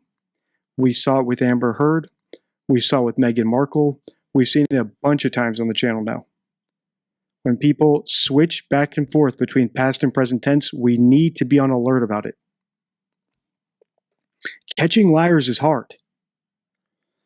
You can't forgive every little discrepancy. That's what they want you to do. For example, she wanted you to infer, when she said, of course, Summer, she wanted you to picture Summer there helping with the groceries. But she didn't say that. You would have to put words into her mouth to get to that conclusion. She just said, of course, Summer. So lying is hard, but catching them is also hard. So you have to look at the little changes in vocabulary, in grammar, missing words, detailed words swapped with vague ones. You have to look for the little signs that someone's trying to get away with the lie. They're trying to make the lie easier to tell by softening it in their head, by making it not technically a lie, or minimizing the lie. And this is all stuff that's taught on my channel here for free, and it's also distilled into the Deception Deck. And then one more shameless plug. If you want to support the channel, you can pick up your own Stay True cap, which is my vintage cap at deceptiondeck.com. And it ships internationally for fairly cheap. So I know lots of my subscribers are from all over the world. And this one, because of the logistics of how it's printed, should ship fairly cheap. Tell me, when you first realized that someone was missing, what was going through your mind, and what was it like here? To be blunt, it was hell. I mean, and I apologize, I'm blunt. As everybody knows, I have a missing daughter. She's been gone for 12 years. And I was like, this is another contextual detail that we just can't ignore. One of Grandis's other daughters is missing, went missing years ago. How does that affect the Summer Wells case? It could just tell us about their environment, that they live in a dangerous area, right? They just live in a dangerous segment of society where people just go missing and horrific things just happen. It could also suggest to us that maybe there is abuse, because so far the only people we've seen go missing are girls. So maybe there is just a desensitization towards abuse, and the women who get fed up with it just run away. So maybe Summer ran away. Or they're desensitized to selling off or pimping out girls in the family. Or maybe it's just a huge coincidence. But it's something we also have to take note of contextually, so outside of the language. One of her daughters is missing, and now her granddaughter is also missing. all I could say is, oh God, not again. And I couldn't do nothing but cry. And we yelled for her, and we yelled for her, and yelled for her. And we could not find her. Candy was in. All right, so as far as the theme of this video, developing leads, I would like to know, did anyone actually hear them yelling? If people heard them yelling, well, that's a little chip in the direction that maybe they're telling the truth. Maybe Summer did wander off and they were actually looking for her. Of course, they could still be hoaxing and doing some yelling to make it look like they think she disappeared. But if nobody around them heard any yelling, it could just be that no one was around and they were actually yelling, or no one actually heard it. But it would be a chip in the direction that this is a hoax. If nobody, no neighbor, nobody in the area reported them actually screaming and looking for Summer. So it's another line of inquiry that those nitty-gritty true crime YouTubers, if they have an answer or want to look into it, I'd be very curious to know the response, to know the answer. Some hysterics. And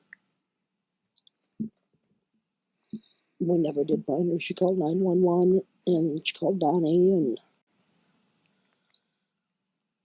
we sent the boys down over the hill, and I stood in front of over by the edge there and watched them.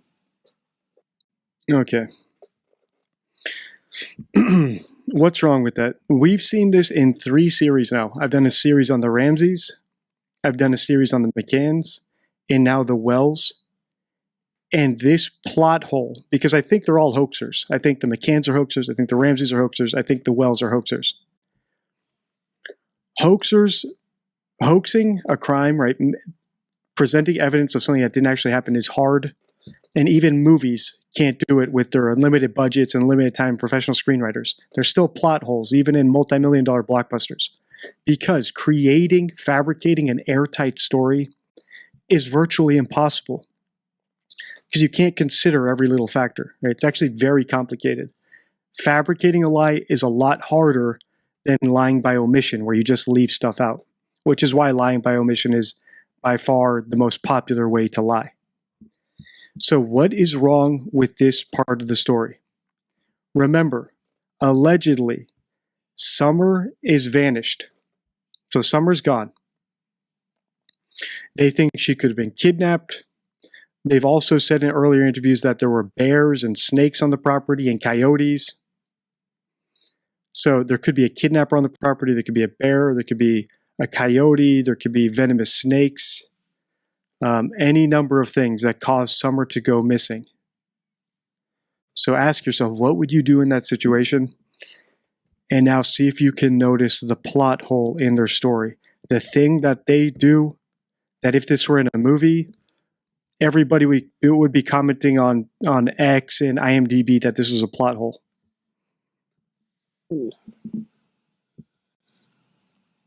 sent the boys down over the hill, and I stood in front of over by the edge there and watched them. They sent the boys to go look for her.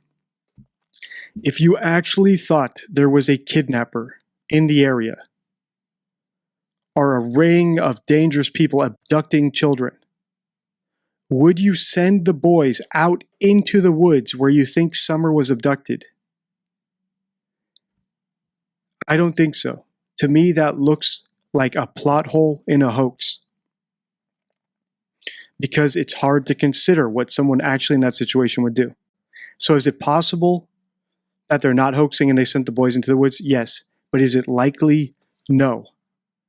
I think you'd have to be very, very stupid to do that. So, and just relating to the McCanns and Ramseys, the McCanns, they alleged that someone broke into a hotel room they were staying in at a resort and stole their daughter Madeline and left their other kids there. And what did they do? They ran back out of the room to go look for the kidnapper, leaving their other kids alone in the room where they alleged that their daughter was kidnapped from. So they're alleging that there's a kidnapper or a ring of kidnappers on the loose, and yet they leave their other kids alone in the bedroom. That is a plot hole. Is it possible they could be that stupid? Yes. Is it likely? No. It indicates they actually know there is no kidnapper, and they're going to run around pretending to look for Madeline because they want to hide what actually happened to her. But because lying is so difficult, they're forgetting, hey, if we actually thought there was a kidnapper in the area, wouldn't we be taking our twins with us because we're worried that a kidnapper might take them too? And the Ramseys, same thing. They allege that someone kidnapped their daughter. They allege someone kidnapped their daughter, John Bonet. The kidnapper says he's watching them, monitoring them. He might still be in the house. And what do? They go looking for John Bonet and they send their son up to his bedroom alone, where a kidnapper might be ready to kidnap him too. So when I point out similarities between the McCanns, the Ramseys, the Wells, I think that it can be explained by the fact that all three of them are hoaxing. That's my opinion. I think all three are hoaxing. All three, something tragic happened to their daughters. They know what happened, and they're trying to sell a different version of events with fake evidence, fake testimony.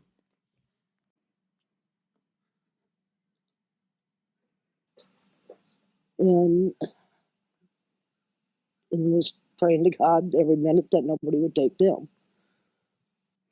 Okay, so at least she addresses the plot hole, right? I was praying no one would take them too. So if you were aware that there's a possibility they'd be kidnapped, would you really send your other children out now to go look for the kid who's allegedly been kidnapped? And there was no sign of her.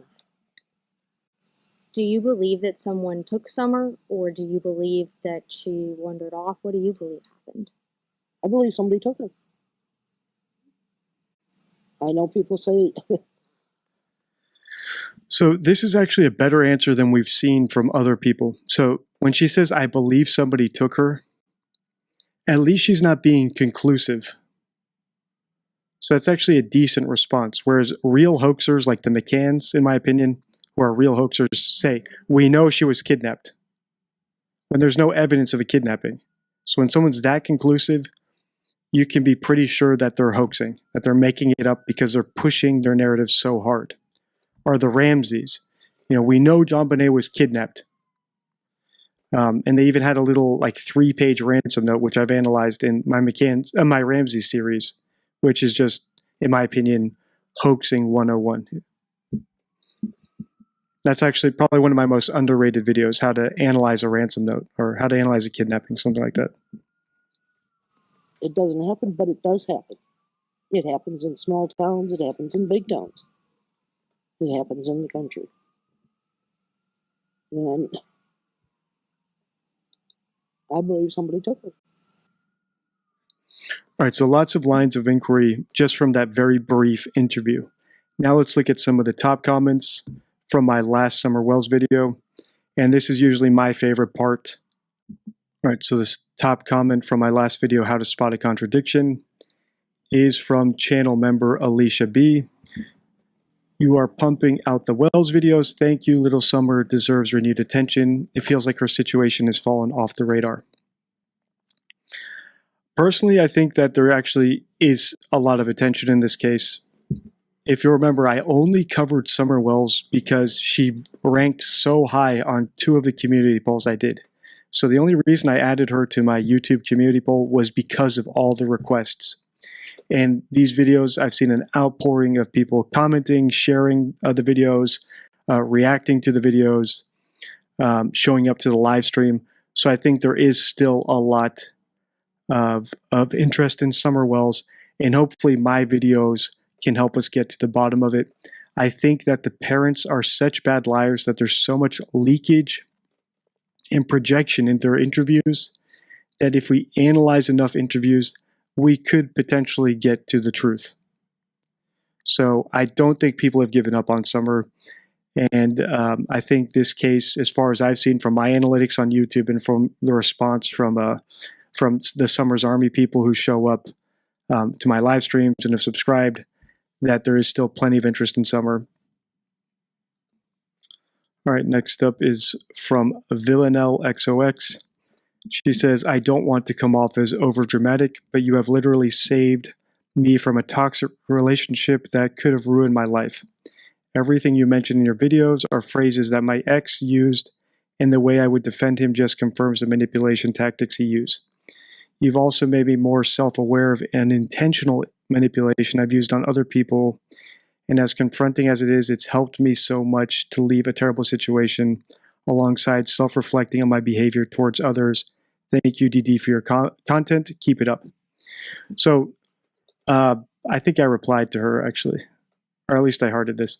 So comments like this mean a lot to me because they're the reason I started my YouTube channel in the first place. And they're actually the reason I came back to YouTube when I thought I was going to leave it forever. But I had so many emails and people still commenting on my videos asking me to come back. And I'm glad I came back. I think this new format is much more rewarding because I can actually just speak frankly. And there's a reason I don't just do true crime, for example. There's a reason I spent so much time on sadists like Ruby Frankie and Jada Pinkett Smith. Because I think that these skills, and you can learn them the hard way, like Vanille did, right? So she recognized these things in her own life.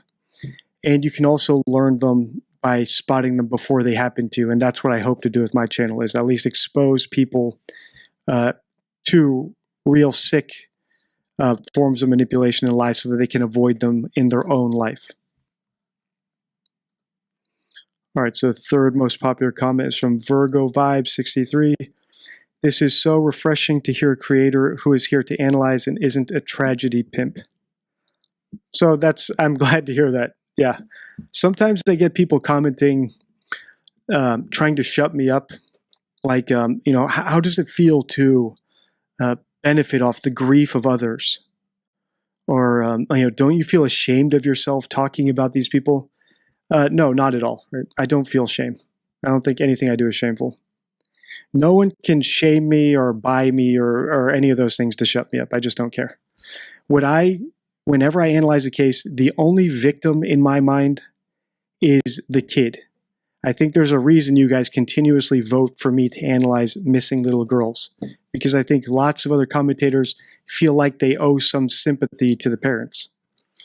Well, if I come to the conclusion that the parents are covering it up or they're involved, I have zero sympathy for them. I don't consider them victims. There's only one victim in the Summer Wells case, and that's Summer. Don't get confused. So yeah, I'm not here to analyze every tragedy that happens in the world. Really, the point of my channel is to teach you how to spot liars and manipulation. And if the way you guys want to get those lessons, and the best way for me to download them into your heads is by analyzing true crime, then that's what I want to do. I want my videos to actually be watched, and I want to give you real world examples of the lessons. And I just hope I can communicate everything in a way that you find it entertaining and valuable. And so far, I think the reaction has been great. So it's very rewarding to me when I see people commenting stuff I've said in previous videos and applying lessons from the Ramseys to the Wells or to the McCanns to the Ramseys. It just means that I'm getting my message across. So yes, I'm not a tragedy pimp. I'm glad no one here, at least a member like Virgo, thinks I am. All right, so next up, Barb Nauman. She says, yes, Don has an extensive criminal past in jail and prison. He used, quote unquote, other females in the family when he was growing up. They've been attempting to seek justice. There are many recordings of Don Wells drunk and calling into YouTube shows. Many thanks, DD, for this valuable work you're doing for a small child who never had a chance in this earthly life. Yeah, I've seen lots of people commenting about all the interviews that Don does. And I actually reached out to Ziggy. Hopefully she sends me some clips. I reached out to her on X because in that first Summer Wells video I did, which was just a compilation of weird things that Don Wells said in interviews, Ziggy said in a live that everyone was telling me to go watch, and I checked it out. She said that when she was reacting to my first Summer Wells video, that some of those quotes came from interviews that she did with him. So I'd be curious to see clips of some of the earliest interviews that people did with Don where he talks about his views of minors, views of women, because I think they're very revealing. There's a reason that my first video in this series was, can people project their guilt? Because I feel like lots of what Don says is him projecting his distorted views of the world and of sexuality and of a father's duty to his children onto the world, onto other people. Which is why when he says things that seem totally bizarre and outlandish, he doesn't censor himself, because to him they're not particularly weird. That's just how the world works. All right, next up we have a comment from Dale Newton. And Dale says, to solidify Dee Dee's point about innocent parents refusing to believe the possibility their child is unalive, in 1975, right, all the way back in 1975, his cousin went missing on a camping trip. And then 45 years later, after his cousin's disappearance, his aunt sternly corrected another family member when they spoke about Kurt in the past tense. So Kurt's the cousin. And then he says, I remember it well. It was such an awkward moment. And that's correct. That is why it's such a red flag. So it is possible, right, for the parent of a missing child to accept that their child is dead or lose hope. But it's very rare. So empirically, right, in studies across many parents of dead, missing children, or not that missing children, right? So where they don't know what happened to the child. It's very uncommon for the parent to actually accept the kid's death at any point, but especially early on in the investigation where there's no evidence that the kid is dead. So here was Summer Wells. It's not like there was a pool of blood in the basement and a ransom note saying they're going to kill Summer. Summer just vanished. For all they know, she could have been out in the woods. So the fact that even in those early interviews, the one we analyzed where it was only like 2 weeks after she went missing, they're talking about her in the past tense and talking about losing hope about her. Those are big red flags. More likely than not, right, you're going to be right most of the time if a parent talks about their kid in past tense, if you assume that the parent knows the kid is dead. So I'm sorry for the tragedy in Dale Newton's family, right? That's a very sad thing. But it also shows a mother's love. And that's a common theme on the channel, is mother's love on my channel. Even I find it very hard, as you guys know, right? If you've seen my Ramseys, McCanns, I find it very hard to picture a mother killing their kid, even though I know it's possible, right? Like I analyzed Casey Anthony. I think that she killed her daughter. Right, I'm familiar with the Susan Smith case because it's one of the most famous cases in statement analysis, where she said she was carjacked with her kids in the back seat, and in reality, she locked the kids in the car, went out and let it go down a ramp into the water, drowning her kids. And when she spoke in interviews, she spoke about them in the past tense, even though allegedly she thought they were missing. All right, so now we're jumping around a little bit, and I just want to address this. So I'm going to read this comment from Kathy Plouffe. And she says, just an FYI, I am pretty sure only Catholics have confessionals. I understand what your intention was to gather intel. Thank you so much for doing this work to reveal liars. Like you said, you really have to go on the dark side to understand this level of evil. I think a lot of us think like we have been dragged through a cesspool and back. You have brought truth and hope and all the lies. So in my previous Wells video, I noticed that the parents themselves brought up the church. And as you guys know, I don't, and as I've said in this video, I don't get into the nitty gritty of the cases. So I didn't know if they were Catholic or First Day Adventist or whatever, if they're Protestant. So I was just saying that a line of inquiry could be to go to the church and see if they confess to someone, because that would explain why they were ingratiating themselves with the church, hoping that whoever they told the truth to or admitted some, of their dark past to won't come forward and break the privilege between priest and congregant and confessor. And one of the benefits of doing my analysis publicly is I get instant feedback from all of you, which is why I think this video is so cool, because I've put out all the lines of inquiry that I would look into if I had the time.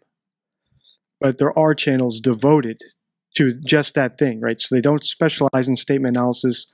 They don't specialize in spotting lies or manipulation. What they do is they specialize in deep diving into the nitty-gritty of cases.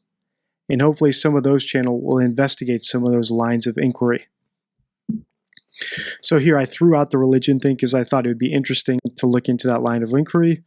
And within a day, many of you guys pointed out they are not Catholic, so there is no confessional, which means they may not have confessed to anyone officially, like a Catholic going into the little confessional booth and confessing their sins to a priest. So that is out. However, there may be someone at the church that they confided in informally. Right? One reason many people go to church is to seek guidance and seek redemption with the Lord. So maybe there was someone there that they confided in, even if it wasn't a formal Roman Catholic confession. So I just want to address that. I think everyone who pointed out that point to me, I thank you for that. I love the feedback, and I like the way that Kathy acknowledged. She understood where I was going with it, and she's informing me. Not like some comments where I see like, dude, you need to learn all about this case before you comment on it. Like, well, that's not the point of my channel. The point of my channel is not to solve a true crime. The point of my channel is to teach you how to spot liars and manipulators. If I incidentally help solve a crime, then that's great. But it's not the point of my channel. I don't do deep dives into true crime. All right, let's wrap up with this good comment from channel member DC Primetime. And DC says, thank you for being so disciplined and responsible with your analysis. When someone says something about another creator or sub in your chat, I like to say the truth is for everyone. And I've seen lots of people ever since I started covering Summer Wells reach out to me telling me, don't talk to this person, don't talk to that person. As long as your focus is finding the truth, that's all that matters to me. To put you on the camp of the good guys. So I always leave open the option to myself to talk to anybody for any reason. So telling me not to talk to this person or that person, you guys just have to have faith in me that I can spot a manipulator when I see one. Okay, so just take it for granted that I can spot a manipulator when I see one. So far, I think as long as someone's looking for the truth in this case, they're good with me. And like I've said in the past few Summer Wells videos, if you want to react to one of my videos and add context, just like everyone's doing here in the comments where they're adding context to what I say, feel free to do that. It will spread the word about your channel, it will spread the word about my channel. And for example, when Pat Brown did a video reacting to one of my videos, it's one of her most watched videos. So it helps both channels, and it just can add some context about the case facts, which I might not be privy to just because I don't have the time or really the inclination to do a deep dive into all the facts.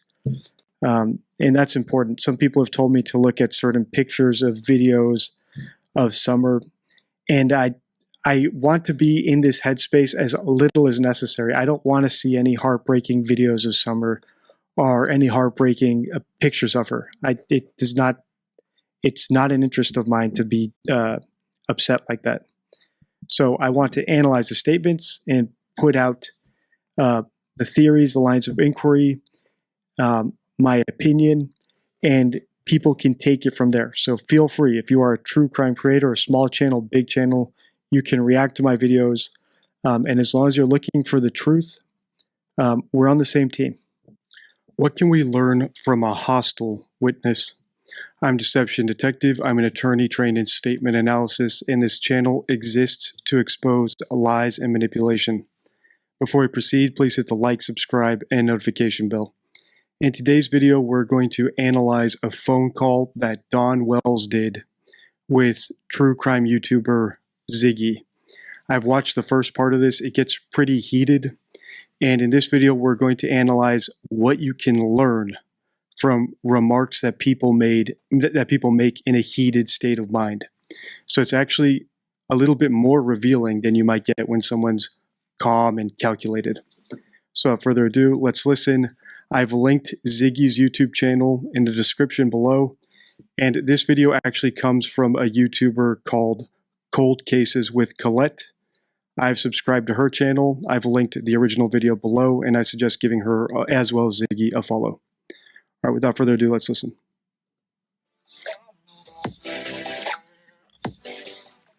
Hello everybody and welcome to my true crime channel. I hope you're all well and having a great day. So Dawn Wells completely lost it with Ziggy on YouTube last night. It really wasn't pleasant to listen to. He really spoke to Ziggy in a disgraceful manner. He was swearing. He ended up being racist as well during this rant, during this tirade. It really was unpleasant, and if you didn't hear it, I'm about to share it for you now. But please be warned, the language is disgusting, and I've had to bleep out the racist remark that Don made. Oh no. Also, just a little bit more context here. This video is 2 years old, and I think since this video came out, or over the course of the last few months, Don has stopped doing interviews with YouTubers, and I think interviews altogether, and you're about to see why. Already in the first few moments I listened to, you can see the reason why, if he does have counsel, they advised him to stop doing these sorts of interviews. Oh no.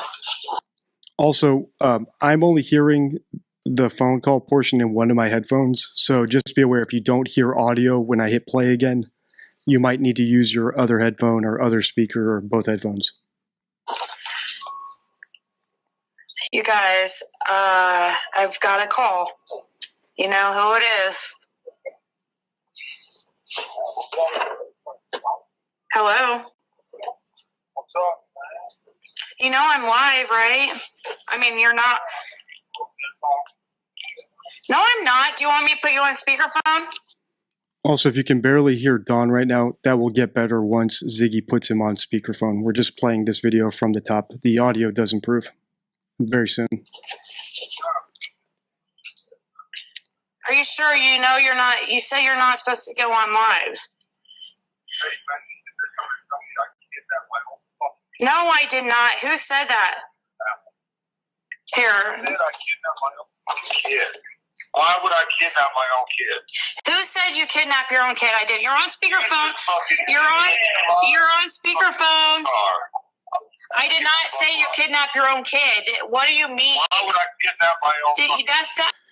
All right, so Ziggy on her live has apparently been talking about theories about what happened to Summer Wells. So if you're new to this series, this is our 5th video about Summer Wells. She's a little girl who went missing back in 2021 and has not been found yet. We've analyzed other statements from her parents as well as her grandmother. And now this is the first hostile interview we're analyzing, where Dawn is confronting Ziggy about putting out theories about what may have happened to Summer on her YouTube channel, on her live. And you'll notice that he takes issue with her saying that he kidnapped his own daughter. So of all the theories she might have mentioned, that's the one that he was so sensitive about that he had to call in. So already we should note that's the one he's most sensitive about. For example, if someone said that astronauts kidnapped Summer and flew her to the moon, I doubt he would call in about that because it's very distant from the truth. Right? People get offended and get defensive when you're close to the truth. Right? If I call you purple, you might not be angry with me. But if I call you low IQ and you are low IQ, you'll probably get insulted and start defending yourself or start getting hostile. Right? So we have to note when people get sensitive. So he's sensitive about that particular theory, that he kidnapped her, which might suggest that it's close to the truth. Also notice he's taking the time to call in to this live, but he's not denying kidnapping his own daughter. He's simply saying, how could I have done it? Or why would I have done it? And we saw the McCanns do a similar thing when they were confronted with killing their daughter, Madeline, in an interview. I think it was my last video before this one. Instead of saying, no, I did not kill my daughter, Jerry said, well, why would I kill my daughter? When would I have had time to do it? I love my daughter. Why would I kill her? And that's a form of weak denial, and it's also a form of deflection. So they're answering the allegation, but they're not denying it. They're just saying something that implies they didn't do it. And that's because liars have a really difficult time denying things they didn't do. So in my opinion, Don Wells and his wife know more than they've told the police, than they've told the media. They're concealing guilty information, in my opinion. And we can see little hints of that here. So guys, was that what I said? Don, you're on speakerphone. I'm just warning you. You're on speakerphone. And you're sitting there running your mouth. We're going over theories. I just said. You know, I have a theory that you're a dumb bitch. Is that a good? Don, are you drinking today? All right, the other thing here is notice how defensive he is and how he's going into mockery. So she said he might have kidnapped his own daughter. He hasn't denied it. He's asked rhetorical questions about it. And now he's insulting her. So he's going into mockery mode. And this is something that's in the deception deck. So I'm going to show you what's written on that card. So if you haven't ordered your copy of the deception deck yet, it's my 52 favorite rules about spotting liars. And it's broken down into 4 suits: words and phrases, grammar, cues, and wisdom. And over here is my map for it. And you'll see we have mockery in the map. And basically, I'll just read you the rules so you can see how it applies to Don Wells here. So the rule of mockery is when cornered, liars frequently resort to discrediting or intimidating their accusers, as they lack the truth to defend themselves. Conversely, those with truth on their side typically respond promptly with clear denials and conclusive evidence. So Don Wells is actually textbook. He has the opportunity here to say he did not kidnap his daughter, and instead he did not give a denial, and he begins attacking Ziggy. So he's attacking the accuser rather than presenting proof. And the example I have on the deception deck card is Mike O'Hearn. If you haven't seen that video, it's one of my earliest videos. But this example here on the card could just as easily be Don Wells. Tonight? No. Because you would not be acting like this if you weren't. It's just a theory. Oh, because you want to shoot up with some shit? It's just a theory, eh? Did I say that he kidnapped his daughter? Man, you're sitting there running your mouth. Yeah. And you're saying all kind of stupid shit. Your mouth is running. We're watching the News Nation. And it was not, that's not what I said, Don. That's not what I said. But I will rewind it. I will rewind it. I got all kind of theories too. Why? What? Shut up, baby. Shut up. Why in the fuck is it so impossible for somebody to fucking kidnap our kids? Why I said it would be. So listen, more rhetorical questions. So rather than saying I did not kidnap my kid, he's sending up little trial balloons. Well, why couldn't someone have kidnapped my kid? Why couldn't someone have come onto my property to kidnap my kid? And you'll see that liars, people with guilty knowledge often do this, and I call it sending up a trial balloon. They're asking rhetorical questions to find out what you know. So for example, if you say, well, the dogs didn't bark. So that's why I don't think a stranger walked onto your property, because you have 12 dogs on the property. None of them barked. We don't have any reports of dogs barking around the time that your daughter was stolen. So now you've given them your reason. And what do? Well, now they're going to fabricate a response. Well, the dogs weren't there that day. Right? So all 12 dogs were not on the property the day she went missing. Okay, what have you got now? Tell me your next theory so that I can make up a response. And this is typical of liars, and it's typical of unsophisticated liars because they lack the imagination. So low IQ liars lack the imagination to imagine all these things. so they don't include it in their original story. And even sophisticated liars will have small plot holes, just like how blockbuster multi-million-dollar movies with multiple scriptwriters still have plot holes. So a low IQ person in a rush under the stress of committing a crime is going to have a lot of plot holes in their story. And the way that they plug them up is just like how scriptwriters and studios listen to what people say online, they point out the plot holes, and then they retcon the solutions in the sequel. And we see the Wells, in my opinion, do that a lot. Whenever they screw up with something, if you've seen my videos, my early videos about the Wells, we talked about how Summer's head was shaved. And I gave 3 very disturbing reasons why her head might be shaved. And now what we see in the comments, people saying, well, she had lice. So that's them plugging in a plot hole. When they talked about her getting her head shaved, they never mentioned lice. They gave other reasons for it. But then when we picked apart those reasons, they had to come up with another reason. So they fabricated another one. And lice also is just as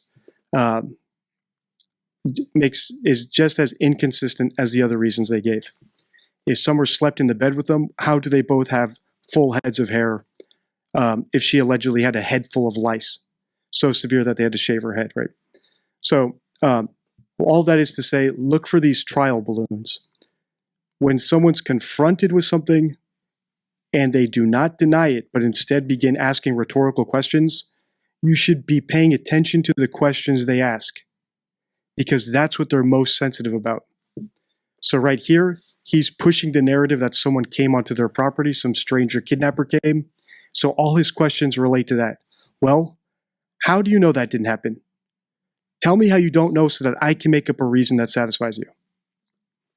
Be one of the 5 people that were around her that day. Who was? I said it would be one of the 5 that were around her that day. Oh, nobody could come up here and just kidnap her, huh? That's impossible, right? See, listen to the questions, right? That's impossible. No one could have done it. Totally rhetorical. He wants to know what Ziggy knows. He wants to know what the audience knows. What will they point out that I need to fabricate a response for? Not a random, no. Oh, okay. That's impossible. A random? And what the fuck is she? A random? What the fuck is she, man? Obviously, shut up.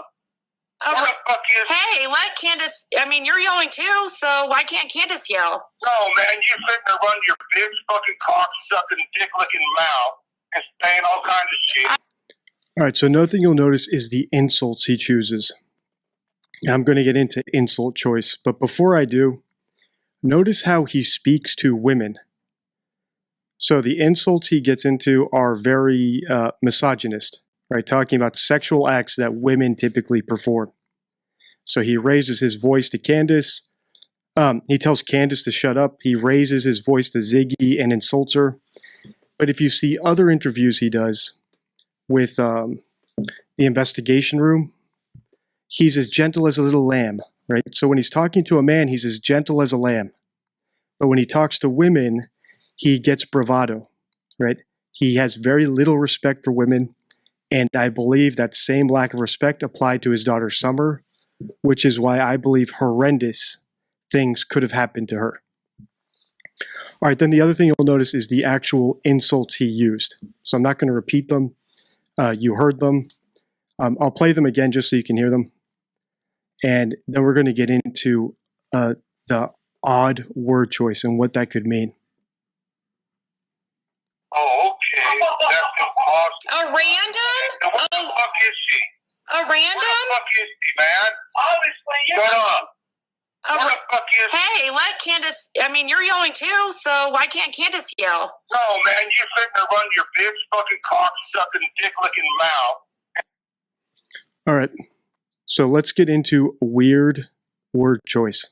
So regarding weird word choice, conveniently, I actually got a great example of it yesterday.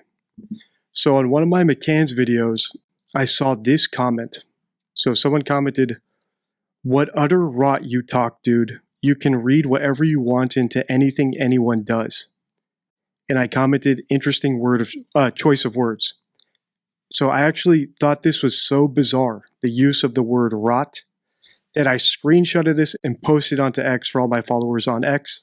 If you don't follow me there, please do consider following me there, and consider following me on Spotify. All right, so the word rot, I thought it was strange because I haven't seen someone use that word before, and I think it says a lot about the speaker. I think it's a form of projection that they are either ill, are suffering some sort of disease, or have some psychological issue where there's entropy, like they live in filth, or they see the world in a very depressing, degrading way. That was my thought. And then one of my subscribers actually looked up the guy's YouTube channel, which I didn't even think about doing. So I'm going to show you what he found on the YouTube channel, which is bizarre.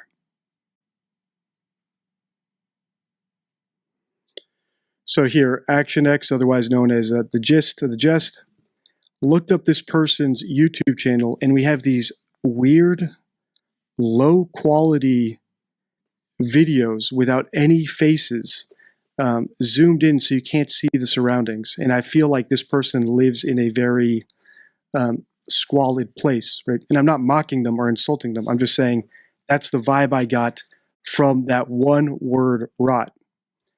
And I was actually surprised at how I was able to just pick up on that one strange word. So when we look at Don's insults, he talks about degrading. He's talking about degrading women and sexual acts that women perform on men. And he talks about all women this way, right? He doesn't know Ziggy. He knows Ziggy as a YouTuber who looks into true crime. The same way I know of her, right? I know that she looks into true crime because she's commented on one of my videos. And she's involved in lots of these, the Don Wells phone calls and interviews because she was able to get him on the phone multiple times. But beyond that, I don't know anything about her. And neither does Don. But because she's a woman, he jumps to these sorts of insults. And I think this is a bit of projection. And I don't think it stops at full-grown women. I think he also includes children, young girls, as sexual objects who perform really deviant sexual acts in his mind, right? So not deviant, promiscuous. So I think he's someone who sees all women as promiscuous, including little girls, including his own daughter. And that's why he has so little respect for women, and why I think Summer was abused. And part of the reason, besides many other concerning things he said, that he was involved in her disappearance or death.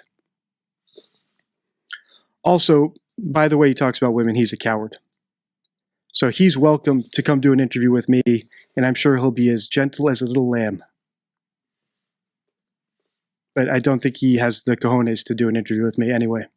In fact, Don, if you want, I will send you questions. You can write out your answers so you don't even have to talk to me. And if I'm satisfied with your answers, I'll never make another video about you again. Saying all kinds of shit. We're going over the News Nation videos, and I said it was one of the 5. And I said, didn't I say that you're not letting me explain myself here, please? Fuck you.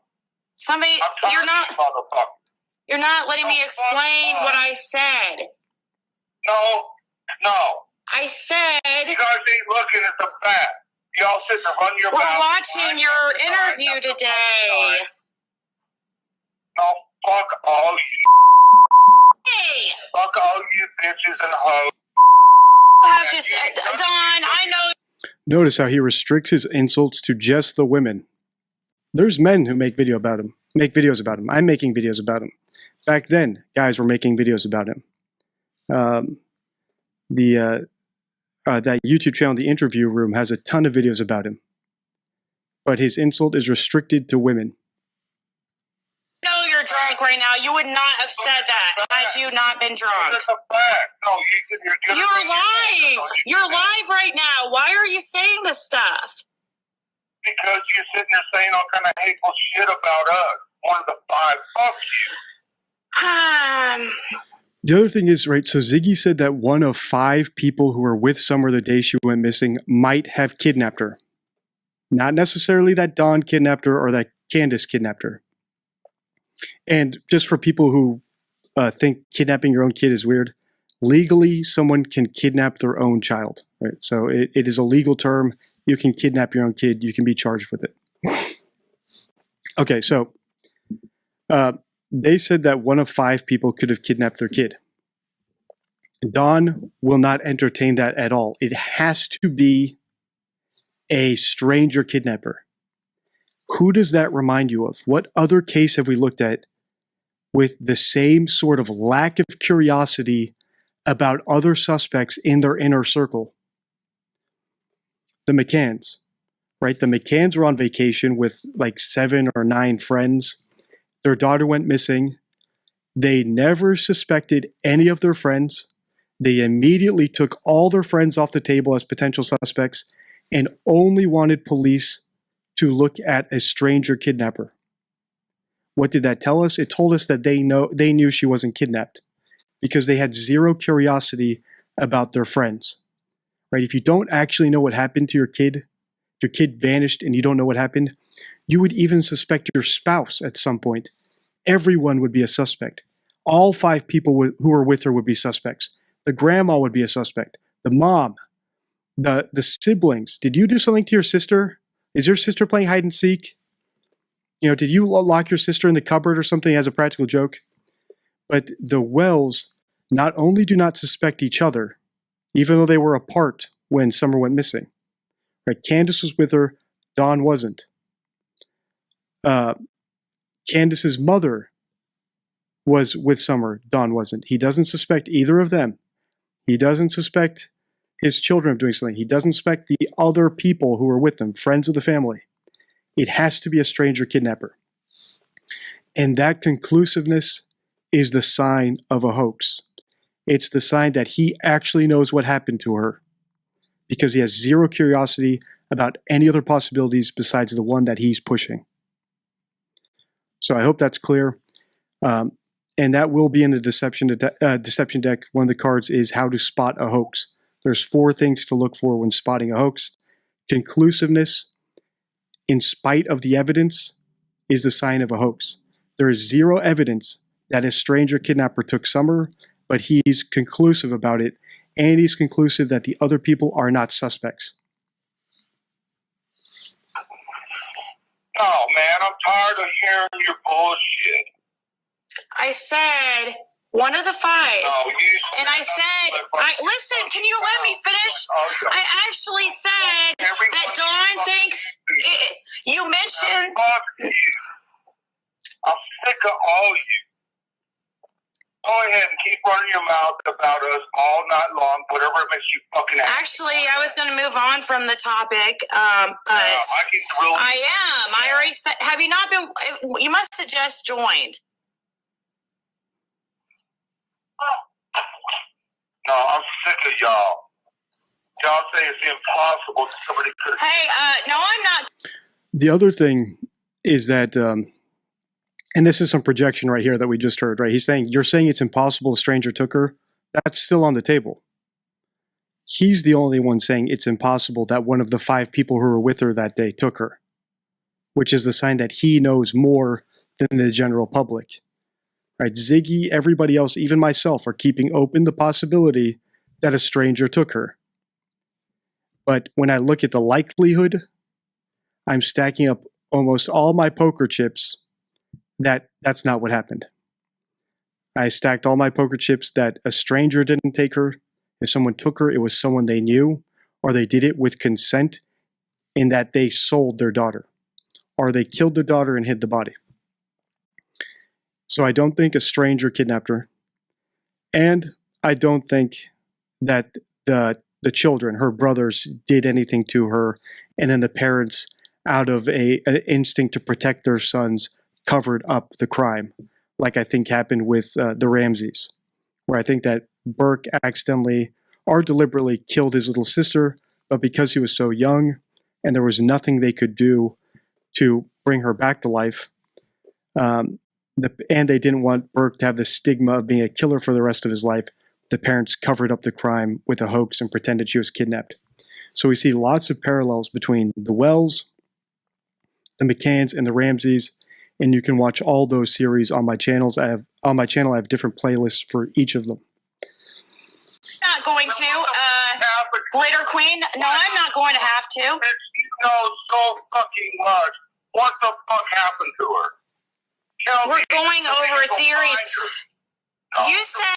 So notice how he doesn't say, I don't know what happened to her either, right? Maybe that happened. I don't know.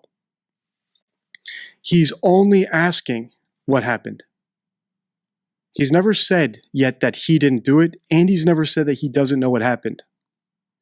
And that might seem like a big leap to you, but we always speak based on everything we know. So if you know what happened, the idea of saying you don't know what happened does not even occur to you in the first place. Instead, what you do is you ask rhetorical questions in order to try to conceal what you know. Right? So people reveal themselves through their words by what they say and what they don't say. Said today, your comment today was that you said that Candace, the only mistake was Candace made the wrong friend. And I was saying he's talking about Allie. That's what I said. None of you have no evidence. You just keep running your mouth. Don't you think? So notice how weak these denials are. Right? You say we did something to our daughter. You don't have any evidence of that, do you? Because if you do, tell me, so I can make up something. You don't have any evidence of that. Saying someone does not have evidence of something is not the same thing as reliably denying it. It's not the same thing as saying, I didn't do it. If he said, I did not kill my daughter, I would believe him. I'd believe he didn't kill her. But that still allows the possibility that he kidnapped her, or he sold her, or he tortured her and someone else finished her off, or he left drugs out negligently and she took them and died. So she killed herself with drugs that he left. Right? So people pick their words. People hate lying. It's very stressful. Also, if you lie, it can be used against you later. 99% of the time, people will tell the truth. They'll just omit information, or they'll deflect, like we see Don doing here, where he's deflecting with questions. And he's giving weak denials, right? He's implying a denial. Well, you don't have evidence that we did anything to her. That's not the same thing as saying, I didn't kill her. An honest person, even in the face of potential evidence, would still claim it. Well, I don't know how you found the hairs there, but I didn't kill my daughter. Right? I must be getting framed.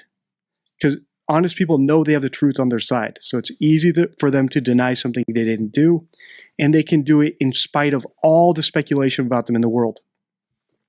So the fact that these parents, that Don is sitting at home while his daughter's missing, watching YouTube videos about people speculating about what happened to his daughter and getting so upset and sensitive about it that he has to call into the show is a red flag for guilt.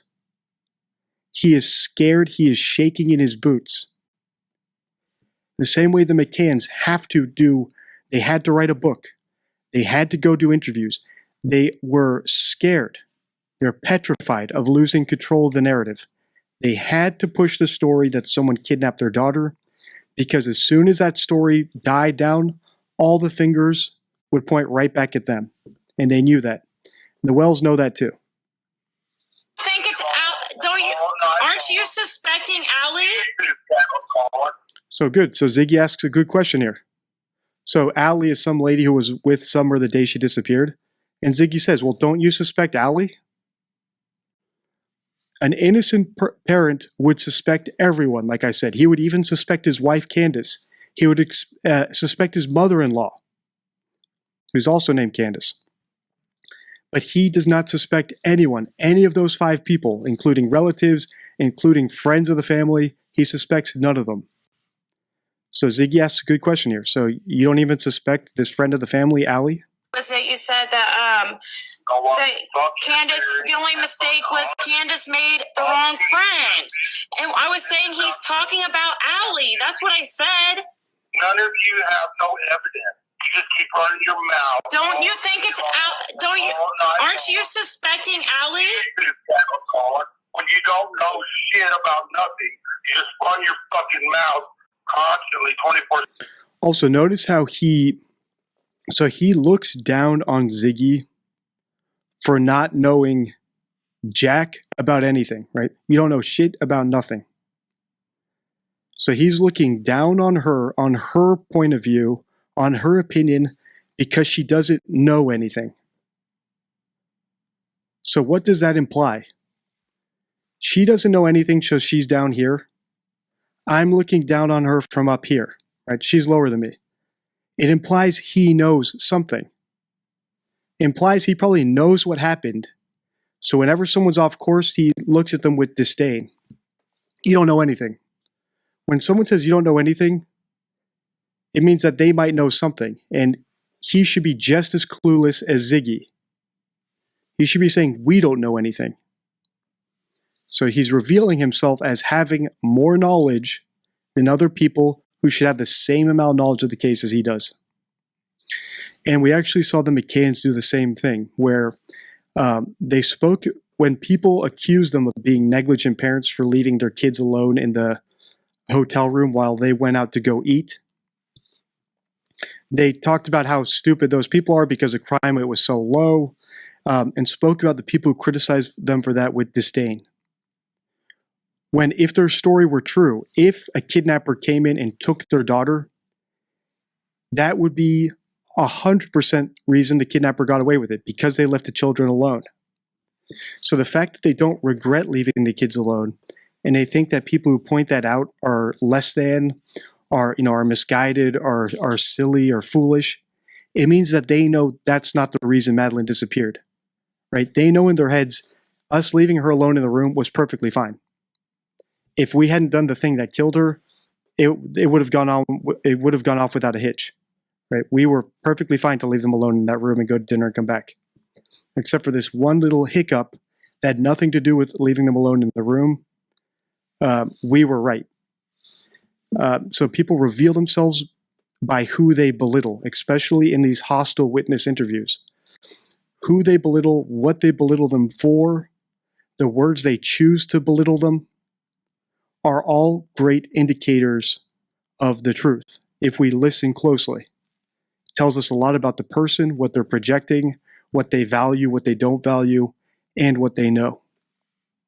24/7 on my daughter's fucking over my daughter so you can make money, because you don't give a damn, actually. You don't care. So here's another thing I see lots of times on my videos is people commenting, aren't you ashamed? Aren't you ashamed making money off other people's deaths and their grief, and profiting off of their pain? No, not at all, right? Because there's only one victim here, Summer. In the McCann case, there's only one victim, Madeline. And I actually have a video I love to show when people try to shame me about the videos I make, because at the end of the day, we're looking for the truth. And in my point of view, that is the highest goal, the highest pursuit is the truth. So here's the video I like to show when people try to shame me or shame us on the channel for looking for the truth, or blackmail us, or bribe us, or try to threaten us. I posted this on X a while back, and I titled it, Jerry McCann Warning Candace Wells About My Channel. That Terminator is out there. It can't be bargained with. It can't be reasoned with. It doesn't feel pity or remorse or fear. And it absolutely will not stop.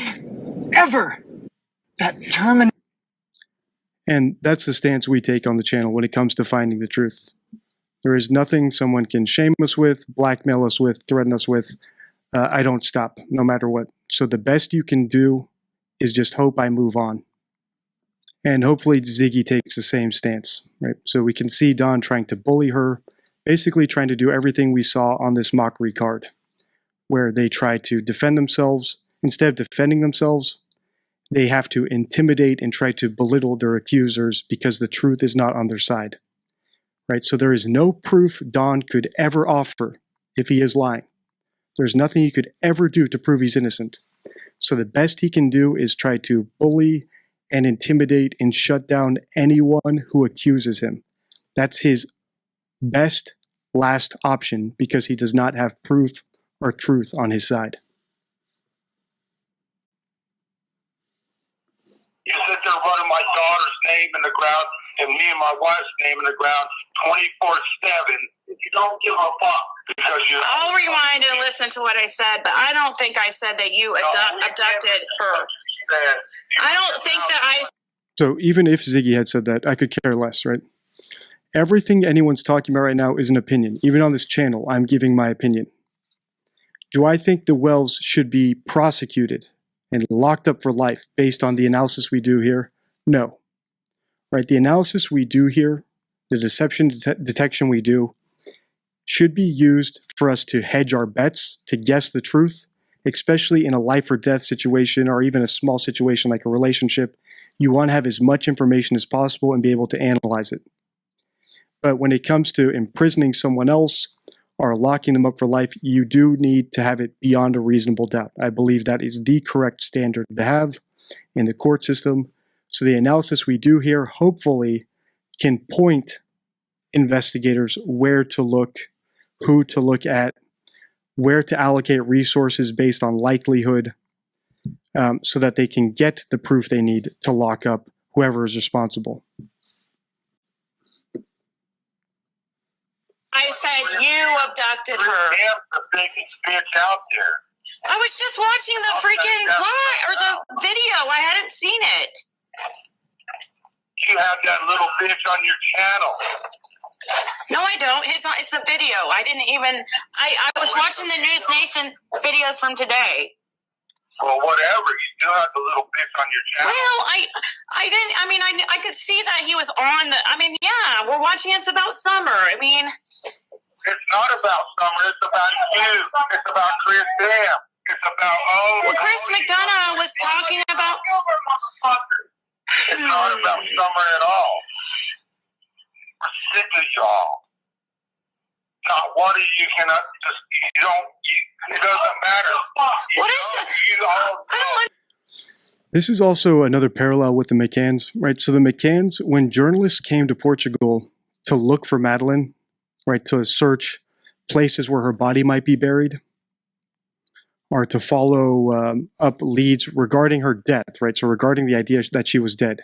So when the journalists came and looked up theories that didn't follow the narrative the McCanns were pushing, they shut them down, right? They took them to court to try to shut them down, which implies that they had zero curiosity about the leads, about maybe Madeleine being dead and buried somewhere or hidden on a property somewhere.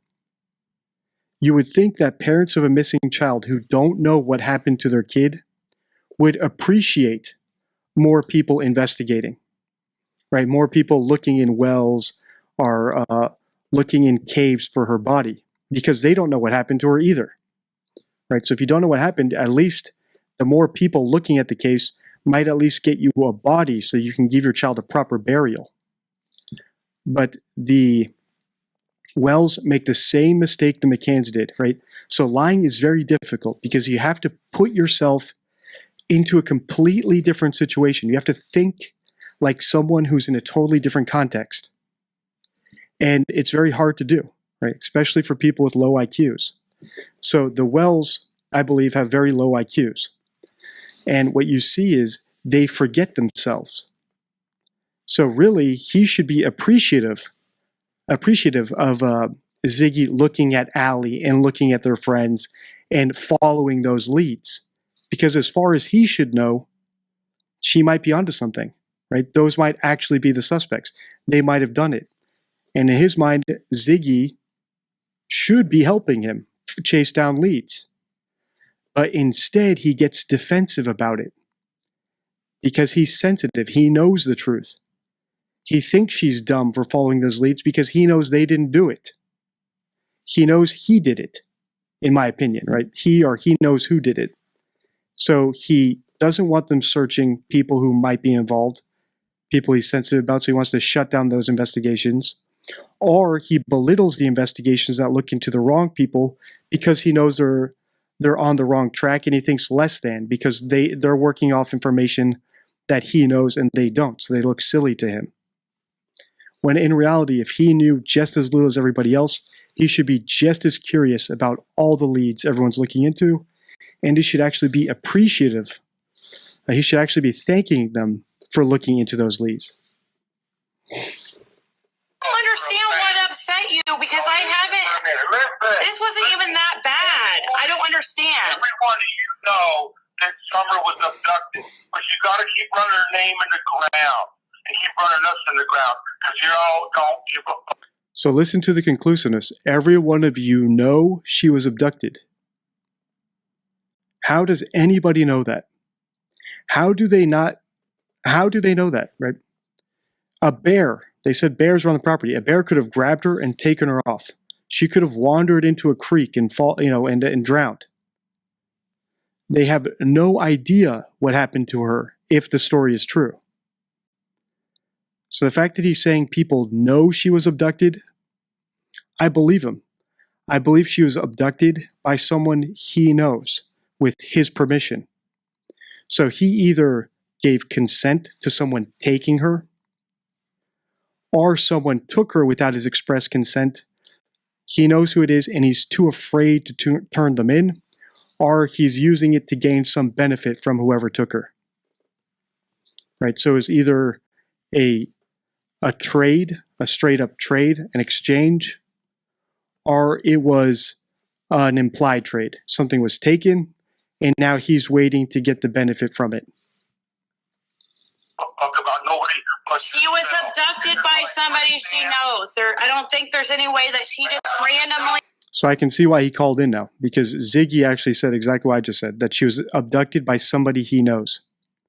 And I think that's why he was sensitive enough to call in.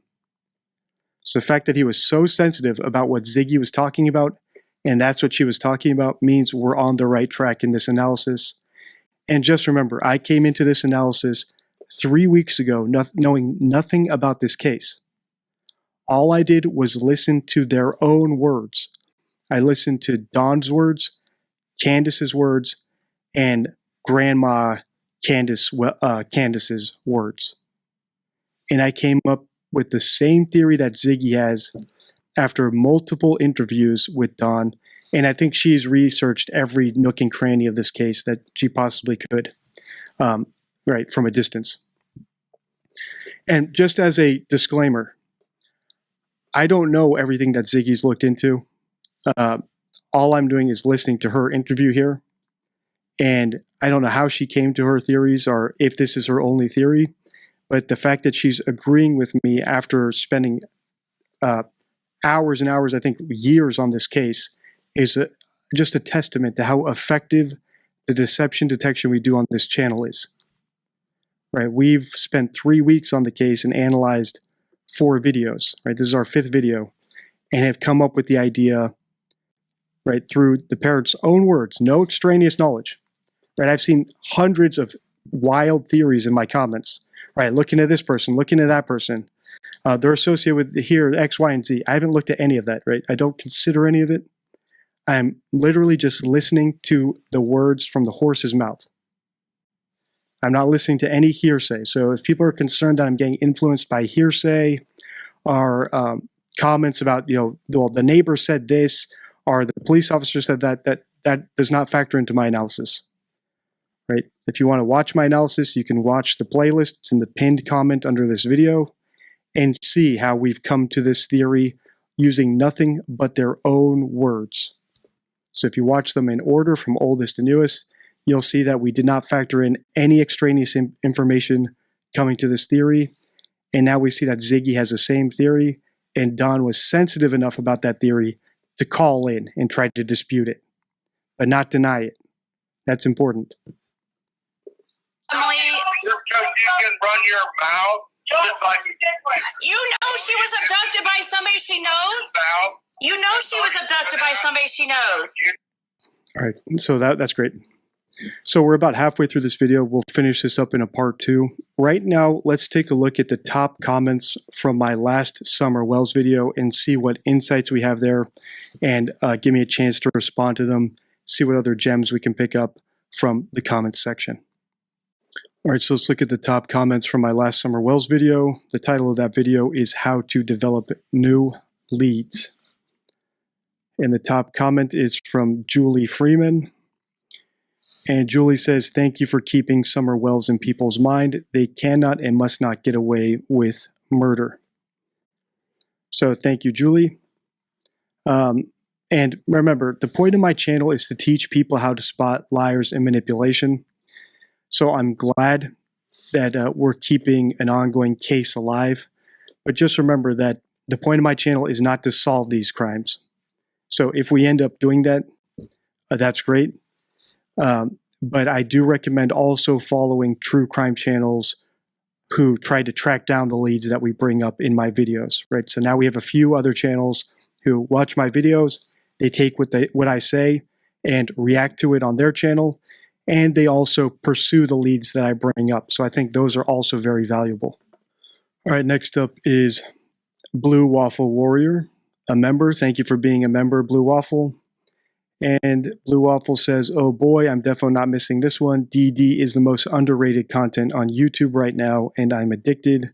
The growing community of mini detectives he has brought together is absolutely awesome. And I agree. I think one of the best parts of the channel is the fact that people are learning these lessons. And like I just said, reacting to the previous comment, chasing down the leads that we bring up in the videos. And if you're a member to the channel, you actually have access to the members section where I post some videos I'm planning to analyze and you guys react to and put your thoughts there. And the comments I read there are very, very encouraging. The fact that people are spotting stuff that even I miss based on things I said in previous videos. And the fact that we're doing analysis on the fly, right? We're watching these videos for the first time, does mean that if you are a subscriber or a member to the channel and you watch a video a couple times, you will 99% of the time catch things that I missed simply because the statements we analyze are so dense. I would have to be pausing every 2 seconds to point out things. And so the comment section on all my videos is usually very rich with extra content, which is why I react to the comments at the end of each video, because there's always other little extra gems in the comment section. So I recommend after you watch my videos, watch them again with the live chat turned on so you can see what we were saying in the live chat during the premiere, and then also read the comments and vote up the ones you like so that we can react to them in the next video in the series. So next up we have Laura Aragon, and she says, I'm impressed with your ability to analyze and interpret these hoaxes. These girls deserve justice. And this is a running theme in the series we have going on the channel now. Right, so each series I start, I usually run a community poll asking what you guys want me to look into. And so far, we've had 3 rise to the top who all involve missing girls covered up by what I believe to be a hoax. So if you've stuck around to this part of the video, I'm just going to show you the card, at least what I've prepared for the card in the Deception Deck. Remember, you can pre-order yours at deceptiondeck.com. And I'm just going to show you what the hoax about spotting, what the card about spotting a hoax says. So you can see what those 4 rules are that I referenced earlier, right? So the 4 things you should look into. All right, so when it comes to spotting a hoax, right, we have the quote, the bit of wisdom, extraordinary claims require extraordinary evidence from Carl Sagan. And here is the full explanation, right? So how to spot a hoax. When analyzing a fantastical statement, we must consider if it's a hoax, right? So a statement that asks us to think of anything other than the most obvious, easiest explanation, right? If someone's asking you not to follow Occam's razor, it might be a hoax. Or if someone says they've seen Bigfoot, it might be a hoax. Someone says they might have seen a UFO, it might be a hoax. If someone says that someone kidnapped their daughter, a stranger kidnapped their daughter, when we know that 99+% of the time, if something happens to a little girl, the parents are responsible, it might be a hoax. All right, so insecure liars may overact or fabricate evidence to bolster their story. This is known as a hoax. To spot one, ask yourself, is the speaker too conclusive considering the evidence? Just like Don Wells here, right? We know a stranger came and kidnapped her. There is no evidence to suggest that. There is no evidence that eliminates the other friends as potential suspects. So he's too conclusive considering the evidence. The second thing you should ask yourself, are they unexpectedly reticent about presenting their evidence? Right, so if he has evidence that someone kidnapped her, why is he not presenting that evidence? Why is he not offering every insight into what happened that day? Running to the police to do a lie detector test. Right, being candid with everybody about what happened. Right, why is he asking rhetorical questions and being cagey and being reticent if he knows that's what happened, instead of being candid and open with everyone? For example, why did he stop doing interviews? Third, do their displayed emotions not match their reported emotions? So we saw that the behavior panel, I've seen some people comment this, reacted to Dawn and Candace Wells on the Dr. Phil show. And they believe that the parents weren't involved or something along those lines, right? So they're not as convinced as I am of the parents' guilt. And that's because body language analysis relies on things that can easily be faked, right? So someone can cry or get belligerent, like we saw Dawn on the phone call, right? And to show how sad they are. But unless they tell us their feelings, right? Unless they say I was shocked and afraid and couldn't sleep because my daughter was missing, we do not read those emotions into their faces or their body language, right? So people have to report the correct emotions, not just display them when they're in front of a camera in an interview. And hoaxers, like I say in this rule here, tend to overact or fabricate evidence because they know their story is weak.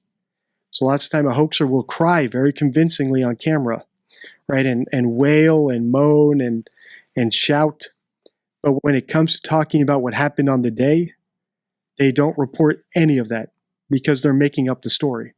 So putting in those emotions did not even occur to them in the first place. And then the fourth test, is their story vague instead of detailed?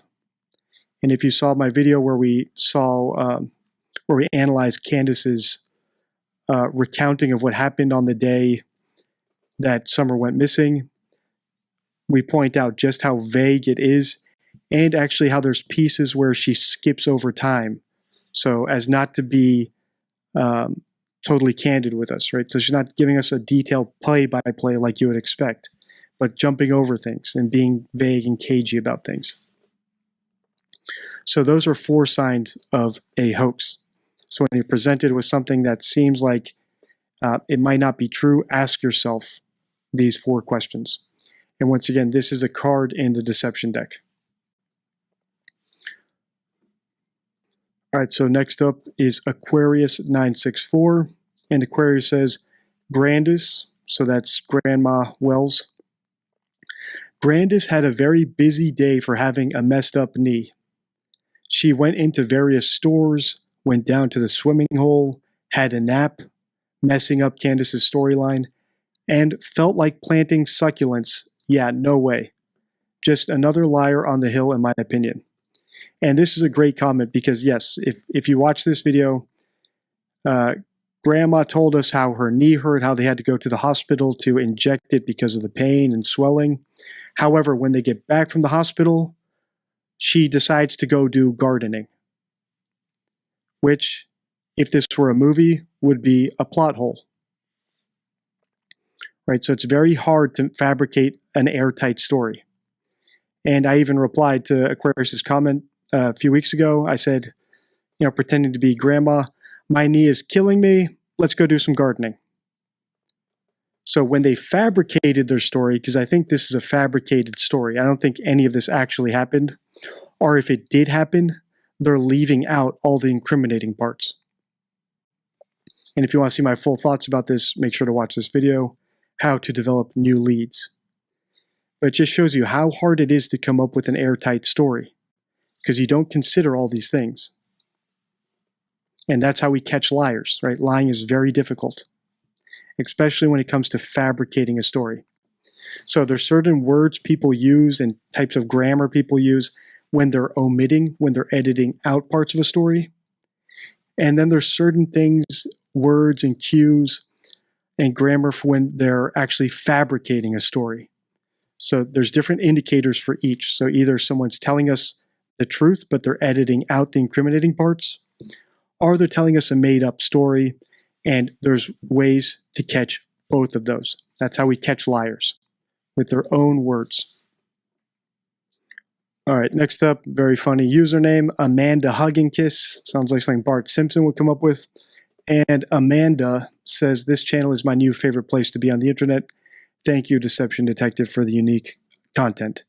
Well, thank you for watching my videos. All right, and then next up we have Keno Ward. And Keno says, it's so refreshing how specific you are with the analysis of these characters. You are so accurate. You have picked up on every aspect that everyone following this case has been screaming from the rooftops. Too bad LE is so lax with this investigation. And I think this points back to something I said in this video, right? Where what we came up with over the course of 4 videos seems to match the theories that people like Ziggy and other people who have been following this case for years have come up with through their forms of investigation. And that's just a great indicator that we're on the right track and lends more support that the analysis we're doing here is accurate and we're reading things correctly. And all we're doing here is just listening very closely to what people say. Right? We're not interpreting what they say. We're not speculating about outside facts or peripheral details or the world in general. We're just listening to what someone says very closely. And if they fail to mention something that you would expect them to mention, we're noting that too. Right? And the best way to pick up these skills is simply to binge watch my videos, and you should pick it up by osmosis. What are the 4 signs of a hoax? I'm Deception Detective. I'm an attorney trained in statement analysis, and this channel exists to expose lies and manipulation. Before we proceed, please hit the like, subscribe, and notification bell. In today's video, we're going to analyze Dr. Phil's interview with Don and Candace Wells. This is the 6th video in my Summer Wells series. And in this video, we're going to analyze their interview along the 4 criteria I have of spotting a hoax. And you can find this in my hoax playlist as well as in my deception deck, which you can order at deceptiondeck.com. And we're basically going to go through the 4 criteria as we see them pop up in this interview. Without further ado, let's listen. Wish we were talking about a thing. Just want our baby home. Well, first, let me say I'm glad to meet you both, but very sorry for the occasion. I wish we were talking about 1,000 other things than your missing daughter, Summer. Since you've last talked to Scott and Greg, have you learned anything at all? Anything new happened? Anything from the Tennessee Bureau of Investigation? Anything that we don't know? Nothing at all. Nothing at all? Nothing at all. All right, so one of the things we do on my videos and in Deception Detection is we look at the expected versus the unexpected. So Don and Candace Wells are ostensibly parents of a missing little girl. They have the opportunity to go onto the Dr. Phil show to bring more attention to their daughter. So you would expect them, right, the average typical parent of a missing child, we would expect them to be talking about everything they know, putting out any leads they're aware of, talking about anything that happened that day, maybe appealing to any kidnappers or talking directly to Summer through the TV, or even just describing her or explaining little details that if someone, one of the millions of people that's watching this, might trigger something in their head and they might come forward with a lead. So one thing we do not expect is reticence, where someone is unwilling to talk about the topic that they've been brought onto the TV show. And that is one of our signs of a hoax. So number 2 here is reticence. So on the deception deck, I've got all 4 there. Number 2 is reticence. And reticence is basically, if you're listening to someone's story, you ask yourself, are they reluctant to present their evidence? Are they reluctant to talk about the thing that they're there to talk about? And we saw this with Bob Lazar when he was on Joe Rogan's podcast to talk about UFOs. It was like pulling teeth for Joe to get him to actually talk about any UFOs. That's a sign of a hoax. Right? If you actually worked with UFOs, I'd expect you to talk about it in great detail right away. And just to bring it to a more obvious, basic example, consider if you saw a really hideous dog, right? Like a dog that was so ugly, its tongue was sticking out, its eyes were bulging while you were walking in the park. When you get home to tell your friends about it, right, or your family about it, would you be reticent? It's like, well, I saw a dog. What did it look like? Well, I can't really describe it. It was just a really weird dog, but I can't go into any detail, right? Would you tease it like them? Be reticent? Or would you say, look, I saw this dog, the tongue was hanging out, and a weird snout. It was looking at me, making a really funny growling noise, right? You'd be very detailed and very forward and candid with your info. So why do I say all that? Listen to Dr. Phil's question and then listen to Don's response. 1,000 other things than your missing daughter, Summer. Since you've last talked to Scott and Greg, have you learned anything at all? Anything new happened? Anything from the Tennessee Bureau of Investigation? Anything that we don't know? All right, so have you learned anything about the investigation? I would expect the parent of a missing child to say there was a red car, or police found her shoelace, or police have questioned this person or that person, right? Any little detail that they could put out there to help them find their daughter. But listen to how Don responds. Nothing at all. Nothing at all. Nothing at all. That's it. Nothing at all. That is not what I would expect from the parent of a missing child to do. It is what I would expect of a hoaxer. Now, does the fact that Don says nothing at all mean he's a hoaxer? It mean he's lying? No, of course not. Right? We need multiple signs of deception before we conclude that someone's being deceptive. And even then, my analysis here is just my opinion. First off, tell me about Summer. Candace, you're her mom. Tell me about Summer. What's she like? How did she spend her time mostly? Playing with the toys. Yeah. Did she like to play inside, outside? She liked to be outside most of the time. Yeah. You have the 3 boys. So once again, it's up to Dr. Phil to prompt them for any small piece of detail about Summer, about the case. This reminds me a lot of the other hoaxers we looked at on the channel, and I have an entire playlist about hoaxers. Right, with Bob Lazar, it was like pulling teeth to get him to talk about UFOs. Like Bob Gimlin, it was like pulling teeth to get him to talk about allegedly seeing Bigfoot. Right, he was happy to go into great detail about how he was camping with his friend and how they were looking for Bigfoot. But when they encountered Bigfoot, he became very reticent. Right, all he did, he used 6 words to describe Bigfoot and then moved on. And all he said was, "There one was." Right, so extreme reticence is one sign of a hoax. Are they reluctant to present their evidence? Boys, and then Summer, she was the youngest. Yeah. And how'd she get along with the boys? She was boss of the boys. She ran the ran the boys. Yeah. Also, notice how she says Summer was the boss of the boys, right? So that everyone knows, right? It's almost a meme of deception detection and statement analysis that if someone talks about their kid in the past tense, it means they know their kid's dead. And this became famous because of the Susan Smith case in the 90s, where she talked about her sons in the past tense, even though she was saying they'd been kidnapped. She said a guy came, carjacked her while her kids were in the back seat, and drove off. But when she talked to the press about her kids, she said, they wanted me, they needed me. So she was talking about them in the past tense, which was a sign that she knew they were dead.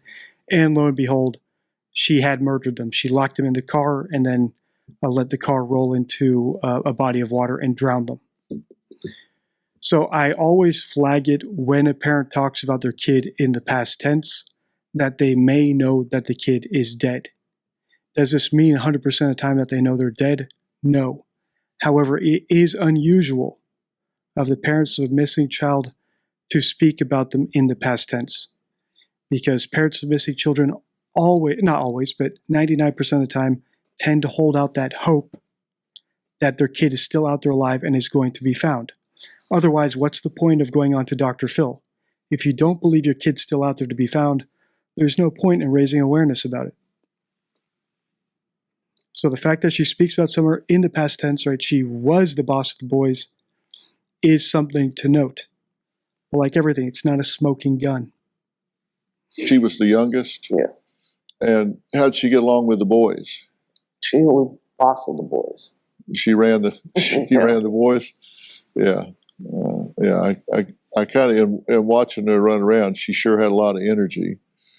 Was she one that would wander off, chase a butterfly, do something where she would look up and realize she was further away than she thought she might be? No. She stuck close to... So once again, more one-word answers, more reticence, right? No. Nothing useful, right? Like she liked to play outside. We've heard in other interviews them talk about her playing outside, how she liked to run around. Why not bring that up? Why not mention that? We've also heard them talk about how there are bears and snakes on the property and potentially coyotes. Why not bring that up as well, right? Why not put every possible lead out there and make the most of your appearance on Dr. Phil? So the reticence here is not expected. These one-word answers are what you would expect from someone being questioned by the police, right? Someone trying not to give anything away. So even if they're ashamed or embarrassed, let's say that Summer walked off because they were negligent parents. At this point, I would still expect them to be open as possible if they really want to find their daughter. They know she's out there. So this reticence is the first of our 4 signs of a hoax, and we're seeing a lot of it here at the front end of the interview. She was still close to the house. Was she a daddy's girl or a mama's girl? She was a daddy's girl. Daddy's girl? Yeah. There were some vehicles that were seen around the property that day. A red truck, for example, was seen nearby. Did that person ever come forward and identify themselves? Right, so it's up to Dr. Phil to bring up the trucks. Also, normally I don't watch these interviews in advance. I've watched this one once through, up until where we're going to pause it today, just to make sure that all 4 signs of a hoax are in this. So we're going to hit all 4 signs of a hoax. But once again, more reticence. It's up to Dr. Phil to bring up the cars. Why did the parents not bring that up? Right, if that's new information they've learned, why not bring it up when Dr. Phil mentioned it? By the way, yes, the police did find that there was a truck in the area. It was red. It looked like, a Ford. If anyone knows that truck or if the owner's out there, please come forward. Themselves. Never did come forward as far as we know. Also, they could say, please come forward to eliminate yourself as a suspect. Also, we just want to know if you saw anything that day. Right, so asking the driver to come forward doesn't necessarily have to be a threatening proposition. It could literally be an appeal. Please, you were in the area around the time our daughter went missing. Please come forward to let us know if you saw anything. But they appear to have zero curiosity about what that person saw. Right, so and what does that reflect? It reflects they probably know exactly what happened to Summer. That's why they're not grasping at straws. They're not appealing to this driver to come forward and say anything he might know, even if he didn't do it. Maybe he saw someone else. Or maybe he heard something. Right? There's zero curiosity about that. And we tend to see this a lot in other cases where I think the parents of a missing child are hoaxing. For example, the Madeleine McCann case. if you're following my series on that. They rarely, if ever, express any curiosity about what happened to her. Right, so even when they're asking for leads in one interview we analyzed, right, they say, if you have any information, no matter how trivial, please let us know. Right, the implication is that any information is trivial. All that matters is the degree of triviality. Right, suggests they know what happened. Or the fact that they never questioned their friends who were with them, or hotel staff where their kid went missing from. And in the case of Summer Wells, the parents never accuse each other. Why not? Right? If Don was at work when Summer went missing, why does he have zero curiosity about whether his wife did something, or his grandmother did something, or his sons did something? Even if it was accidental and they covered it up. Right? Zero curiosity about that. Do y'all know anybody with a red truck? No. You know, statistics tell us that when children are abducted or molested or in any way victimized, it's very seldom by strangers. It's a friend of the family, a family member. It's somebody that has access to the family. And here Dr. Phil is correct, which is why whenever I do a missing child case, I start with the parents, because statistically they are the most likely suspect. Right, so if we're following Occam's razor, the most likely scenario is probably the right one. It's the parents, which is why when I do Madeleine McCann, John Benet Ramsey, Summer Wells, I start with the parents. And briefly as a side note, if you are a subscriber to my channel, you can vote on the topics I cover, right? So I look at the requests in the comments, and then I take the most requested topics and I put them into periodic community polls. So right now, for example, I have a community poll on my YouTube channel. You can find it if you're a subscriber under the community tab on my channel, with Nicole Kessinger, William Tyrell, West Memphis 3, and Ben Needham. And once again, William Tyrell is a missing boy in Australia. Ben Needham is a boy who went missing in Greece. So when I analyze these missing children, I'm going to start with the parents. And if I don't see any signs of deception or withholding information in their story, then I'll move on to a wider investigation, right? Analyzing other people's statements.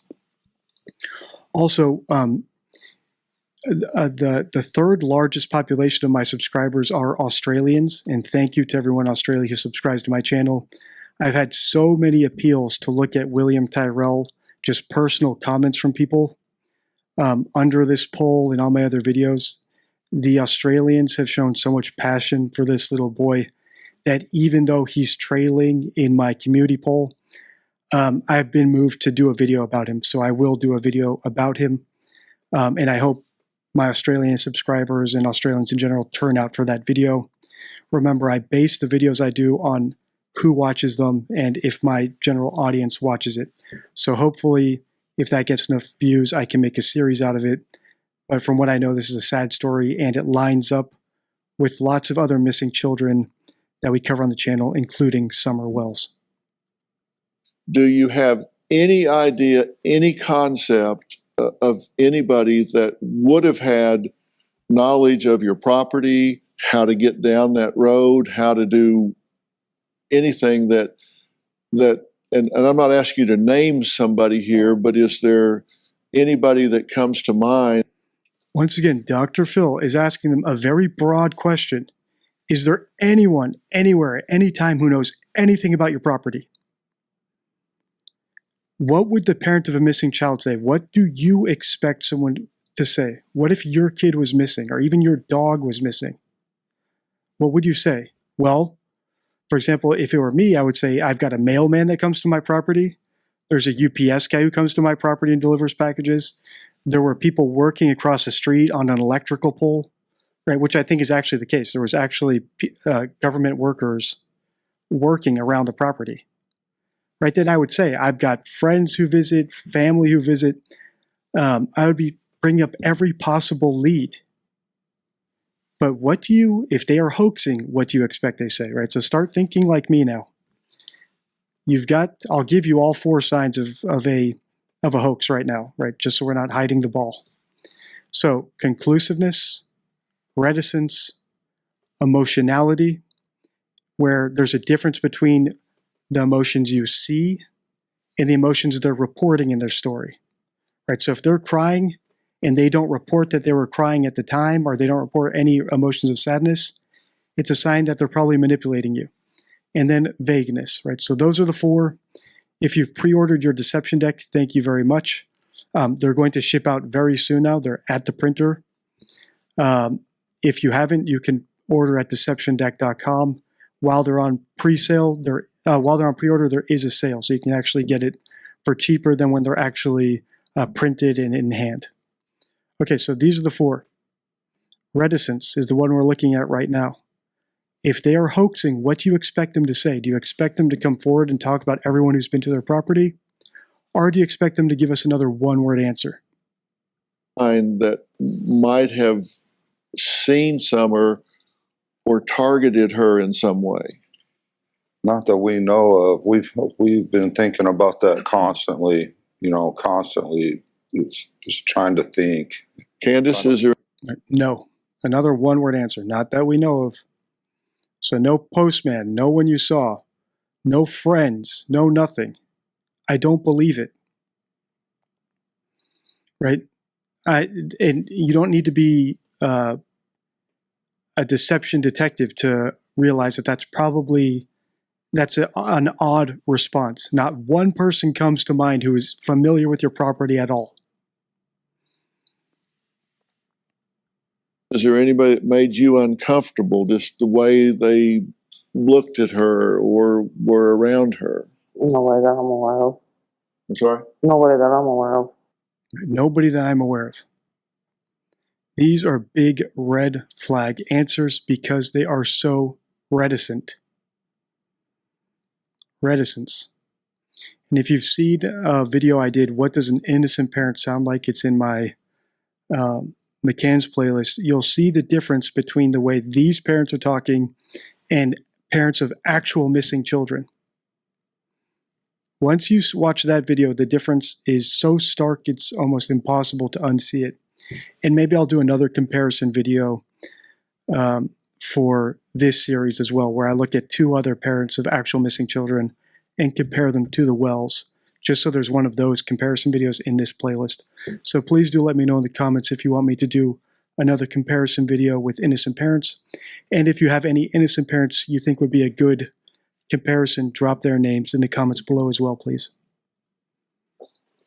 I've been involved in a lot of these investigations, and I've got some observations I want to share with you that I feel real strongly about. To make matters worse for Don and Candace, Child Protective Services removed their 3 sons from the house.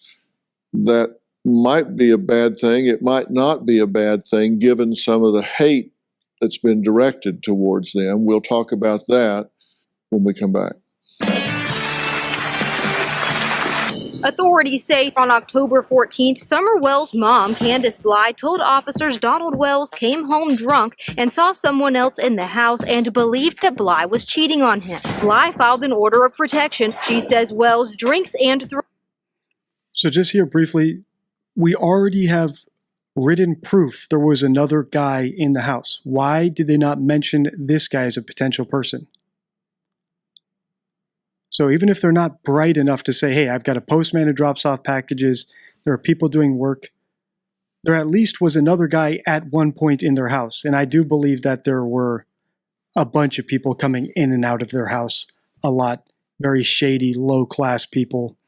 And if you've seen my playlist on the Wells, you'll see me get into a lot of that in these other videos. However, even if we hadn't done any of these other videos, any of this other analysis of them, we know already here that there was at least one other guy who had been inside their house when Summer was there. Why was he not brought up? Once again, this just indicates zero curiosity about what actually happened from the parents, which should suggest that they know what actually happened. Throws things and also, now that I was listening to this earlier, but now that I'm actually looking at the screen, we can see the writing, so we know that they can at least write, but very poorly. Right, so for example, Candace spells fears incorrectly. My mother fears, F-E-I-R-S. If you've seen my last Summer Wells video, How to Analyze a Hostile Witness, I appealed directly to Don Wells, and I said, I will send you questions, and if you answer those questions in a way that makes me believe that you're innocent, I will stop making videos about you. That was 2 weeks ago. I've heard from multiple people that Don is very frequently on YouTube and social media. I've heard nothing from him.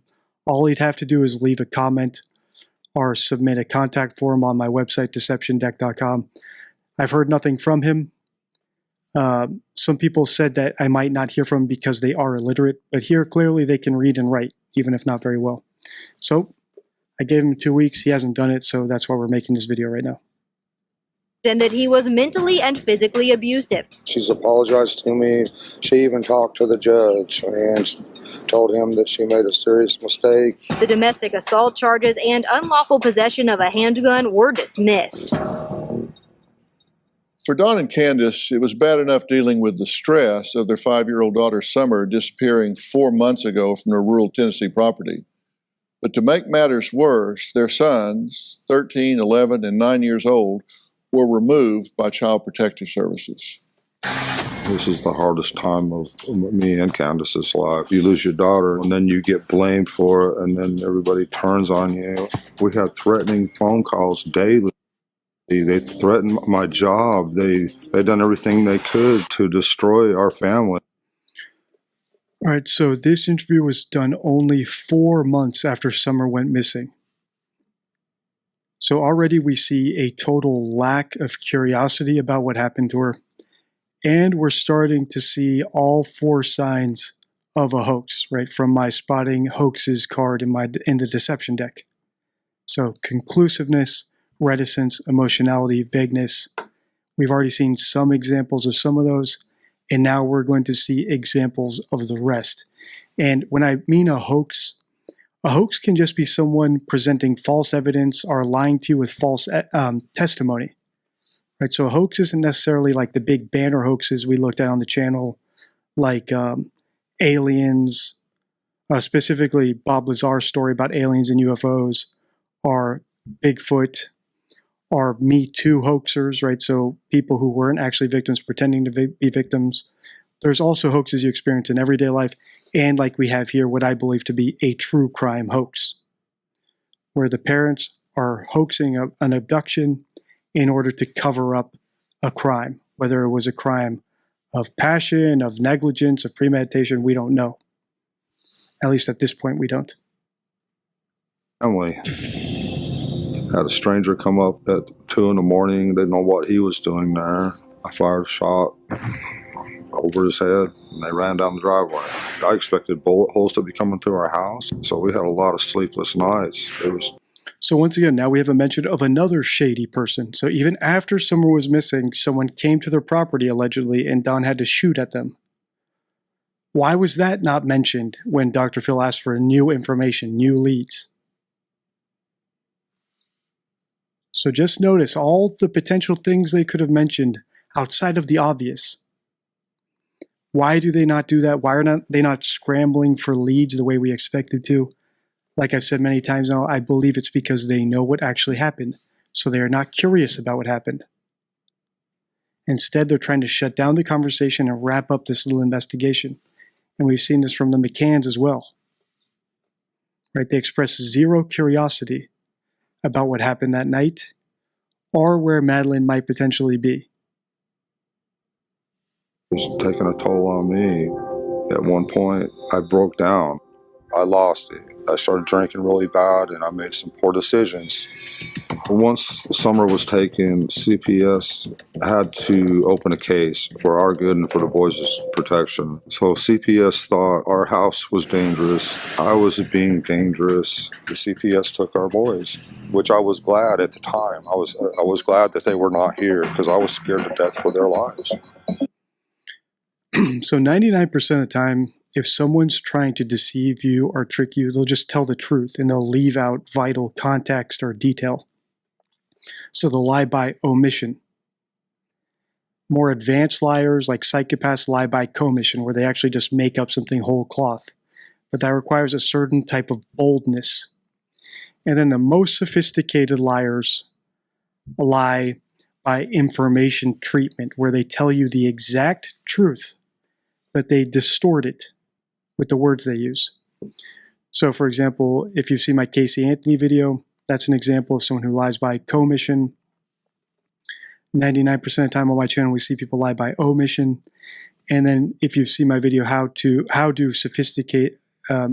spot a sophisticated manipulator, you'll see how Alan Dershowitz lies with information treatment, if he is in fact lying. And Bill Clinton is also a sophisticated liar who lies with information treatment. And a great example is when he said, "I did not have sexual relations with that woman, Monica Lewinsky." That denial was 100% true. He could have passed a polygraph giving that denial. However, it was information treatment because it hinged on his definition of sexual relations. So in his mind, if he did not consider what he did with Monica Lewinsky technically sexual relations, then he told us the truth. He and she did not have sexual relations. But the reality in the real world, the average person would understand that as him saying that they did not have sex, right? Or any form of sex, which was not true. So here when Don Wells says, for example, "I was in fear for the boys' lives," I believe him. And I think it might be because he knows someone on that property either killed Summer or caused her to be killed. And that person might even be himself, right? The context is omitted. And the beauty of the oath that witnesses take is that it covers all three of those types of lies, right? I swear to tell the truth, the whole truth, and nothing but the truth, so help me God, right? I swear to tell truth, which covers lies of commission. I swear to tell the whole truth, which covers lies of omission, and nothing but the truth, which covers information treatment. I agreed with them. My wife didn't, and she's mad at me, but it was just too dangerous. And now it's 3 months later, and there's no sign of our daughter, and we miss all our kids. We just miss them so much. You want the boys back? Yes, sir. And you didn't want them to go to begin with? Right. You want them back now? Yes. Do you think it's safe for them to come back? It's a lot safer than it was. That is a strange response, and I believe him. Right, so notice how in 99% of the times in my videos, I believe exactly what the person's saying. Usually when I say that someone's lying by commission, it's when I see signs of scripting, where they've scripted their story, right, where they've prepared it in advance. So when he says it's safer than it was, I believe him. I believe the house they were in was extremely dangerous, that he may have been dangerous on some drugs or some pills, or they were in a desperate financial situation, but there was some danger that led to Summer's death. Now she's dead, and now it's less dangerous. Where in reality, if she had actually been abducted, that means there's a person still out there who's kidnapping little kids, but somehow he knows that it's safe now for the boys. That's safer. That doesn't add up. Right, so it's another indicator that they probably know exactly what happened. And I believe that they do know exactly what happened. Because if there was still a kidnapper out there, you would not expect him to say it's safe. You haven't had any acts of violence against you at the house? No. Okay. So there's no reason in terms of acts of violence that have been perpetrated against you that would cause them to conclude that the boys would be in harm's way? No, we just had one issue with a woman sent to our house, and we don't know. We've heard she was sent from some YouTubers, We don't know. Well, we called the police right away, and they took her off the property. If they did a home study right now, if they came in and studied the home, would it meet the standard that they were looking for? Would the house be clean and uncluttered and groceries and safe as far as guns and everything that Child Protective Services investigates? Would it be proper for the boys? Well, there's some things they want us to work on. We need to put in a couple walls and some other things. So there's still a few things we need to work on. But you could get that done in short order. Yeah. Okay. Well, let me tell you what I think. And like I say, I've done this a lot. And all right, so here Dr. Phil is going to do what I consider to be fairly good interview technique. As long as you understand that he's probably saying all this just to get them to open up more. So sometimes people say things to people they don't like in order to seem friendly so they can get information. That's how the real world works. So I think sometimes when people hold stuff like this, as you'll see, against Dr. Phil, it's wrong. I personally don't think Dr. Phil is a particularly good interviewer, but this technique is fine. And I also agree when I see it in the real world. If you're pretending to be nice to someone to get information from them because you think they're guilty, I think that's proper. Police do it all the time. And I trained as a forensic psychologist, looking psychology and the law and the forensics involved with human behavior and conduct. And based on the timeline and the factors here, it's very clear to me, based on the facts, that neither one of you did anything to hurt your daughter. No, sir. No, sir. That's very clear to me. Awesome. So can we... So Dr. Phil, I don't know whether or not he actually believes this, but it is proper interview technique, what he's doing right here. Are you understand that I understand that? Yes. And you understand that initially the first thing they do is look at the, if it's the husband that goes missing or gets killed, they look at the spouse. If it's the wife that goes missing, they look at the husband. Yeah. Because statistically, oftentimes that's who it is. Again, because of access, opportunity. You can also hear and see how they are opening up more now, right? So now they're nodding along. They're saying, yeah, awesome. Whereas before they were clammed up. So some people might hold this against Dr. Phil. I don't know what he actually believes. But whatever he's doing here is good because it's going to get them to open up more. That's my point. Motive, means, all of that. So it is small-minded when I see people analyzing, phone calls with these people, or even in politics in general, when someone acts nice to a hated world leader in order to get something accomplished, it's small-minded to hold that against them. Because the point is what's accomplished, not whether or not someone looks mean or nice in the process. I'm not going to extrapolate on that further because it's distracting. But here, I don't know what Dr. Phil actually believes, but clearly it's getting them to open up more. So if you do have a YouTube channel of your own, and let's say you're hunting video game cheaters, or you have a true crime channel and you're able to get someone like Don Wells on the phone, I personally would never hold it against you for you to put them at ease by saying you believe they are innocent, if it gets you the information you need. And if you're a longtime subscriber of mine, you know that I would love to interview people, but everyone I've offered is too scared to come on typically.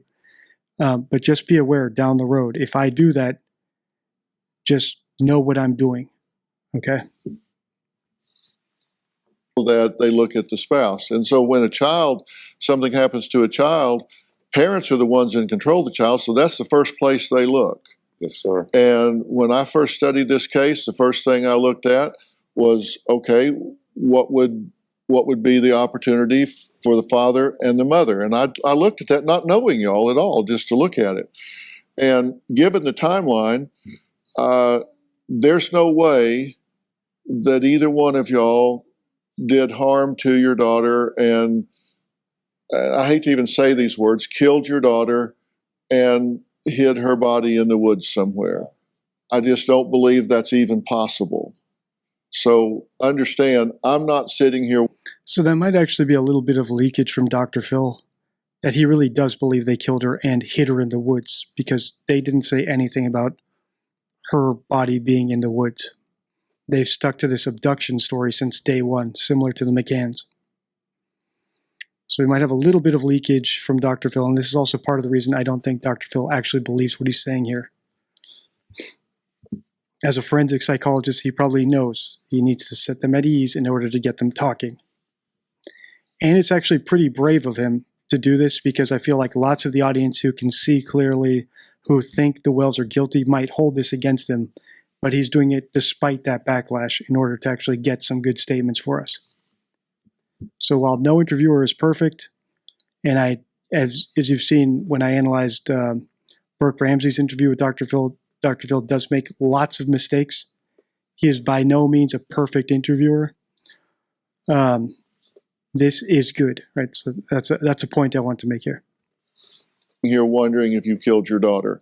Awesome. I'm not sitting here wondering if you killed your daughter. Thank you. I don't think that for a second. And I'm saying that publicly here. So if people are wondering what I think, that's what I think. So I can already predict here, if you're watching this video, you might think that Don Wells is experiencing Duper's delight here when he giggled. So Duper's delight, if you're not aware, is the phenomenon where if someone's getting away with a lie and they're tricking someone, they actually get a rush of endorphins and they can get a little bit more giddy, a little bit more boisterous. Sometimes they might even smile or giggle. And it's known as Duper's delight. And 9 times out of 10, whenever I see someone comment that someone's experiencing Duper's delight, I don't see it myself, right? I don't analyze body language. It has to be very overt in order for me to even comment on it. And one of the only times I've commented on it is O.J. Simpson in a short on my channel, like something like, what does Duper's delight look like? So I anticipate I'm going to see people commenting that Don is experiencing Duper's delight here. And for the first time in a long time, I might actually, I tend to agree with you. So right at the point where Dr. Phil is telling them he believes they're innocent, he believes everything they say, their story adds up, Don not only starts nodding his head more and being more vocal, saying, right, yes, awesome, but he actually lets out a little giggle and a smile here. Right, so it's not something I typically even comment on the channel, but this is pretty overt here, and the timing seems appropriate, where Dr. Phil is finally telling them that he believes them 100%. If someone were to express Duper's delight, this would be the point where they do it. Your daughter. Awesome. I'm not sitting here wondering if you killed your daughter. Thank you. I don't think that for even possible. Daughter. So just watch his face here. I hate to even say the. So watch Don Wells' face, and if you're listening on podcast mode, listen for that little giggle he does. Right? As far as we know, these are parents whose kid is still missing and has been missing for 4 months. I wouldn't expect them to be giggling about anything. Say these words, killed your daughter and hid her body in the woods somewhere. I just don't believe that's even possible. So understand, I'm not sitting here wondering if you killed your daughter. Awesome. I'm not sitting here wondering if you killed your daughter. Thank you. I don't think that for a second. And I'm saying that publicly here. So if people are wondering what I think, that's what I think. I don't think you did that. I don't think you did that. And I assume I'm correct about that. Yes. You didn't do anything to hurt your daughter? No, sir. You didn't do anything to hurt your daughter? No, did he do anything to hurt your daughter? No, sir. Did she do anything No, to hurt sir. your daughter? Look at, and you guys know, normally I would never comment on this. I would never comment on body language, facial expression. The one exception I make is Duper's delight, and only when it's extremely overt. And here we have Dr. Phil saying he believes they didn't kill their daughter. Summers are missing for 4 months. Dr. Phil says he believes they didn't kill her, didn't bury her. He believes their timeline, everything. And Don is laughing. I can't help but commentate on it.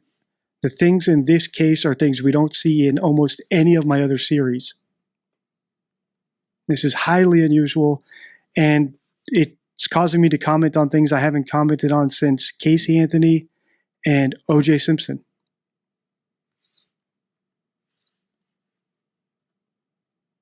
Okay.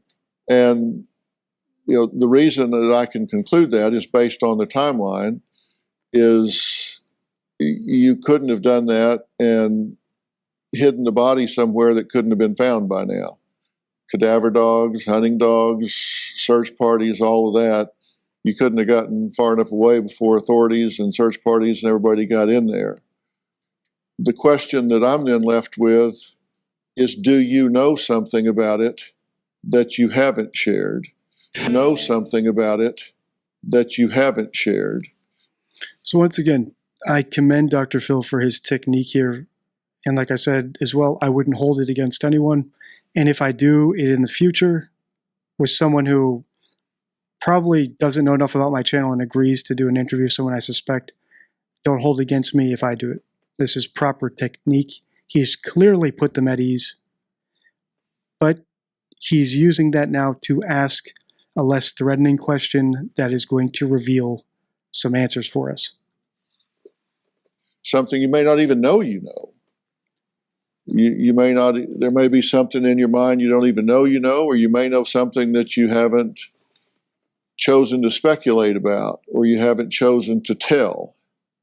And that's what I'm really focused on right now, because you're in the best position to know what could have happened. If you had to speculate, what do you think happened? I have no idea what happened. Well, All right, so once again, we see reticence. In particular, I have no idea. This, in statement analysis, is a red flag. So even if someone says something as absurd as, do you know why I thought I saw a leprechaun in your driveway? You still, even if you didn't care right about this story, you thought it was weird. Honestly, most people would not say, I have no idea. Right? They would say something like, well, I've got a garden gnome on my front porch, or there's a light, or my sprinkler sometimes turn on. Maybe the sprinkler popped up out of the grass and you thought that was a leprechaun. But when it comes to your missing child, I really do not expect someone to say they have no idea. They've had 4 months now to rack their brains about what happened to their daughter. I would expect them to have countless ideas, from their most likely to their least likely to everything in between. So when someone says no idea, it is extremely reticent. It indicates that they probably know exactly what happened, and they're too scared to even offer any clues or any speculation. Right? They want to be as close to the vest as possible. And other people who have said no idea are Casey Anthony, and I'll have to put in the comments at some point. But there's plenty of examples of people who said no idea when they were in fact guilty. It's a form of extreme reticence. Right? So extreme reticence. They're not trying to help at all. They're not speculating, not presenting any evidence, any leads, any clues, nothing.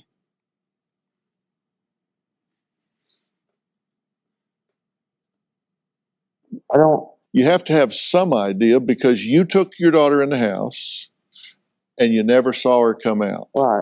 Right, so no idea. How about a bear or a coyote? Things she's already mentioned were on the property. Or maybe it was that guy in the red car. Or the guy who was in my house when my husband came home and thought I was cheating on him. There's plenty of options to choose from. More than enough. But she says no idea. That is extreme reticence. A giant red flag that this is probably a hoax. They're scared to give any information at all.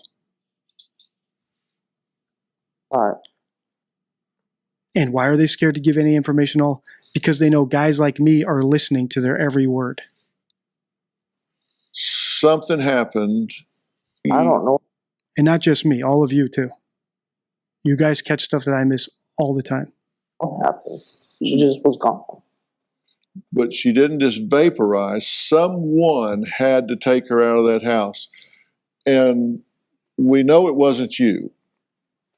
We know you didn't do anything to her. Right. So if it wasn't you, then who was it? Let's rule you out. Okay, we've taken you off the chessboard. You're off the table. If it wasn't you, then who would be the next most likely candidate? I don't know. I wish I knew. Would it be someone, a stranger? Would it be somebody you know? I don't know anybody that would have did it. Then it had to be a stranger. Is there? So these are weird answers. I don't know anybody who would have done it. It had to be a stranger. What she's doing, she's speaking in the negative. Everything is telling us what didn't happen. Until she comes to the story she's pushing, which is the stranger abduction, which we've seen the McCanns do as well. All right, so ever since day one, the Wells have always said that a stranger kidnapped their daughter. So we've seen reticence already. And as far as the Wells, just like the McCanns, writing off the possibility of anything but a stranger abduction is a sign of conclusiveness. And here on the deception deck card, I've written, I'll just read you what I have on the back of the card, right? So on the front of each card, we have the concept. This is the concept section, suit of the deck. Spotting hoaxes is the concept. On the front, we have the prompt, spotting hoaxes. On the back, extraordinary claims require extraordinary evidence. The famous quote from Carl Sagan. And then we have the rule, right? The part you should memorize.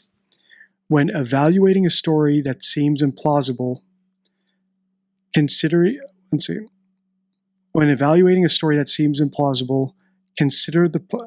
the possibility of a hoax is crucial. Liars, knowing their story may not be believed, might overreact or fabricate evidence to seem more convincing. All right, sorry, let me read that again. When evaluating a story that seems implausible, considering the possibility of a hoax is crucial. Liars, knowing their story may not be believed, might overact or fabricate evidence to seem more convincing. To determine if a story is a hoax, consider 1. Conclusiveness. Does a speaker express certainty about what happened despite limited evidence? And here we have the Wells expressing certainty that a stranger must have kidnapped Summer, when there is no evidence, A, that she was even kidnapped, and no evidence that could rule out anyone else from kidnapping her. There's nothing to rule out a bear or a coyote snatching her, or a dingo, one of my favorite examples. Right? In Australia, there's a famous case the baby was snatched by a dingo. Everyone wrote it off. It happened to be true. Right? So we can't write off unlikely things. But these parents have written off bear, coyote. They've written off anyone that they know, any friend, any neighbor, the grandmother who lives on the property, each other. They've written off everything except for a stranger. That is highly conclusive despite the limited evidence. And then when it comes to coming up with theories or anything else or speculation about any other options, they're extremely reticent to tell us anything else that might lead to a different clue, and reticent to even talk about the day in question. Is there anybody you knew that has disappeared since this happened? No. There were. All right. Also, the other point is Candace is now crying. And this is the third thing on our card. Right? That's how beautiful the cards are. That I can actually, I wrote these weeks ago, right? They're at the printers. But we can apply these lessons to new videos because hoaxers are so predictable. They follow a pattern. So now we have emotionality. Is there a mismatch between their displayed emotions, like crying, and the emotions reported in their account? So here we have Candace crying on TV, but she hasn't reported once to us how sad she is or how depressed she is or how it hurts her to even think about Summer. Or on the day it happened, I was wailing and screaming and crying for her. I was running up and down. Nothing along those lines. All we're getting is the displayed emotions, but there's no reported emotions. And that mismatch is usually the sign of a hoax, right? Where someone's overacting to sell their story. But it's a lot harder to fabricate a story. So when they tell us about the day in question or about their feelings, they forget to include those emotions in their story, in their narrative. Right? It's a lot easier to just cry on command and act. And this is one pitfall that body language analysis has, that they get too swayed by the displayed emotions rather than listening for the reported emotions. And on the topic of body language, at some point in this Dr. Phil interview, I've not watched this far into it yet. I think I stopped watching it right after this, so we'll wrap up this video soon. At some point in this series, in the previews, it shows two of the behavior panel guys actually interviewing Candace and Dawn. And I think that's going to be very interesting to see. And I'm not going to pre-watch that one so we can react to it together and you'll see my first reactions. Because as you know, there's plenty of cases where I disagree with the behavior panel, including this one and the McCanns. And I want to see what pitfalls do they fall into that I believe that I avoid with my techniques. All right, let's keep watching.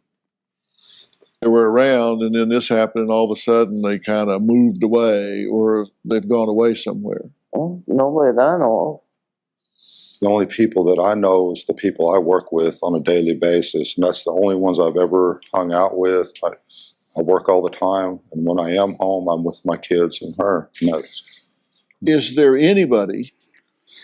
And if you've seen my series, you know that they go to the church a lot, right? They're very close with people at their church. Why is that not mentioned? Why are they so reticent? They're not being candid with their information. Like I said early on, it's like pulling teeth. Same thing with Bob Lazar, same thing with Bob Gimlin, same thing with every other hoaxer we've analyzed on the channel.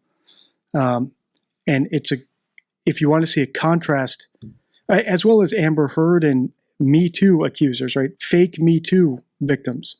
If you want to see the difference between a hoaxer victim and a real victim, look at my video about Christy Mack, who was actually a victim, and then compare her to someone like Ashley Morgan Smithline or Amber Heard. In the case of missing parents, compared Dawn and Candace Wells to the parents in my video about what do innocent parents look like the biological mother of Gannon Stouch.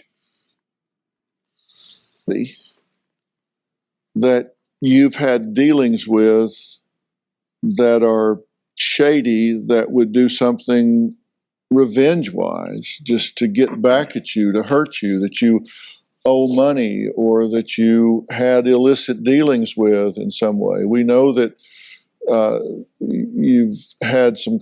It's interesting that Dr. Phil is bringing up all these options because these are things I've said in my analysis. Right, ever since video 1, when I first listened to these people, how they talk, what they talk about, I said it is possible, as absurd as it might sound, that they could have sold Summer, rented her out, done horrific things with her. Because I do believe that they are addicts, and addicts do some crazy things. Some conflict with the law concerning drugs and different things. Is there anybody that you've gotten sideways with? I fired a lot of guys for being on meth. And the last guy I fired a day before, pretty sure, I can't prove it, but he was way out there, and I fired him. And the very next day, my daughter disappeared. So why is this brought up now? Why was this not brought up earlier? Why did Dr. Phil have to pry this out of him? Why? Probably because it's not true. Hoaxers love to linger on the true stuff. Like Bob Gimlin when he's describing finding Bigfoot, right? He loves to linger on walking through the woods and how they camped and how they wanted to find Bigfoot and who called them out there. Because all that's true. But then when it comes to the made up part of the story, the part they have to lie about, like seeing Bigfoot and filming Bigfoot, they get very brief and very reticent. Right there one was. Or Bob Lazar on the Joe Rogan podcast. Right, he loved talking about how he was recruited to Area 51, the interview process, who he knew there, and how he learned about it. But when it came time to describe the UFO, I walked into a hangar and there one was sitting, something along those lines, right? Extremely reticent. And it had to be prompted by Joe multiple times to get him there. We're seeing the same sort of severe, extreme reticence here with these parents. Dr. Phil has to pry every little detail out of them. And usually what that means is when someone has to have the words pried out of their mouth, that the words are fake, that they're lies. And the law, TBI's been talking to him, and he's got an alibi where he was. Yeah, I believe it. I believe the guy has an alibi because I feel like that entire story is fake. Is there anybody that he's been involved with that you think might be trying to get even with y'all by taking your daughter? Not that I'm aware of. Is there anybody that might be trying to get even with you, that would try to hurt you by taking your daughter? I can't think of anybody. Nobody in the drug culture, nobody owed money, nobody... Well, in our area, there's people that, you know, you got these boys and then you got these boys that you know, they're very prideful about, you know, kind of like, I guess LA, you got the Bloods and the Crips. Well, these are hillbillies. I don't know. All right, so now he's throwing out some more red herrings. Also, notice the use of the word these. When someone uses this, that, this, these, it's a sign of closeness. It indicates closeness. All right, so these boys. Which probably means he does not actually think these people took his daughter. Right, he's being pried and pried and prodded, so he's coming up with answers for Dr. Phil. Yeah, but we don't associate with them. We don't socialize with them. We try to socialize with our church. We try to All right, so why was the church not mentioned earlier? keep our kids in that church. That's our main goal. We try to stay completely far away from that kind of activity as possible. Well, but you haven't always. So also notice the use of the word try. When someone says they're trying to do something, that doesn't mean they're doing it. Like I've had many people comment in my comments like Yoda, right? There is no try, only do. So when someone says, I'm trying to stop drinking, or I'm trying to be sober, or I'm trying to only associate with good people, that does not mean anything. Right? I could try right now. I could try not to take a sip. I'm trying. Oh, I failed, right? I'm done trying. So him talking about trying means nothing. In fact, it suggests the exact opposite. The fact that he's using the word try to hedge this can indicate to us that the exact opposite is going on. Because if he wasn't associating with these people, he could just say that. I don't associate with drug addicts. I don't associate with low lives. But the fact that he can't say that, instead uses the word try, is a great indicator that he actually does associate with drug addicts and low lives. All right, so we have some deceptive answers here. Clearly, they're hiding something. If you want to see my full breakdown of what I believe happened to Summer, check out my Summer Wells playlist. It is in the pinned comment below. So my pinned comment has one link to the playlist, a second link to become a member of the channel if you want to become a member of the channel, and a third link to deceptiondeck.com, where you can order the Deception Deck, as well as this awesome hat and this awesome members mug. My channel is entirely audience funded. I don't have any sponsors, which allows me to talk about whatever I want to talk about without having to mince my words. So please do consider supporting the channel by either getting merch or the Deception Deck, which is my favorite 52 rules for spotting deception. I spent a lot of time on it. I've consolidated a lot of knowledge into it, and it's going to be shipping very soon, or by becoming a member of the channel. Psychopaths are the best natural liars on earth.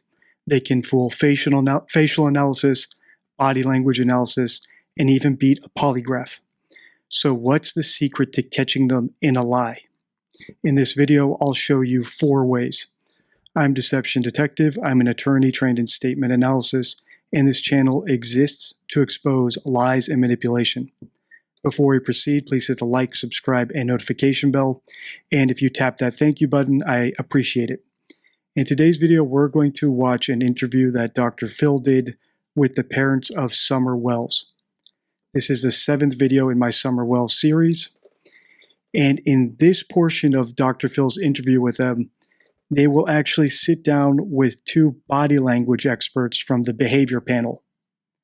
And although I'm not a psychologist, I cannot diagnose Don as a psychopath. I have seen him exhibit some signs of a psychopath, which we'll go over in this video. And as I said, a psychopath can beat body language analysis. So I want to see if he does that here. I've watched the first few minutes of this, but I've not actually watched the body language analysis portion. So I'm very, very curious to see if the guys from the behavior panel who analyze him here come up with different conclusions than I do. Without further ado, let's listen. Today on Dr. Phil, a missing child. Breaking news, an Amber Alert now issued by the TBI for a missing 5-year-old girl. Her parents trying to prove their innocence. They turned to social media for help, but online bullies began accusing them of having something to do with her disappearance. You didn't do anything to hurt your daughter? No, sir. Do you know what happened to Summer? No. Do you know who took Summer? No, I can't do this. I'm being interrogated again. There's nothing more to remember. We did see some interesting body language. And I wanted them to hold me. And just for context, if you watched my last Summer Wells video, 4 words hoaxers use, we watched the middle portion of this interview. So now we're going back to the beginning. So I don't want you to be confused if you watch that one and now you're watching this one, if you're watching the videos in order on my DDX Summer Wells playlist. 5-year-old Summer went missing from her home in rural Tennessee. Her parents, Don and Candace, say they believe someone came through a wooded trail near their house and grabbed Summer. Don says that he fears his little girl is dead. Yet Candace says that she just must remain hopeful. Take a look. Breaking news, an Amber Alert now issued by the TBI for a missing 5-year-old girl. The search continues for Summer Wells from Rogersville. Wells is roughly 3 feet tall, weighing 40 pounds with blonde hair and blue eyes. She was last seen wearing gray pants and a pink shirt. And she was reportedly last seen outside of her home in the area of Ben Hill Road and Beach Creek Road. 19 agencies, including the TBI and FBI, are assisting in the search, along with air crews. The Tennessee Bureau of Investigation said the search for Summer is, quote, definitely outside the norm. I agree that this is an outside the norm case. If you've seen my other playlists, for example, Madeleine McCann, John Benet Ramsey, Amanda Knox, etc., this is one of the most unusual cases we've analyzed on the channel simply because the parents are so bizarre, which we will get into. And outside of Casey Anthony and O.J. Simpson, I think that Don Wells is the only other true psychopath we've seen on the channel. And once again, just as a disclaimer, I am not a psychologist. I cannot diagnose Don Wells. But in my last video about him, he actually exhibited what's known as Duper's Delight, which is a visual. He actually giggled at the idea of Dr. Phil saying that he believes he is innocent. And this is something that psychopaths do. They like to lie for the sake of lying and getting away with it. And when they get away with it, they sometimes experience such an endorphin rush that they smile and giggle. So if you haven't seen that one, I recommend checking out after this, as well as my short where I actually show O.J. Simpson bursting out laughing, talking about the idea that he murdered his wife. So when I saw that, I thought to myself, Don Wells may in fact be a psychopath. which is why he's the perfect candidate for this video, where I will show you 4 ways to catch a psychopath. And they are very difficult to catch. But we do have 4 ways, and if we rely on them, we can do it reliably. When it comes to the standard amount of time for a missing persons case like this. Despite doing everything within our power and exploring all avenues, the circumstances leading to Summer's disappearance remain unclear. We continue to hold out hope that Summer will be found safe. We will not quit until we find Summer Wells. You know, in reflecting back and recalling that day, Candace says that she and Summer had a great day, from running errands to swimming in a nearby lake to planting flowers with Grandma. When they got home, Candace watched Summer go through the front door, but she never saw her come out. June 15th, 2021, it was just a normal day. I called my wife and she was getting her mother's prescription, so I decided just to go ahead and work late. We just finished planting flowers and then Summer was putting the rocks on top. And then... All right, I just saw something here. Ever since I started this series 1 month ago, so this is our 7th video on Summer Wells, I've had people in the comments tell me that there's a video of Summer dancing in front of a for sale sign, which is bizarre because I do think, as crazy as it sounds, it is possible in this circumstance that they literally sold their daughter to someone they know. And if this is a first video you're seeing of mine, let me assure you, I do not go in on crazy theories. It's very difficult for me to go in on such theories. And I don't come to those theories lightly. It's always based on the words of the parents. So before I get comments saying, hey, DD, that's insane, there's no way they could have sold their daughter, it is a possibility based on their own words. I recommend watching the playlist in order to see how we came to that. And I think we just saw that video right here. Go through the front door, but she never saw her come out. June 15th, 2021, it was just a normal day. I called my wife and she was getting her mother's prescription, so I decided just to go ahead and work late. We just finished planting flowers and then Summer was putting the rocks on. So there it is, Summer dancing in front of a barrel that says for sale. Could this just be a sad coincidence? Of course. But it does make you wonder, why were they filming this? Who was this video for? We have so few videos of her. And they just happened to have a video of her dancing in front of a barrel that says for sale. And in their own language, one of the possibilities is that they literally sold their daughter. On top. And then... For example, I wonder where this video was posted. Who did they film it for? What was the intention behind such a subtle juxtaposition of their daughter with her shaved head right before she went missing and a barrel saying for sale? She got a piece of candy from Grandma, and then she asked to go back in the house with the boys. Well, she walked right in the house. After Summer went inside, I walked back over here to my mom's camper, and I fixed my mom's knee brace when she was sitting right here in the doorway. And I told my mom that I have to go back in with the kids. Helping my mom with the knee brace only took like 2 to 3 minutes. After I came into the house, I asked the boys where she was, and they said that she went downstairs to play in the playroom. And I came into the playroom and looked. I even looked under the bunk beds and everywhere, and she wasn't here at all. And when I couldn't find Summer in the basement, I come outside, and I stood up here on this hill, and I hollered for her and told. So I'm not going to belabor this point. We've already analyzed this story, and to me, it has all the hallmarks of a scripted story, i.e. a story that was created in advance, agreed upon by the parents that they would stick to it, and it has the hallmarks of a scripted story. So I've done 2 videos on how to spot a scripted story, so I'm not going to belabor it here. And told the boys that she wasn't down there, and then I went outside and I called Donnie right away. About 5:30 p.m., my wife Candace called and said she couldn't find Summer. I says, well, hang up for me and call 911. So I threw my tools in the car as fast as I could, got in there and started down the road and called 911 myself. I passed all kind of cars in double yellow and everything when I'm getting really worried. So here's my road. I pulled down here. Here's the creek right here. One way to spot a made-up story, a fabricated story, is liars tend to switch to present tense when they are making up something on the spot. So we saw Amber Heard do this.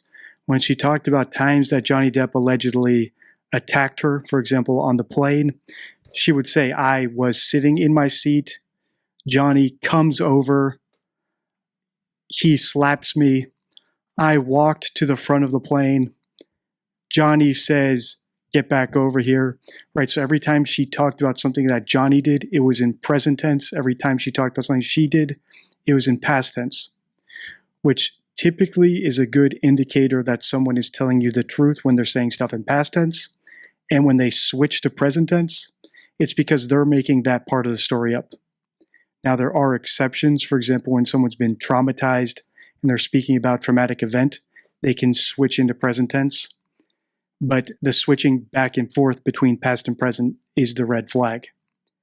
And here, Dawn switches into present tense. I'm one myself. I've passed all kind of cars in double yellow and everything when I'm getting really worried. I'm getting really worried. If he were actually worried, if he's telling us a true story, I would expect him to say, I was really worried. The anxiety was building up. My wife just called me and told me she couldn't find my daughter. I was racing home. My heart was beating. I was getting worried. I was getting nervous. But instead, he says it in the present tense. So we flag that. Does that mean that he's lying? No, of course not. We need multiple signs of deception to determine that someone's lying. All right, at this point, we'll get into our first of the 4 tells of a psychopath. So I posted this on my X account a few minutes ago. So one of the great indicators of a psychopath is they tell bold stories. So they are not shy about making up a story and saying it boldly, even to the police, even to the media. Whereas normal liars, for example, in my opinion, the McCanns, are more reticent about making up a bold story on the fly and telling it to the police, right? In their case, in the beginning, they were very reticent about talking at all, which is typical of non-psychopathic liars, i.e. the run-of-the-mill normal liar. But psychopaths like Casey Anthony or O.J. Simpson or Don Wells, in my opinion, I believe all 3 are psychopaths, are not shy about making up a bold story. They like the thrill of making up a story. They get excited by getting away with it. And they think they're smarter than everybody. So they don't think they'll get caught. They're not expecting someone like me to go back and listen and parse their words. Right? They're not predicting people like you and me to come along. So they don't mind telling bold stories, but the stories of a psychopath lack 2 things. They lack emotion. So they might tell you a big story about where they went, what they did, what they saw. It could all be 100% fake. But they forget to include emotion, right? I was scared. I was nervous. Even there, right? Even in his, what I believe to be a made-up story, he inserted the emotion in the present tense, right? He was thinking, I've got a camera on me. I've got to say this now.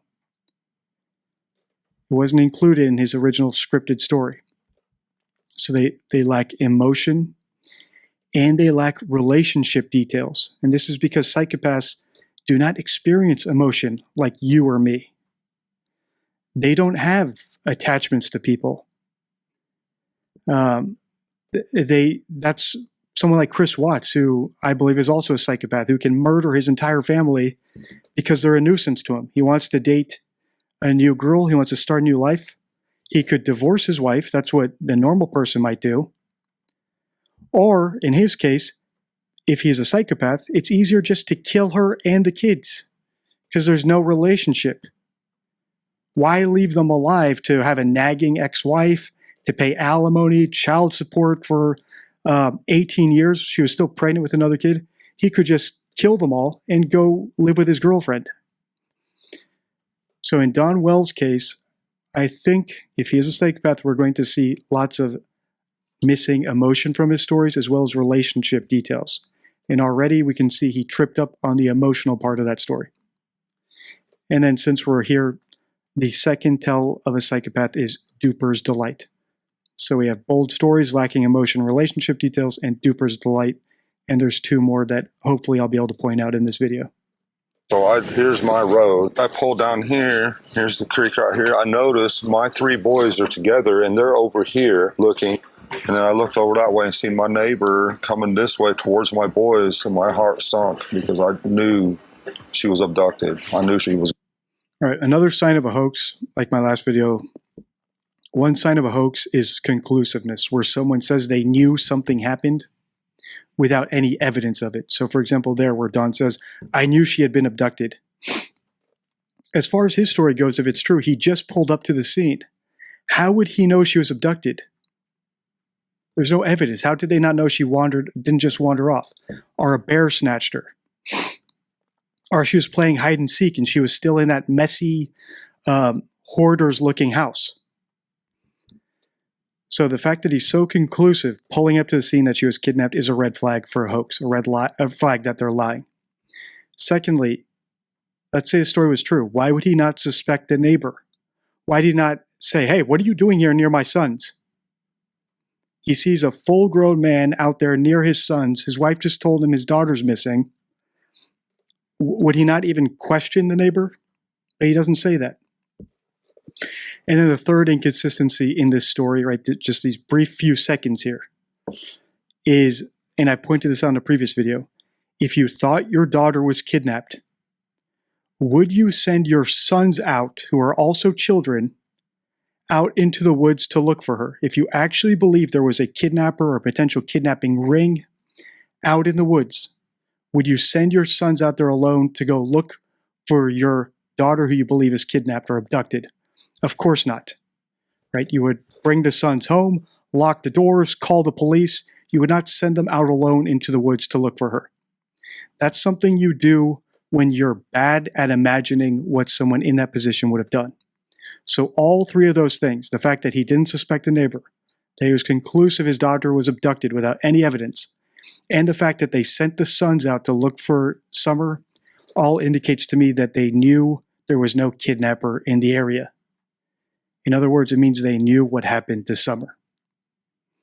And that's just critical thinking, right? Very little of what I just said was actually any statement analysis at all. It was just using my imagination and thinking, what would someone actually in that situation do? And liars typically don't take that step. It's very hard to act exactly how you should act in a situation that you're not actually in. Even blockbuster movies with $1 million budgets, professional scriptwriters, unlimited time to make sure there's no loopholes, still have plot holes, right? So fabricating an airtight story is virtually impossible. And on this channel, what we do is we look for those plot holes. He was gone. Just like many parents of missing children these days, Don says they turn to social media for help. But instead of sending clues to his daughter's whereabouts, online bullies began accusing them of being guilty of either killing their daughter or having something to do with her disappearance.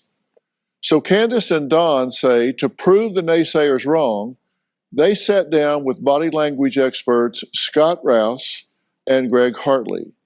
Now, all right, so before we get into this, because this is going to be what I really want to see in this video, is if they do fool the body language guys, how do they do it?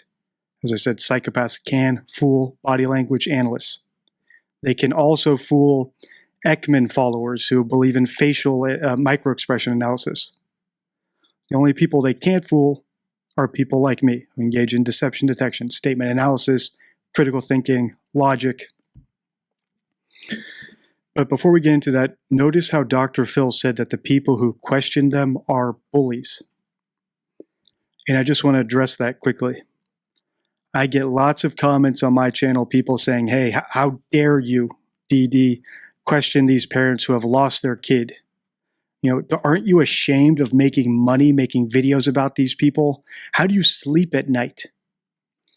And whenever I do a new Summer Wells video, I get lots of new subscribers.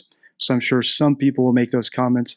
And I just want to give you my response to those sorts of comments before we get into this part of the video.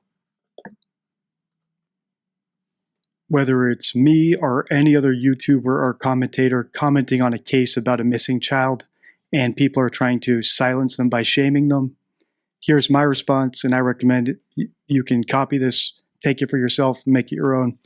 But here's my response preemptively to any comments like that. I only care about two things: the truth and teaching people how to spot it before misinformation becomes too powerful. I can't be shamed, I can't be bought, and I can't be blackmailed. Capiche?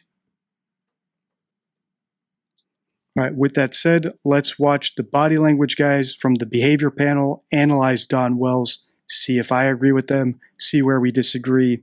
If you've followed my channel for a while, you know that we disagree on lots of stuff. I disagree with them about the McCanns, and I disagree with them about the Wells. And I'm sure those aren't the only cases we disagree on. Now, Scott and Greg are interrogators who have worked with the FBI, law enforcement, and the military. Scott says his approach is biological, and Greg looks for motivation. Together, they have been called a human lie detector. Now, Scott and Greg agreed to sit down with Don and Candace to dive deeper into their story. There's no such thing as body language of deception. There's only body language of increased stress.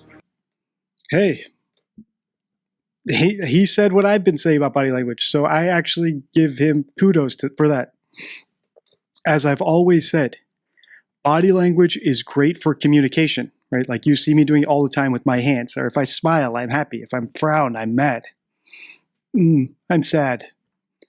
That's what body language is great for, right? I cross my arms, I'm not feeling comfortable.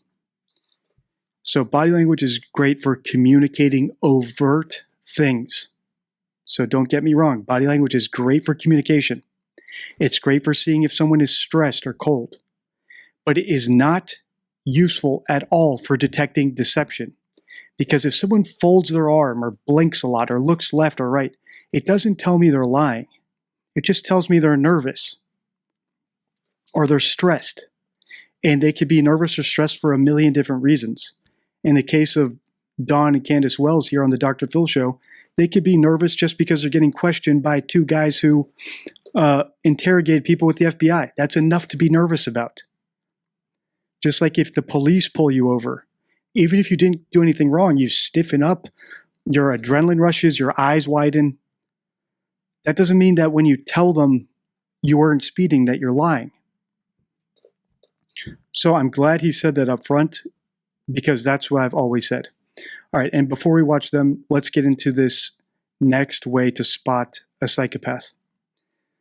So psychopaths are great at convincing people with face and body language, which is why on my channel and me personally, I just ignore body language entirely.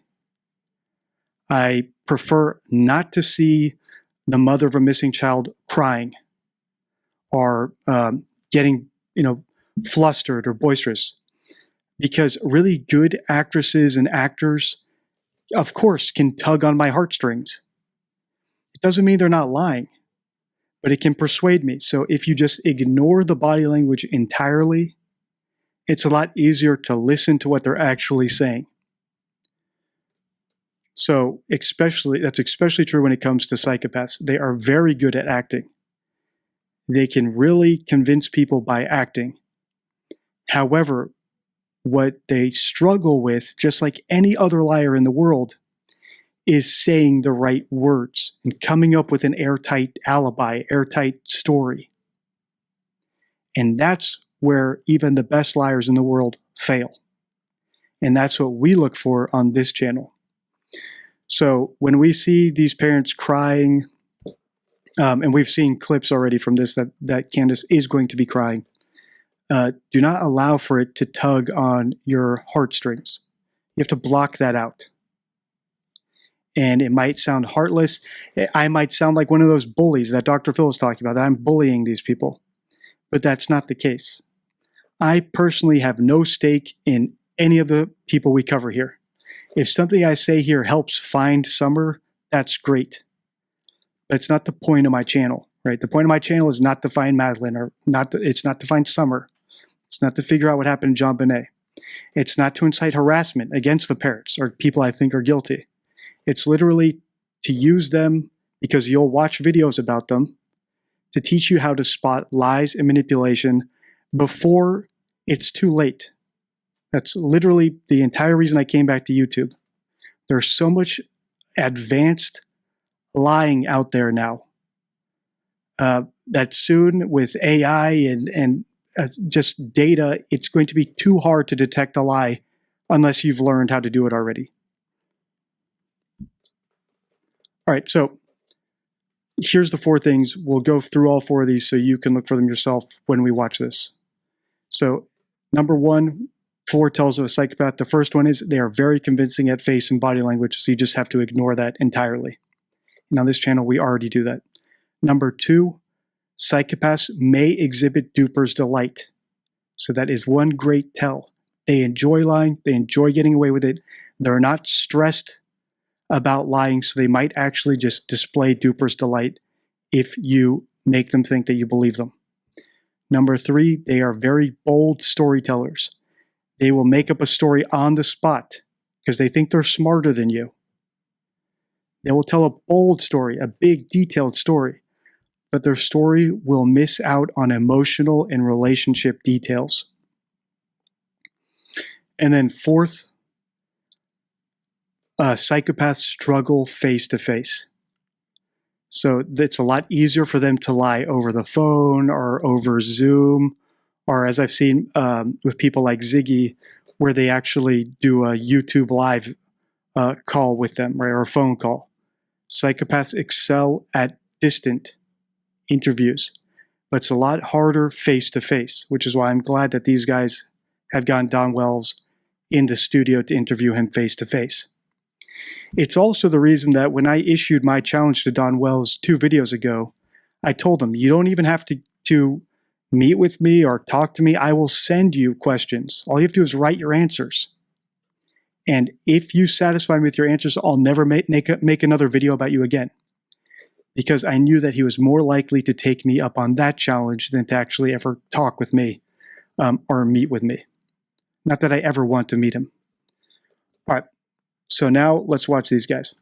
And that indicates something for us. There are no absolutes. Just because someone does this doesn't mean they're lying or telling you the truth. And in real life every day, debriefers do exactly what we do. They find information the person doesn't remember that they saw. I thought it was a 4-wheel drive, like Ford Escape or a Bronco or It something. looked like a blue minivan to me, but I don't know. Small blue minivan? That's what it looked like to me. We knew we would get to a point where it was going to be hard emotionally.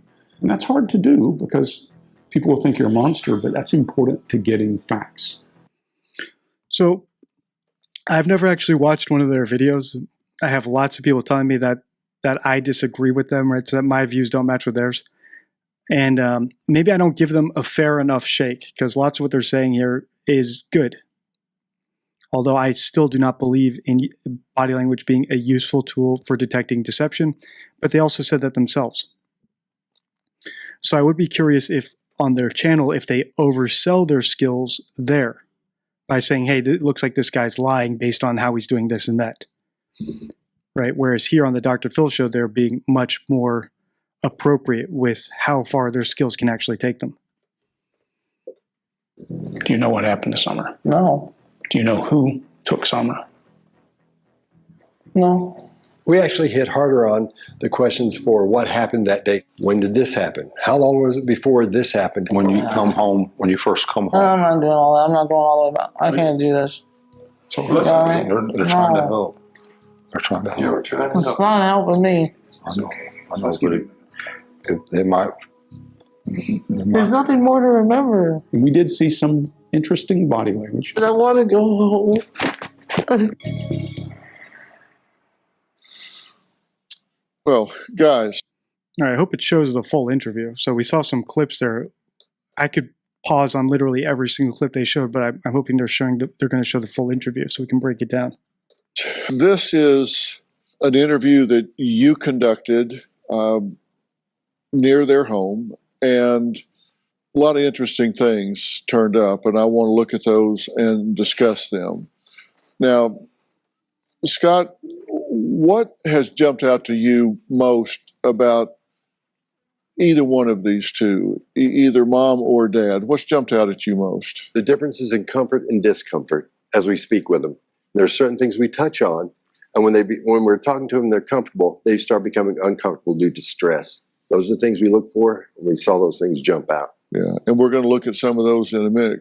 Greg, how about you? Yeah, Doc. So we look for a baseline, and baseline can be everything from speech patterns to movement to all of those. Everyone here, if you ever been pulled over by a police officer, the way you talk changes, the way you move changes, that's stress. So we're looking for that when we're talking to these people. And it's different. So you basically used almost the exact same example I used. And stress does not indicate deception. So that's the logical leap that lots of body language people make. If you're on the Dr. Phil show, even if you are telling the truth that your kid was actually kidnapped, of course you're going to be stressed. Because you're going to think, hey, do I come off looking innocent? Do I come off looking guilty? Why are these two guys staring at me like this? Do they think I'm guilty? What if I say the wrong word? The other weakness of body language, just like a polygraph, is you need a baseline. Whereas what we do here is I don't need a baseline. I'm literally listening to what the subject says. I'm listening to what they say precisely, and I'm pointing it out. So, for example, if they say, I didn't do anything wrong, like Alan Dershowitz said in the video I did about him, right? He said, I didn't do anything wrong. I don't need a baseline. I'm just listening to what he says. Okay, he says he didn't do anything wrong. What's the problem with that?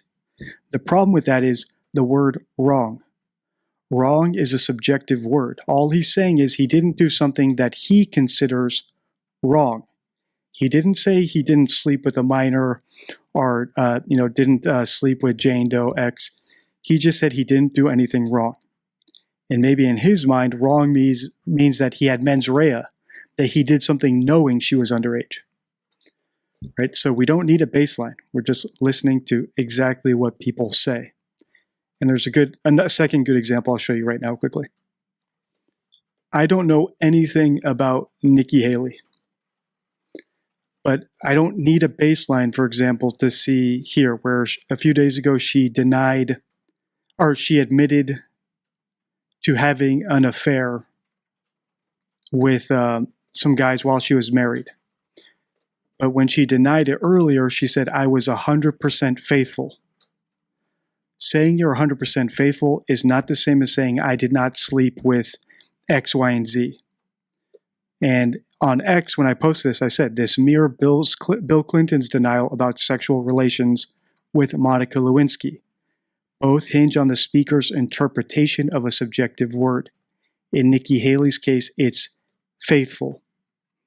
Right? So we don't need to know anything about Nikki Haley, Alan Dershowitz, Bill Clinton to listen to their words and determine if they're being deceptive or not. Are they using overly specific words, overly vague words? Are they evading the question? Are they going on a tangent to run down the clock and look like they're giving an answer, etc., etc.? Right? If you've pre-ordered the deception deck, which is my 52 favorite rules for spotting deception, those will be shipping out at the end of this month. You have 52 different tells for spotting a liar, none of which require a baseline. That's why what we do on this channel is so powerful. All right, let's listen. From Candace and Don. Yeah, now, Candace didn't want to be interviewed at first. She was very resistant to this, and it's only through building a relationship with Don and him kind of helping with that she was willing to sit down. Now, I've worked with dozens and dozens and dozens of missing children cases, and most parents are willing to do anything and everything, including with law enforcement. They say, look, rule me out. Do these elimination polygraphs, blood tests, DNA, whatever, to rule me out so you can stop messing with me and start looking with everybody else. Why was there reluctance here? So Dr. Phil is correct. That's why, for example, when the McCanns didn't do a polygraph where they refused to answer questions in the heat of their daughter being missing, it's a giant red flag. Non-cooperativeness is a red flag. And here Dr. Phil says that they're reluctant. In my last video, I pointed out that liars are reticent, which is one of the cards in the deception deck. Reticence. It's one of the signs of a hoaxer. So what Dr. Phil's call reluctance, I call reticence, right? They're not forthcoming. They're not candid and open like you would expect them to be. As far as they're concerned, Dr. Phil and these guys are there to try to help them find their missing daughter. It does not make sense for them to be reticent and refuse to talk unless they have some sort of guilty knowledge or they're trying to hide something and they're scared that they will slip up. There's some reluctance because they do have some history with law enforcement and those things. And if you look at us, we kind of look like law enforcement. So it takes a little bit. Yeah, you look like cops. Well, let's start looking at some of these tapes just right off. Let's start with Don, because you did sit down with him first, and you spent a long time interviewing him, but we've agreed to look at some particular clips that seem to be of some significance. Is there anything about Candace's story that makes you question the story? No, not the way it played out and everything like that. I mean, yeah, you always have questions, and I'd ask myself, and with the way that it happened and her emotions and her state of mind. What were the questions that you had? This is a good question, and this is something I've said about the McCanns as well. Summer, according to their story, which I believe is scripted, disappeared while Don was at work. So his daughter went missing. He comes home. His wife tells him the story. When your kid is missing, everybody is a suspect. Even your wife might be a suspect. You know, are you telling me the truth? Were you off in another room and something happened to her? Just be honest with me. Just tell me. Also, Candace's mother lived with them. Don never questioned the grandmother. Never questioned the boys, right? Like I pointed out earlier, never questioned that neighbor. That lack of curiosity is a great indicator of a hoax. That they're not suspecting everyone because they actually know what happened. Whereas if they actually didn't know what happened, everyone would be a suspect. Even your wife would be a suspect until you're convinced that she, you know, wasn't being negligent and the kid wandered off and now she's scared of you being upset with her. So she's covering it up. And like I said, similarly with the McCanns, when Madeline was allegedly abducted, the McCanns didn't question any of their friends who were on the trip with them. They didn't question the guy who checked the room before Kate, right? He would be the obvious suspect. He's the one who checked the bedroom right before Kate did. He had opportunity. He had access to the room. He had no alibi, but they never suspected him. They never suspected hotel staff. It's a great indicator of a hoax, that they actually know what happened. A lack of curiosity. And Don's answer here was despicable, right? It was weak, very wordy, which indicates nervousness. And it was wrong. In that he says, you know, the way it all played out. What played out? It's an interesting choice of words, almost like it was a play acting, like a screenplay. But we're coming up on 40 minutes here, so I'm not going to go do a deep dive into that. If you see my videos, feel free to drop in the comments other things you noticed in his response that were red flags. Besides the fact that A, it was the incorrect response, B, it was extremely wordy, and C, he talked about it playing out. I mean, I don't really have any. I mean, I question. I don't really have any questions. I mean, so your daughter's missing, and you have no questions. You don't know what happened to your daughter, and you have zero questions. That is a giant red flag. And I'm glad the behavior panel guys are not jumping all over him. Their technique so far, what I've seen, is very good. So maybe I've been too critical of them in the past.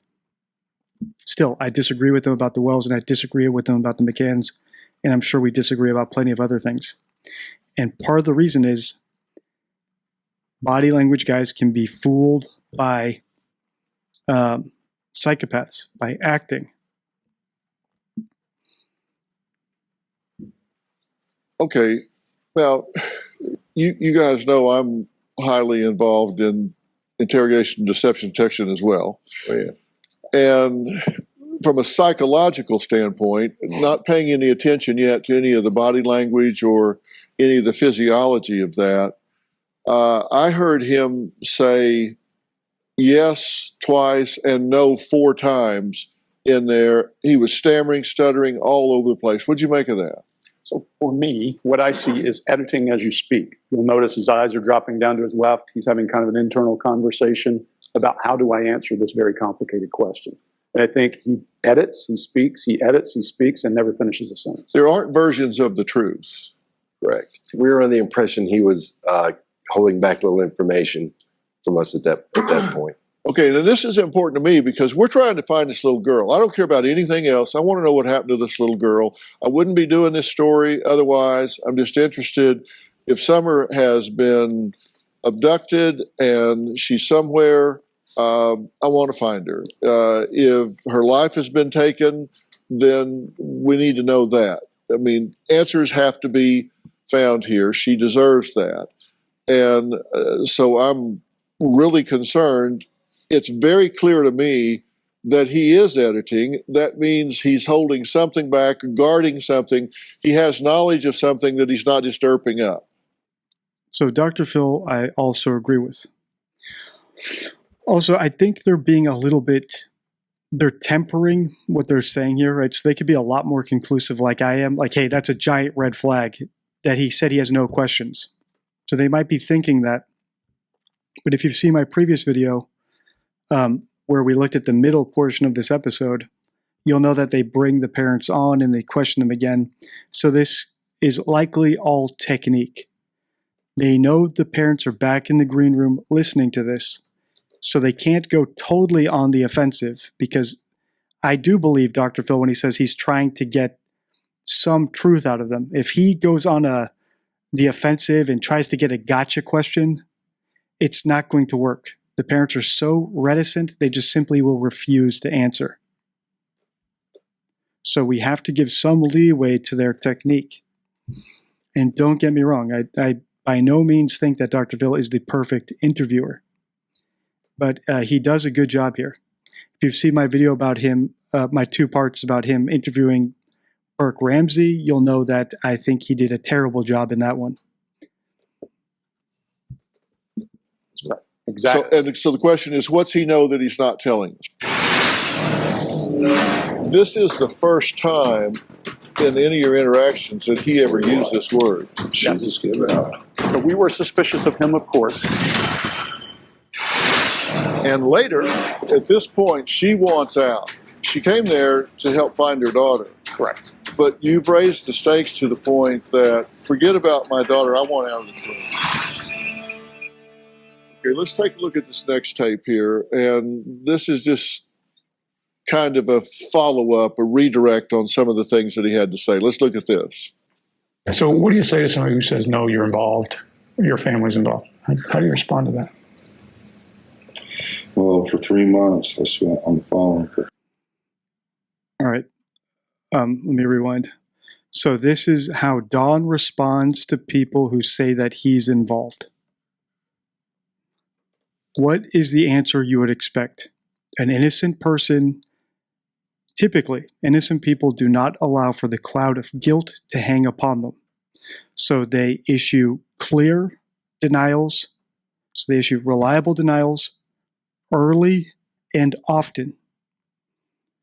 What I expect Don to say here is those people are wrong, or those people are mistaken. Right? Or I had nothing to do with the disappearance of my daughter. Let's see what Don actually says. So what do you say to somebody who says, no, you're involved, your family's involved? How do you respond to that? Well, for 3 months, I spent on the phone for 3 months. I accepted every friend request there was. People want. What have you noticed so far? No denial. He's explaining himself. He's trying to offer proof of what he did on social media. I don't know how social media relates to finding his daughter. He did not deny that he or his wife had anything to do with Summer's disappearance. Make note of that. Let's see if he actually ever makes a denial. And like I said, I've not watched this before. But liars are very predictable. And there's the reason I was able to make the deception deck. Because there's so many studies, empirical evidence of how liars lie. And if a liar actually did something, it's very difficult for them to actually deny it. Even a psychopath can struggle with it, as we're seeing here, in my opinion.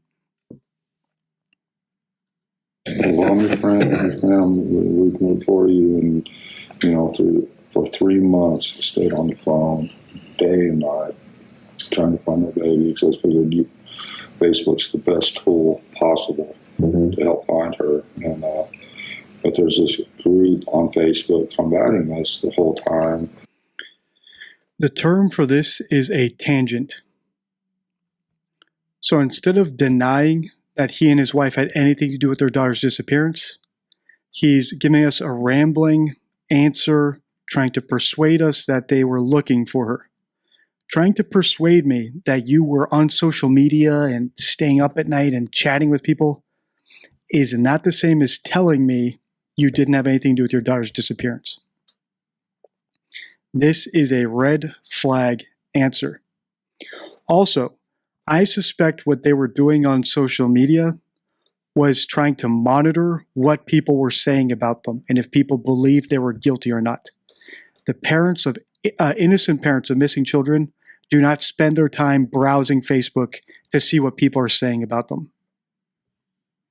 They cooperate with the police as fully as possible.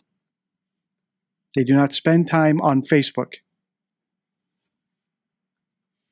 And we don't know who this group is or what they're up to. Okay, now was he redirecting here, or was he just concretely answering a question? Yeah, so I'll let Scott answer last because he discovered this. When you ask this guy this question, what I was saying is, how do you respond to people who say you did this? Well, I expected, well, no, I didn't. But he doesn't. He goes, wow. There we go. These guys, Greg Hartley. I have not given Greg Hartley enough credit. On to talk about Facebook. In usual interrogations, we assume that is deceptive and avoiding. When Greg asks, yeah, so they say avoiding. I say it's a tangent. Right? He's evading the answer. He's not issuing a reliable denial. how he responded to that, he's talking about responding to people on Facebook. He's talking about responding to people on YouTube. He's had a whole lot of flack come from that direction. So I understood that he didn't see it as when an investigator asked you that question, or when I asked you that question. He said, in other words, he took it as when social media asks you that question, how do you respond to them? That was his impression. Physically, how do you do it? Come up here with me for a minute, if you would, and let's take a look at this, because this. So far, Greg has said lots of good things here. I didn't catch the other guy's name. I think that he's cutting them a ton of slack, but that might also just be a good cop, bad cop play. I don't think they're that far off of each other's opinions, where one thinks it was deceptive and the other one thinks, hey, he just interpreted it this way. Like I said, they know the parents are going to come on to the dais here on the show after this portion. They want to keep them buttered up. They don't want them to storm out of the green room and leave. So this might just be a good cop, bad cop play. This, to me, would be just real deflection and deception, unless you understand that he's very concrete for sure in this. Let's look at how the question is asked. So what do you say to somebody who says, no, you're involved, your family's involved? How do you respond to that? Well, okay, at that point you said, how do you respond to that? You meant, how do you respond to it? Like, no, I deny that. Exactly. But instead, he says, well, I used the phone, I used the keyboard. That's what you're talking about, Exactly. right? Exactly. Did you consider this deceptive at all, or did you think he just... It's deceptive, and it's a technique of going on a tangent, not answering the question. It's non-responsive. For example, if we were in a courtroom and I had a witness up on the stand and I'm cross-examining him and I say, how do you respond to people who accuse you of killing your daughter? And they started talking about Facebook. I can tell you the first time I paused that video when he started answering right after 3 words, I would object as non-responsive. Right, talking about Facebook, any reasonable person would understand that's not what they were asking. And obviously they could have rephrased the question if they actually believed that's how he interpreted it. Right, he willingly interpreted it in a way that would allow him to avoid giving a reliable denial and to talk about the practicality of how he physically responds to people accusing him. Was answering the wrong question. Initially, we thought it was deceptive, that he was redirecting the answer, the answer to the question to somewhere else. That's what we thought. And there are 2 indicators that made us think that. His blink rate goes through the roof, which means you're feeling stress, but it can also be processor speed as I am trying to think through something. All right, so now we're getting into the voodoo. I agree with some of the stuff they say. Some of it, I think, is voodoo and non-helpful and actually distracting from listening to what someone's saying. So when we're talking about blink rates, that's where I tune out. Especially when you're watching someone's eyes, you can only focus on a certain number of things at once. And a psychopath can fool you by acting. They can cry on demand. They can persuade you that they are actually sad. They're exceptional actors. So with the limited bandwidth you have in your brain, my recommendation is listen to their words and forget about the blink rate and forget about the tears. If someone starts crying, black it out. Right? You have to block that out. And we think that's what we're seeing. Okay, and when you say his blink rate went through the roof, you're talking... Just paying attention to someone's words is already hard enough. So by excluding body language, you eliminate the chance of someone persuading you just by acting and crying or pretending they're innocent. You allow for more of your brain bandwidth to be focused on their words where it should be focused. When the FBI is doing hostage negotiations, they have 8 people listening to the phone call, all picking up different details. Right? If you're trying to spot a lie in real time, you only have yourself to rely on. You don't have 8 other guys and ladies listening with you to point out stuff and catch different things. You have to catch everything yourself. So, and the CIA calls it L squared mode. Everyone's got a term for it where you're paying attention to a bunch of things at once. In reality, I prefer to focus on one thing all the way. And that's how I come to different conclusions in cases like this than the behavior panel, apparently. Only one of us can be right. You're talking about while he's answering the question. That's correct. Yes. Well, for 3 months, I spent on the phone. And since Don just said the word 3, I'll show you the 3 card from the deception deck. As you know, the deception deck is my 52 favorite rules for spotting deception. You can pre-order at deceptiondeck.com. And the word 3 is in the deck under the spade suit, which is deceptive words and phrases.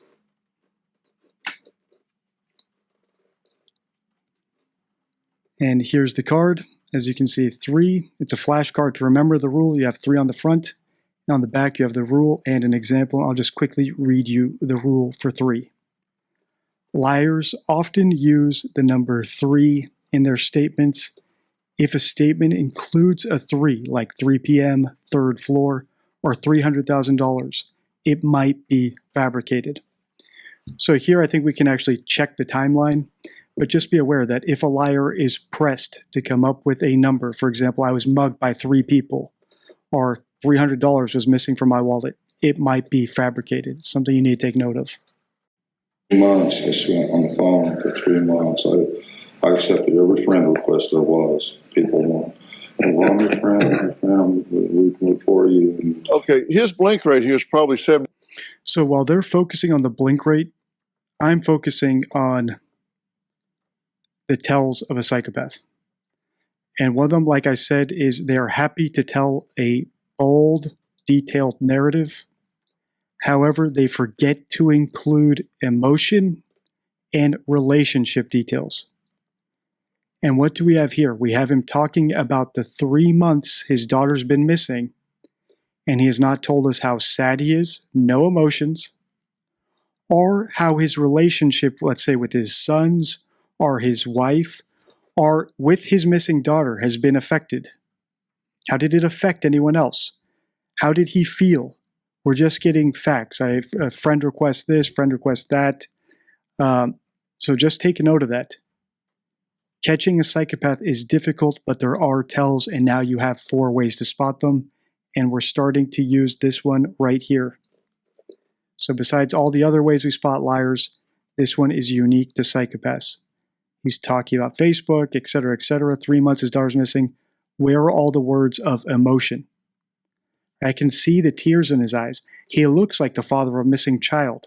Now, he looks sad and sullen. But a psychopath is a great actor. They are very convincing. But they forget to use the right words, particularly emotion and relationship. All right, I'm not going to belabor this. 70, 80 a minute. For sure. And that's higher by far than anyone sitting here. Let's take a look at this third clip. Let's just watch it through and then we'll break it down. Go ahead.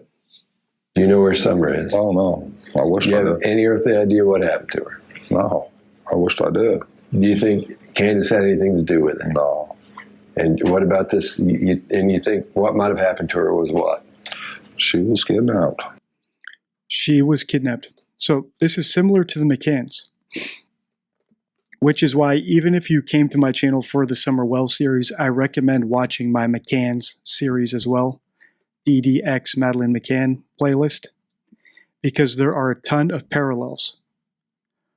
Hoaxers lie the same way, whether it's a hoax about aliens like Bob Lazar, a hoax about Bigfoot like Bob Gimlin, or in my opinion, a hoax about a missing girl like the McCanns, or a hoax about a kidnapping like the McCanns, the Ramseys, and the Wells, in my opinion.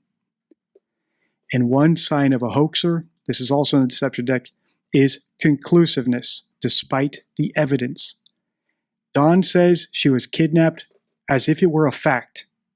He has zero curiosity about what his wife did, zero curiosity about what his mother-in-law did, zero curiosity if maybe the sons did something and might have hurt her or accidentally did something to her and then they're scared to tell him.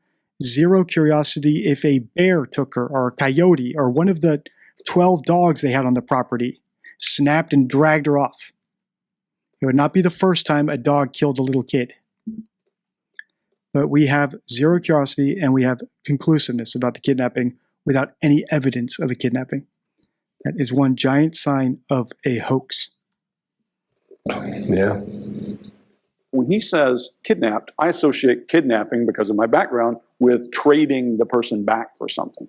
If that's the case, that has meaning. If it's just he uses words interchangeably, it has no meaning.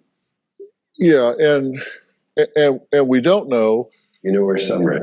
But this is the first time that in any of your interactions that he ever used this word. She was kidnapped. Okay, so that's the first time that he ever used that. And he used abducted in your lead-in footage. If you Right, abducted.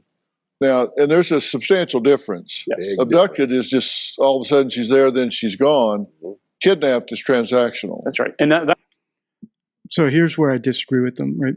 They're parsing the word kidnapped based on their definition of kidnapped. Don might have a different definition of kidnapped. In his mind, a kidnap might not mean transaction or ransom note or request. Even in the legal sense of the word kidnapped, a parent can kidnap their own kid. If I lock you in a room, for how, depending on the full scenario, I could technically be kidnapping you. So kidnapped does not always mean a ransom note. It's not like the movies where someone's kidnapped, so now we're going to get a phone call. with someone using a thing to garble their voice is going to tell us how much money to send. That's a guilty language thing that we collectively look for in the business. Guilty knowledge means something. So we were suspicious of him, of course, and we developed a relationship with him that caused the second interview to occur. At this point, he's cooperating. Yes. Yes. And he's been cooperating throughout. Yes. Yes. Sometimes to his detriment. Yeah. For sure. With like social media and that sort of thing. Mm-hmm. Yeah. Okay. Now, there's Candace. And you sat down with Candace with Don. Yes. And coming up, what was the question that caused Candace to take off her mic and walk away instead of staying hooked up to efforts that could lead to finding out what happened to her daughter? And that's a significant distinction because, as I said, most parents will do anything and everything to find their daughter. And you'll hear her say a very important sentence that spoke volumes to me. You'll find out what that is right after the break.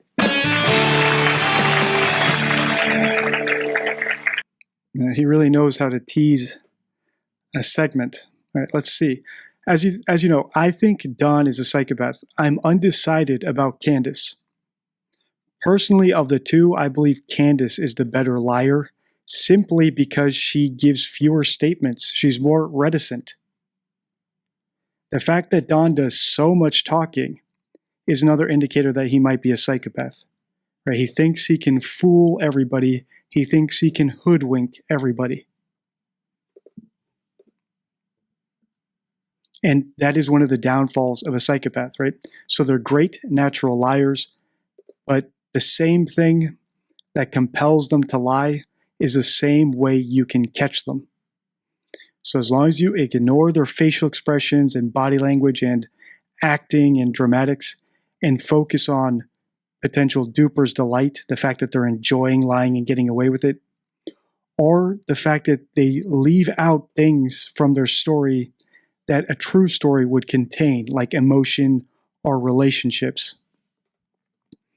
And if you can get them face to face, you'll be more likely to catch a psychopath. And because they think they're great liars, they are more likely to engage and give you the opportunity to meet them face to face and give more statements. Right? So the thing that makes them a good, bold liar is also their downfall.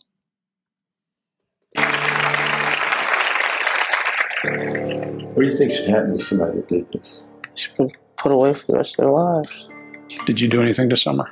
No. Do you know what happened to Summer? It's been 4 months since Summer Wells was last seen at her home here on Ben Hill Road. Since the night of June 15th, everybody's a person of interest till we find Summer. Authorities said all possibilities were on the table, but Summer's parents believe someone took her. I went down there to check, and she was nowhere in sight. She was just gone. Parents Don and Candace say they believe their daughter was abducted. You just heard Don say. And Dr. Phil is twisting their words slightly. They didn't say they believe their daughter was abducted. They said their daughter was abducted. They were much more conclusive than Dr. Phil is saying here. Ever since that first interview, which we have analyzed in this series, I just showed a clip of, how important are inconsistencies is my video about it. They have been adamant, just like the McCanns, since day one, that their kid was abducted without any evidence of an abduction. That is the classic tell of a hoaxer. At least one of my 4 signs of a hoaxer that I've come up with and so far have not failed me. Say, well, maybe she was kidnapped. Was that just him using what he considers to be a synonym, or was it leakage of something he knows that he hadn't said before? Well, we're not sure about that. But when their story broke, the couple says the online bullies accused them of having something to do with the disappearance. Now, Don agreed to sit down with body language experts Scott Rouse and Greg Hartley in hopes of clearing his name. Don says Candace refused at first, but finally agreed to sit down. Candace, I'm going to have to ask you some hard questions. I told you this. I don't think Candace is a psychopath simply by the fact that she refused to sit down with these guys. Her extreme reticence reminds me of the McCanns. She's not a big, bold liar. She knows she's a normal level liar. So her best defense is to be reticent, to not say much, and that will at least stop her from saying something that will get her in trouble. The problem is, for her, we can also detect that. When someone's overly reticent, it is the sign of a hoax, right? So the 4 signs of a hoax, and I know I said this a lot, but if you're new to the channel, my 4 signs of a hoaxer are conclusiveness despite the evidence, extreme reticence about the money shot. In other words, extreme reticence about the thing they're lying about. So for example, if it's Bob Lazar talking about a UFO, the money shot is the UFO. If it's Bob Gimlin talking about Bigfoot, it's about when he saw Bigfoot. For the McCanns, it's about when they checked the room and found her gone, right? So the big thing that they have to sell you on in order to get away with their hoax. So conclusiveness despite the evidence, vagueness about the money shot, reticence about the money shot, and then a mismatch between the emotions they're displaying and the emotions they report in their story. So if someone is bold and brave enough to try to pull off a hoax, they are usually convinced that they can sell you on it with their tears and their acting, or even by coming up with fake evidence, right? So fake physical evidence. But they still fail to report the right emotions because it's very hard, like I said, to put yourself in place of something that you're not actually in. The same reason Hollywood blockbusters have plot holes. Yes. Did you do anything to Summer? No. Do you know what happened to Summer? No. Do you know who took Summer? No. Anybody in your family involved with this? Not that I'm aware of, no. No, tears. So we have mismatch of emotions with displayed emotions. She looks really sad. She's never once told us how sad she is. We have extreme reticence, right? Every answer is a one-word answer. She's treating this like they're interrogating her, right? Like it's a confrontational interrogation. Really, she should be telling us. She's on TV right now. Give us some of the theories. Throw out some of the suspects. Let us help you. And I can't even get into vagueness because she's being so reticent that she's not even telling us a little bit of a story to be vague about.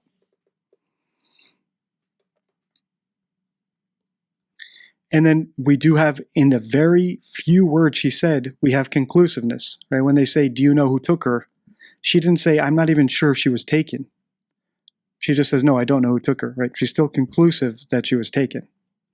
Just she doesn't know by who. And if you've seen my video, What Do Innocent Parents Look Like? You'll know that innocent parents speak very differently than this. To an innocent parent, every option is open. And that is probably one of my most underrated videos. So after watching this video, I recommend watching that one just so you can see the stark difference. The video is titled, What Do Innocent Parents Look Like?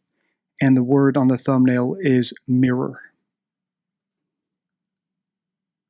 And, you know, people are always going to point their fingers to people closest to somebody. It's just the nature of how it goes. What do you got to say to those people? I don't know what to say, but they're wrong. Why are they wrong? Because I had nothing to do with this. All right, so this, like I said, I think she's actually a better liar than Dawn simply because she's not as bold as Dawn. I had nothing to do with this. The issue with that denial is it's not specific. I had nothing to do is not the same as saying I didn't kill my daughter, or I didn't hide my daughter, I didn't sell my daughter. So it's not a direct denial, but then again, they've given her a very vague question. So while it's not a perfect denials are usually specific. This is better than what Don said. Okay. And like I said, ever since early on, I feel like Candace is going along with the story and that Don is the driver. So, for example, if they did sell Summer, or, and I don't know why, they could have sold her to someone for drugs because they had to settle a debt, or because someone they know took her and they're too afraid to turn that person in because they've got something on them or they can exert power over them. But if any of that did happen, I believe that Don is the one in charge because he is the type of person who is bold enough to pull off something so disturbing and to think he can get away with it. And so far, he is getting away with it. So he's been proven correct. So we should see him being even more boisterous next time we see him appear online. It'd be a great indicator if, as time goes on, he appears more and more happy and boisterous, because it will indicate to us that he's getting away with something, which means that he probably has guilty knowledge, and it is not what we'd expect of a parent of a missing child. If your kid is missing every day that goes on, it's less likely that your child will be returned. So I would love to see him appear back on social media and gauge if he's happier and bolder and more brash than before. Because if his kid were actually missing, I would expect him to be sadder and more desperate and more dejected than before. What jumped out at you here? Immediately, when she said no for the third time, it was quiet. It's a whisper. Okay, there's a distinct difference here qualitatively. Yes. No. Do you know what happened to Summer? No. Do you know who took Summer? Okay, that time, nothing came out of her mouth. Right. So, first question. That told me this. This is actually a common phenomenon with guilty people. So if you watch crime shows like First 48, stuff like that, you'll see this a lot. But even in your personal life, if someone's guilty, if you accuse them, innocent people will deny it, but guilty people sometimes will weaken their denial. They'll start getting more dejected and start thinking about the consequences. So their denial will become weaker and weaker over time. So even here, they're asking her two questions. Her denial isn't as strong. It's weakening. Does this mean she's guilty? Of course not, but it is something to note. That when someone is guilty, especially if there's big consequences, if their denial gets weaker and weaker, and they start, sort of winding down and not protesting their innocence as much, it means you're right around the corner from catching them and getting a confession. They're breaking down. They're starting to reflect on what's about to happen to them rather than trying to convince you that they're innocent. Did you do anything to Summer? No. Do you know? Okay. Did you do anything to Summer? No. Demonstrative, no. What happened to Summer? No. Do you know? You know what happened to Summer? Almost identical answer. Yeah. Same qualitative answer. Who took Summer? All right. Do you know who took Summer? Head shakes no still. The voice doesn't even say anything. A silent no comes out, and then she adjusts. We call that fading facts. Okay. Then she gets out a weak no. No. You hear strong no's to the first two questions, right. But then when you say, do you know? It's like, no. Yeah. So what do you make of that?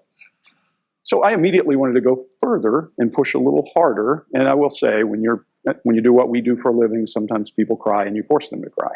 So this immediately caused the next question. Okay, well, let's take a look at the next tape. Is there any reason anyone near you would want to hurt you or your kids? Not that I'm aware of. What do you think should happen to somebody that did this? To the person that did this, what do you think should happen to them? They should be put away for the rest of their lives. I mean, they should be tormented, I think. Out of the gate, if I ask you what happened to Jordan, he was missing. What should happen to that person? don't answer it because I know it would be bad. You wouldn't say, it wouldn't be a pause there. You wouldn't say put him away for a long time, they should go away forever. You would have a very extremely graphic answer to that. Yeah, Exactly. it wouldn't take me 5 seconds to think about it. Give me 10 seconds in a room alone with him, and we'll be through. If someone stole your dog. This is a common technique. We've seen this in my John Benet Ramsey series, where you ask someone, what should happen to the person that did this? So in the John Benet case, right, they asked the parents, what should happen to the person who killed John Benet? And John gave a very weak punishment. I think he said something like, they should be punished under the law. And Patsy Ramsey couldn't even give an answer, which went on to support my theory about what happened. So if you haven't seen that series, I suggest checking that out as well as my McCann series. Here, Candace actually gave a better answer than both John and Patsy, in that she at least wanted the person punished. And if Don is the one who's responsible for whatever happened to Summer, which I believe he is, she probably has a lot of resentment to him about that, which is why she was able to at least give a punishment, right? To at least say a punishment. Unlike Patsy Ramsey, who couldn't even bring herself to punish the person who was responsible, even hypothetically, right? Because she loves them. Yeah, same answer. That's the answer. Same answer. The other thing that Candace said that I noticed, I don't know if it's just the way she was speaking, but she said that they should be punished, like a plural, which if Dawn sold Summer to someone, would be, she considers both these people reprehensible. Dawn, who sold her, and the person who bought her, right? The person who took her, or the person who took her without permission, and John for forgiving that person, Dawn for forgiving that person. So the fact that she said they is interesting. That she might be envisioning two people. And when there's two people, I agree with these guys here that it is transactional. And this is something we've said ever since early on in this series. The possibility that she could have been sold. And the way we came to it was based on nothing but the words of Candace and Dawn themselves. But Hollywood often portrays psychopaths as almost superhuman, effortlessly conning and manipulating the rest of us at will. But is this an accurate depiction? And if so, can we outsmart them, or are we doomed to fail? I'm Deception Detective. I'm an attorney trained in statement analysis, and this channel exists to expose lies and manipulation. Before I proceed, please hit the like, subscribe, and notification bell. And if you tap that thank you button, I appreciate it. In today's video, we're going to analyze a segment of Dr. Phil's interview with the parents of Summer Wells. This is the 8th video I've done in the Summer Wells series, and it's the 3rd video about this particular interview with Dr. Phil. In the last video, I showed you 4 ways to catch a psychopath. In today's video, I'm going to show you 4 ways to recognize you're talking to someone who might be a psychopath. Without further ado, let's listen. What do you think should happen to somebody that did this? To the person that did this, what do you think should happen to them? They should be put away for the rest of their lives. I mean, they should be tormented, I think. Out of the gate, if I ask you what happened. All right, so this is about where we left off in my last video. And I had lots of comments of people talking about this particular clip, my reaction to it. So I just want to address those comments because I do think lots of them have merit. So when Candace Wells said they should be put away for the rest of their lives, I heard lives as a plural, which to me means that she might have some guilty knowledge that multiple people were involved in Summer's disappearance. And if that's the case, it lends some credibility to one of the theories that's still on the table, that Summer was literally sold, that it was a transactional agreement between Candace and some third party, or more likely Dawn and some party, or that they might have owed a debt to someone or done exchange with someone, and they know that that person's part of a group, so they assume that multiple people came and claimed Summer as payment, and they're too scared to turn those people over. But either way, if you heard an S at the end of when she said life, it suggests that she's picturing multiple people in her mind, and we need to question why that is. Because if their story is true, and they think that some lone weirdo took their daughter, it wouldn't make sense for her to suggest multiple people. So listen again. Okay. What do you think should happen to somebody that did this? To the person? Also, remember, even the way they questioned her, what do you think should happen to somebody who did this, is singular.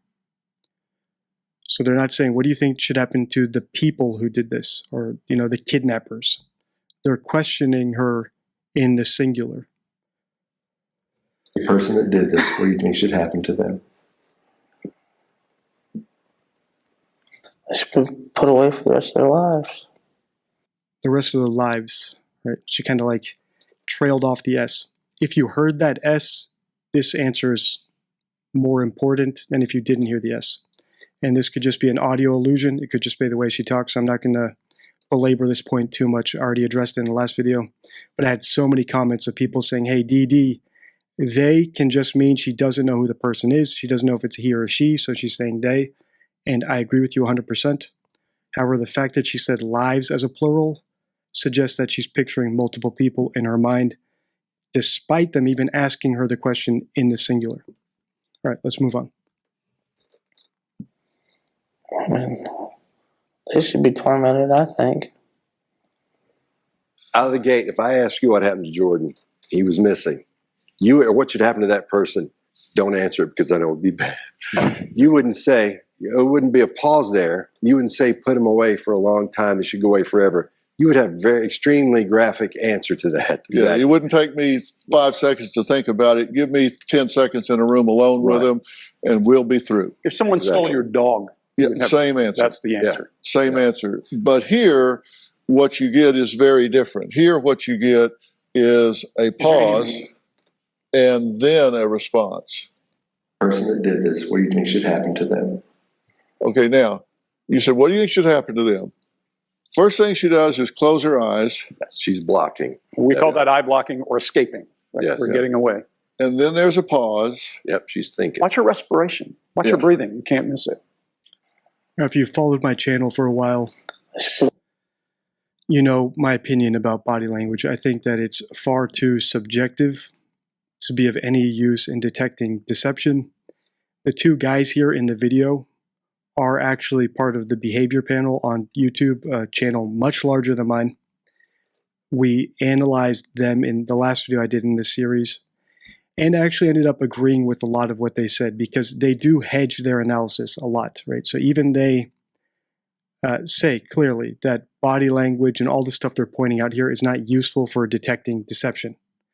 It's useful for detecting stress, or any other number of things that are overtly communicated with body language, but not necessarily deception.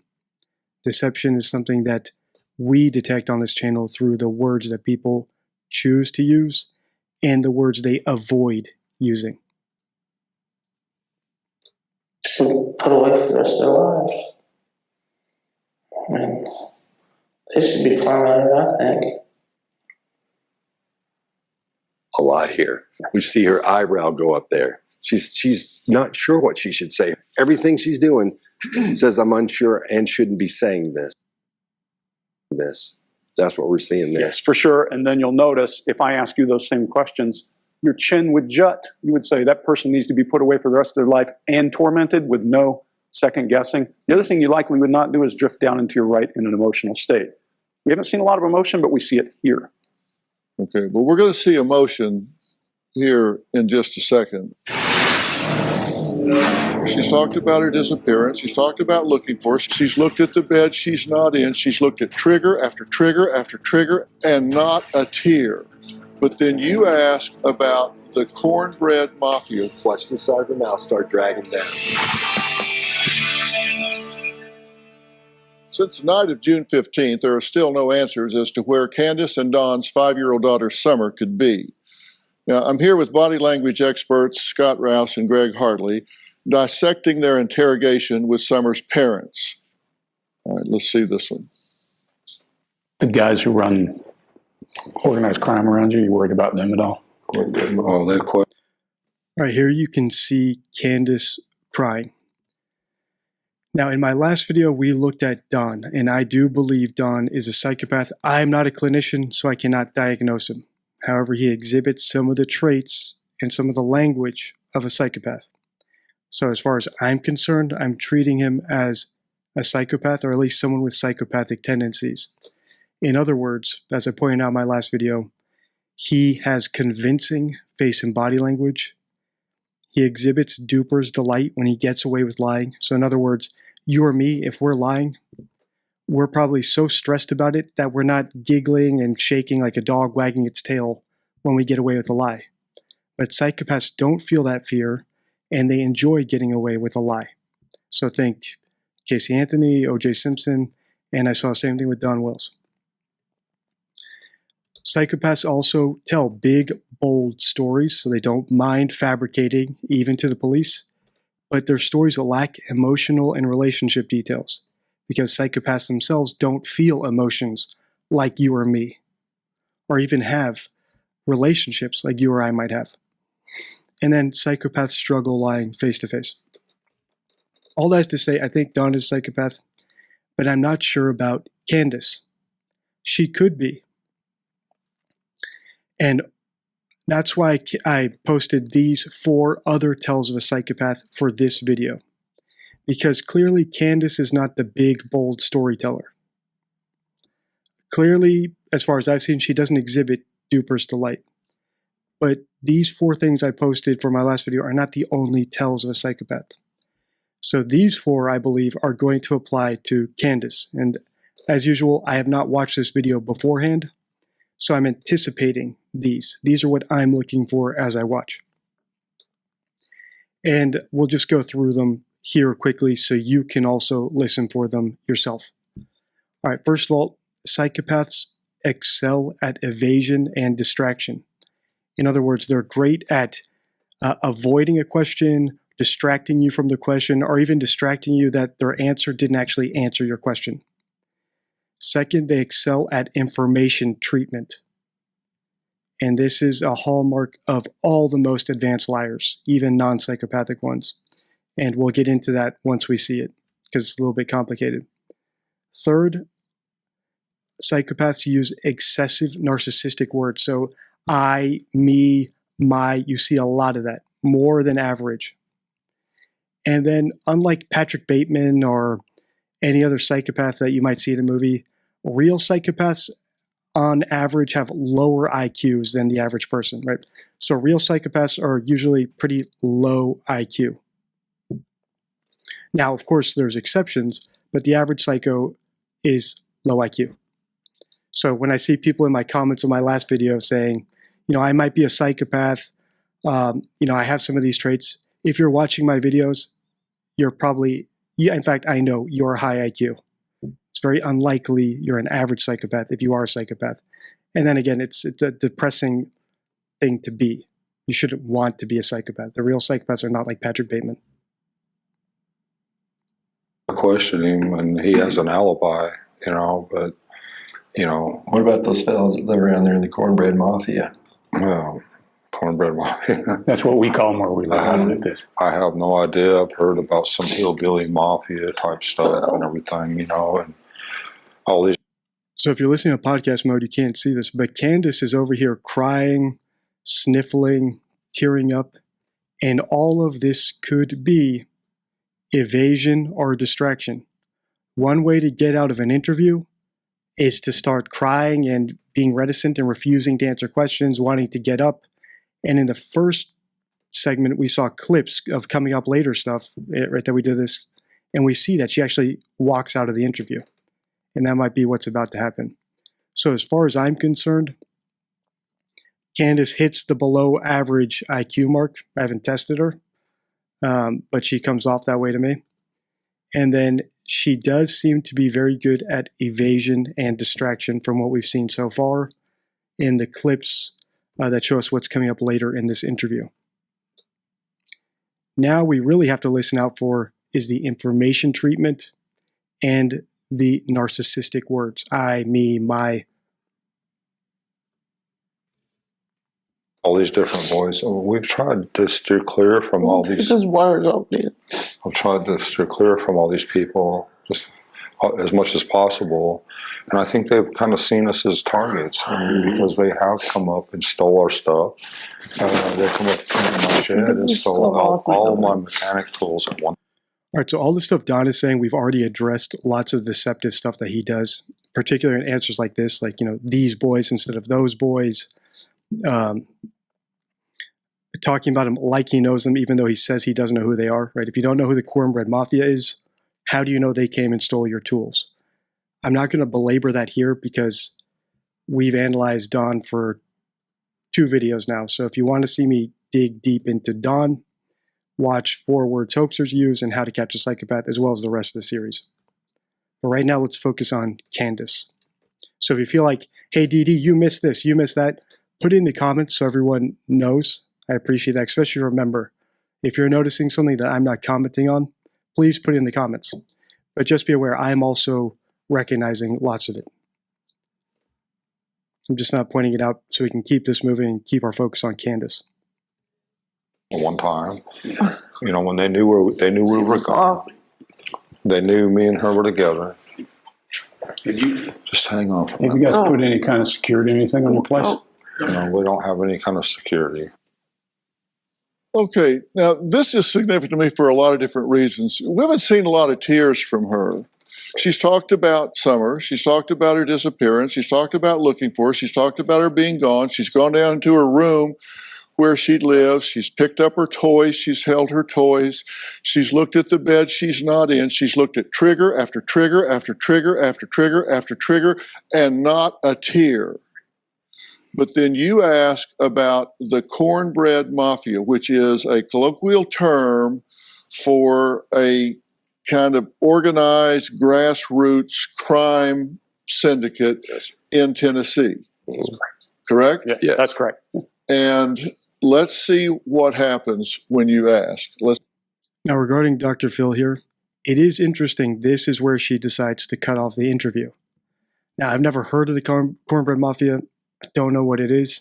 But ever since my first video where we listened to some phone calls that Don Wells made and snippets from interviews, I have had the theory, we've developed the theory based on Don's own words, that Summer may have been sold to drug dealers, organized crime, traffickers, and Cornbread Mafia might be part of that, or at least it might be, a euphemism for what actually happened.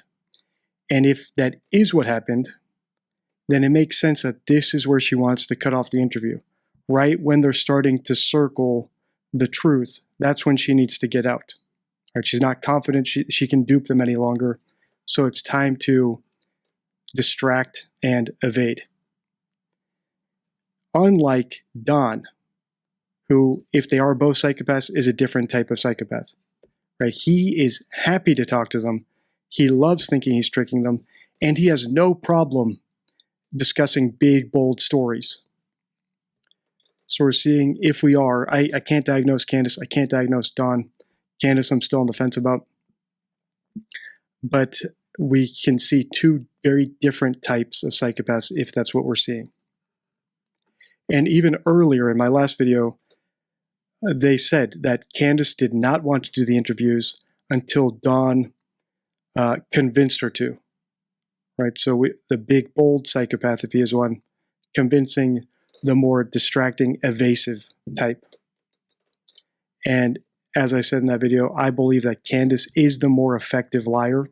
I believe they are lying. And if they are, I believe Candace is more effective simply because she reveals less information, because she is so hesitant to talk and keeps her cards so close to the vest here. Let's pay attention to her. What about those fellas that live around there in the Cornbread Mafia? Cornbread Mafia. That's what we call it. So we started by trying to give her a little space with organized crime. Yeah. And so Greg brings up organized crime, doesn't register anything with her. As soon as I say Cornbread Mafia, we'll watch the side of her mouth start dragging down. Because that's when the emotion hits. Cornbread Mafia. That's what we call You know, right there is when you say it. I have no idea. I've heard about some hillbilly mafia type stuff and everything, you know, and all these different boys. And we've tried to steer clear from all these. This is why Just to reiterate some statement analysis from Don there, right? These boys suggest closeness as opposed to those boys. We try to avoid is not the same thing as saying we avoid. If someone says they're trying to do something, it's not the same as saying they don't do something.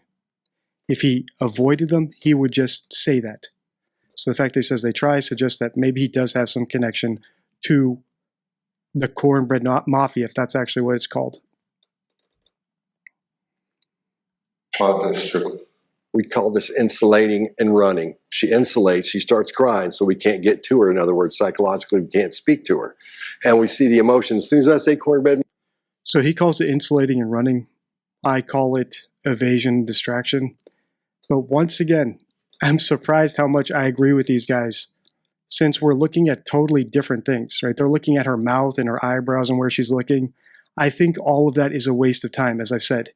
If you are trying to catch a liar, specifically like this video, my last video, a psychopath, so someone who's extremely good at faking body language, who's extremely good at fooling people, you must use your limited brain bandwidth to focus on one thing. And in my opinion, you should always focus on the words. Even a psychopath cannot fake the words. They trip up. They say the wrong thing. They say too much. They avoid something they shouldn't avoid. They have plot holes. Even blockbuster movies have plot holes. So what chance does a low IQ psychopath have of telling a story that has no plot holes? If you pay attention closely, you should be able to figure it out.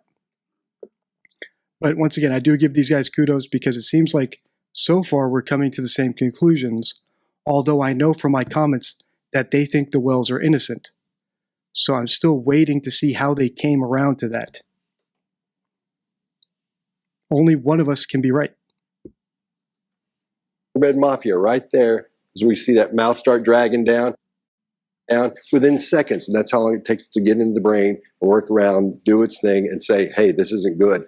And it shows emotions coming from this that most likely shouldn't be there, which of course we'll discuss later. I will also say, are the tears real? Absolutely, because you can't fake a snotty nose, just to use regular old terms. And what we know is that she is feeling pain, she is feeling emotion here that we didn't see any other place in the story. So this feels... we don't know what it is. That's right. Regarding what Greg just said here, personally, psychopaths can fake emotions very convincingly. They can fake a snotty nose. They can fake tears.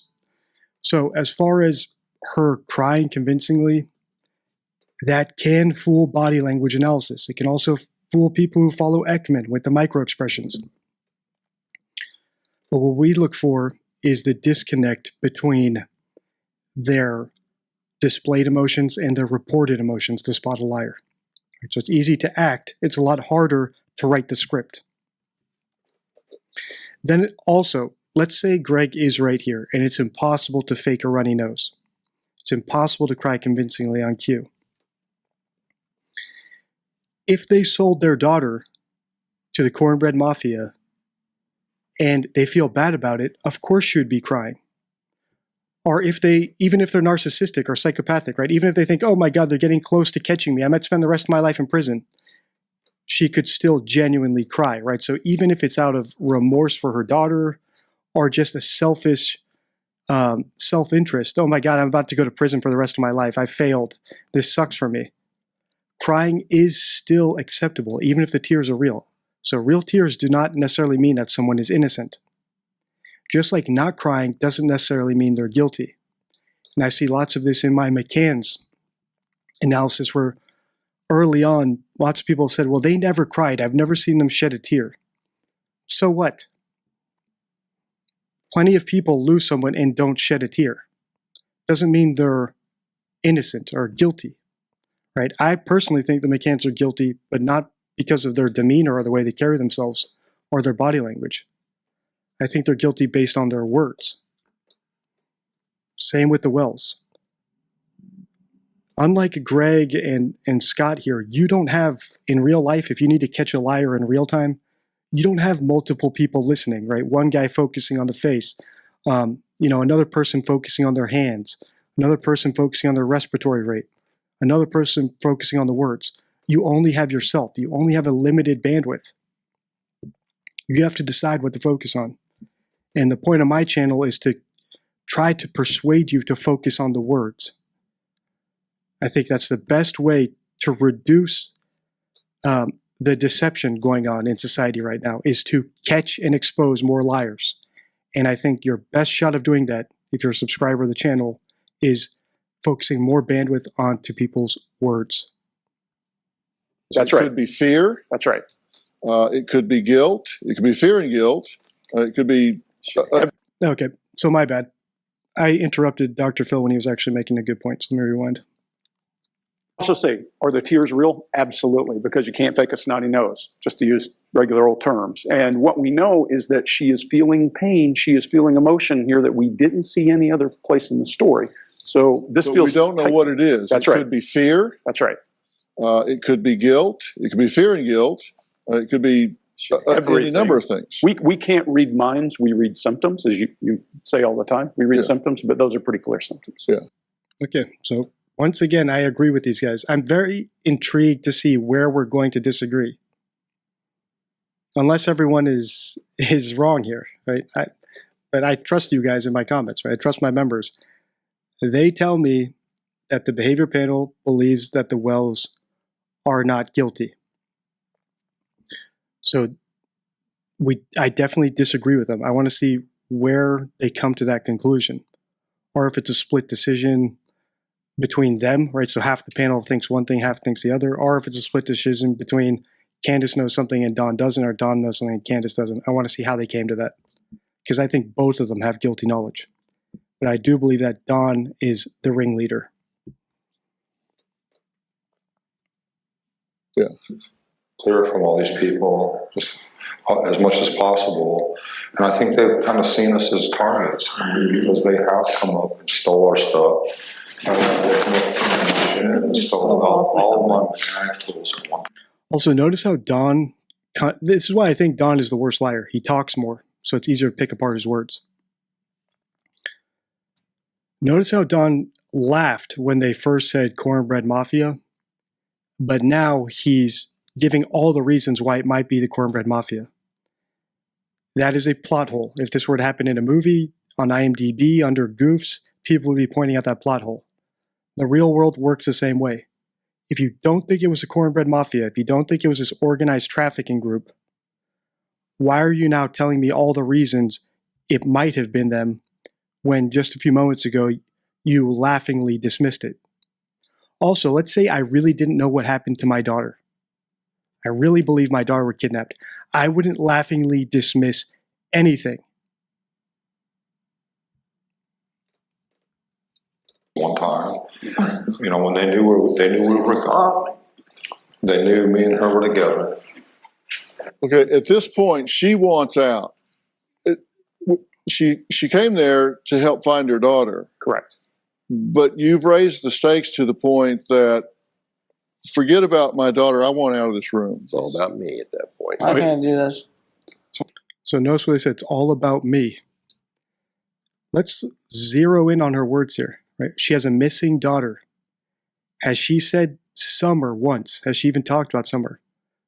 Or is it all I, me, my, right? Excessive narcissistic words. Another sign of a psychopath. So No. they're trying to help. They're trying to help. Yeah, we're trying to It's help. not helping me. It's okay. So let's give you a minute. Okay. Okay, they're trying. It's not helping me. That's a very telling statement. They're ostensibly doing this interview, getting on TV, consulting with these extremely qualified guys from the behavior panel, right, who have backgrounds in the FBI, all ostensibly to help find their daughter. And what does Candace say when she wants to get out of the room? It's not helping me. They're trying to help, so they're not helping me. That's right. That made us They're go not out. helping me. If she had said, well, how's this going to help Summer? Our response would have been different, but that took us down the path. That's when They're not helping me. All right, at this point, I know I'm pausing every few moments, it's because I got so many comments on my last video. So even though I don't respond to all the comments, and one reason I stopped responding for a couple of days is I had so many spam bots on my account pretending to be me that I had to stop just so I could find all the accounts pretending to be me. So if you got a reply to a comment saying, hey, I want to talk to you on Telegram or WhatsApp or anything like that, that is not me. That is a spam bot. So if you see them, please do flag them. One way to tell is look at the username, right? So they use my photo, my avatar, but they have they have weird usernames. And I have my theories about spam bots. So if you've been here for a while, you might know my theories about them. But even if I don't reply to your comment, I do read them. And I had lots of comments of people saying, hey, DD, you really don't disagree with these guys as much as you think you do. I don't watch their videos. Part of the reason I don't watch their videos is just so my own analysis isn't biased. So once I develop my theory more, maybe we can do a video where I react to their analysis of the wells. So we actually watch one of their videos, or even their videos on the McCanns, where we also apparently disagree. But I want to develop my theory so it's ironclad before I entertain other theories so as not to be biased. So please let me know in the comments if you would like me to react to one of their videos. I think it would be interesting. Maybe once we're a little bit further down the road on this analysis and I've solidified my theory. Right now there's so many options still on the table.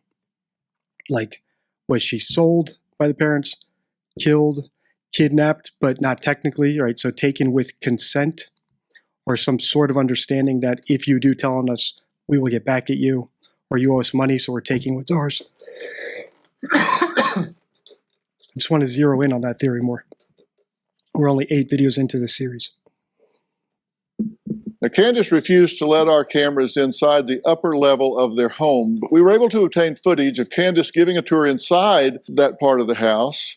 We'll take a quick look at that next.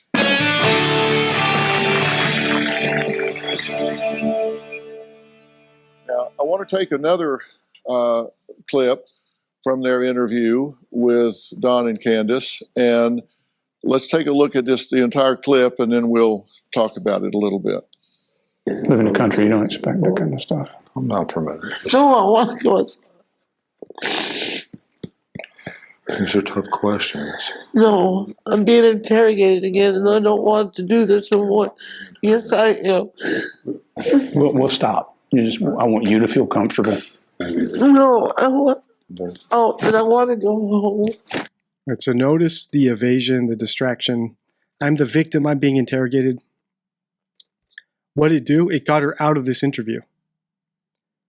And I think the guys were correct to note that this happened when she was talking about the cornbread mafia.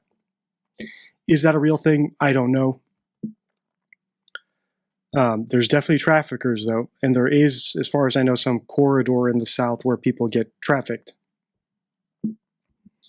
As far as the cornbread mafia goes, we'll keep that on the table under the theory that they may have actually trafficked their daughter. So they may have literally sold their daughter for drugs or for money or because they were extorted, who knows. But it was done with some tentative, at the very least, consent, if not just full-on consent in order to get something in return. And if you're new to my channel, I know I get lots of new subscribers whenever I do a Summer Wells video. I just want to give the normal caveat that I am aware how crazy some of these theories sound.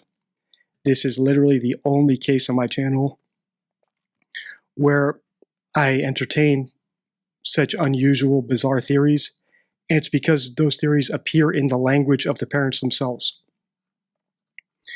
And if you want to see what sparked these theories in the first place, please do watch my first video in this series.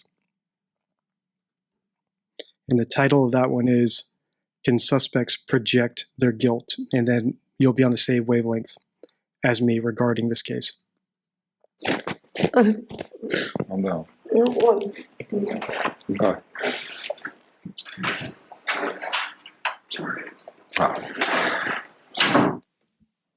Okay, this is right after you ask about the Cornbread Mafia, and she had the response that we saw, and now she's fleeing the scene. Yes. So she starts, even before she flees the scene, by doing something that we refer to as the trancer in our true crime workshop, and that's making yourself unavailable. Whether it's doing this or emotional or something you escape, she's already escaped. It's just a matter of getting out of that wire. Yeah. The interesting piece is contrast their body language. Don looks oblivious to all of this. He's trusting us and paying attention to us. She's not. It's an interesting. Yeah, and at this point, it sounds to me, now we're starting to diverge a little bit. It sounds like Greg is giving Don credit for that, as if Don is cooperative or nice, or maybe really trying to help. Remember, there are two types of psychopaths that we're looking at here. And I believe Don is a psychopath, and Don is the type that, in my opinion, would not be flustered by Candace crime, would want to appear cooperative and ingratiate himself with the authorities. Right? He's the type who thinks that he's smarter than everybody. He can fool everyone, including these two guys from the behavior panel. So I'm not surprised that he's not flustered. And in fact, the fact that his wife is sitting there crying next to him and he's not reacting is a bit bizarre. But I don't do body language, so I'm not going to look too much into it. But just be aware that they seem to be giving him a lot of credit for playing along and being cooperative. In reality, that could just be ingratiation. Point. She's down in her chin. You ask them a question and they feel they're being threatened, you'll see that chin drop. It protects the neck. It's something that happens from your limbic system, a psychological thing that happens. So the head goes down. That's what we're seeing there, along with a lot of I. She talks about it's not working for me. Those types. Wow. So me. They're keying on to the same things as me, surprisingly often. But in my opinion, the me, my stuff is a sign of it's an excessive narcissistic words, right? So it is a sign of a psychopath. I'm still not sure if Candace is a full-on psychopath. I'm all in that he is, even though I can't technically diagnose him. But as far as my analysis of him, I'm treating him that way. I'm looking for those tells, the psychopath tells, which are different than a normal tells of a liar. And Candace is starting to check a lot of the boxes as well. Those types of things. They get very emotional. They lock up. Their throat is protected by putting their chin down over their throat. And then typically in pre-confession, their body will open up. And that's when you close. That's when you go after them. Yeah. We wondered. Now, when my producer asked the Wells for a tour inside their home to better understand what happened the day that Summer went missing, Candace refused. Then she changed her mind and led us into the basement, but only after they had time to clean it. But a month after Summer went missing, Candace did invite podcaster Chris Madonna of the Interview Room for a home tour. Let's take a look at a little bit of that. I watched her walk in there, and afterwards, when she was already in there, I walked over. This is something that lots of my subscribers told me to look at, and if this series continues to do well, we can look at some of Chris Madonna's interviews with the Wells. I've seen clips of this one, and basically Chris is a retired, I think, homicide detective, very good at what he does. And he actually went to their house a month after Candace went missing and videotaped it. And this is, I've seen clips of this, I've seen part of it. The house looks like an episode of Hoarders, if you're listening on podcast mode, right? It is dirty, dingy, cluttered, messy. Joe was quiet, and he looked at me and I said, "Watch Sissy, I'll be right back." And that's when I walked back over to my mom's. Okay. And I was fixing her brace and stuff like that. And I said, "Well, Mom, I got to go back over with the kids." And that's when I come back up. All right, so here, this is a story that Candace has told multiple times now. We've seen multiple variations of it. And each time, the details are slightly changed, right? I think that the Wells have a tendency, they monitor social media, And whenever someone calls them out on something like, why was Summer's head shaved? Then they retroactively come up with an excuse, right? So she shaved her head because of lice. Or we shaved her head because of lice. Whereas initially that's not what they said. So it's almost like a retroactive excuse, right? Only once you point out the loophole do they go and retcon and make up an excuse, and then they act like you're crazy for spotting the loophole. That seems to be the pattern with them from what I've seen. So let's listen to her story here. So she's talking about the moments when Summer was allegedly kidnapped. Summer asked to go inside, and then apparently Candace went over to her mother to help with her knee brace. So listen again. Sissy, I'll be right back. And that's I watched her walk in there. So I watched her walk in there, past tense. One sign of a fabricated story is alternating between past and present tense. So here, just pay attention to the tenses. Afterwards, when she was already in there, I walked over and I said, "Why?" I walked over. And he looked at me and I said, "Watch Sissy, I'll be right back." And that's when I walked back over to my mom's. Okay. And That's when I walked back over to my mom, right? So past tense, past tense, past tense. Was fixing her brace and stuff like that. And I said, "Well, Mom, I got to go back over with the kids." And that's when I come back up into the house. Okay.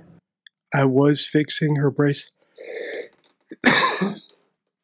All right, so slightly different tense. I was fixing her brace, right? Not I fixed her brace. With the boys. Okay. Not that. You walked into the house. I walked into here. Get up. Get up. I walked in here and them three were sitting right here in row with their eyes glued to the TV, like always. And I said, "Boys, where's your sister at?" Well, she just went downstairs. If you're listening on podcast mode, you can't see this, but this house is filthy.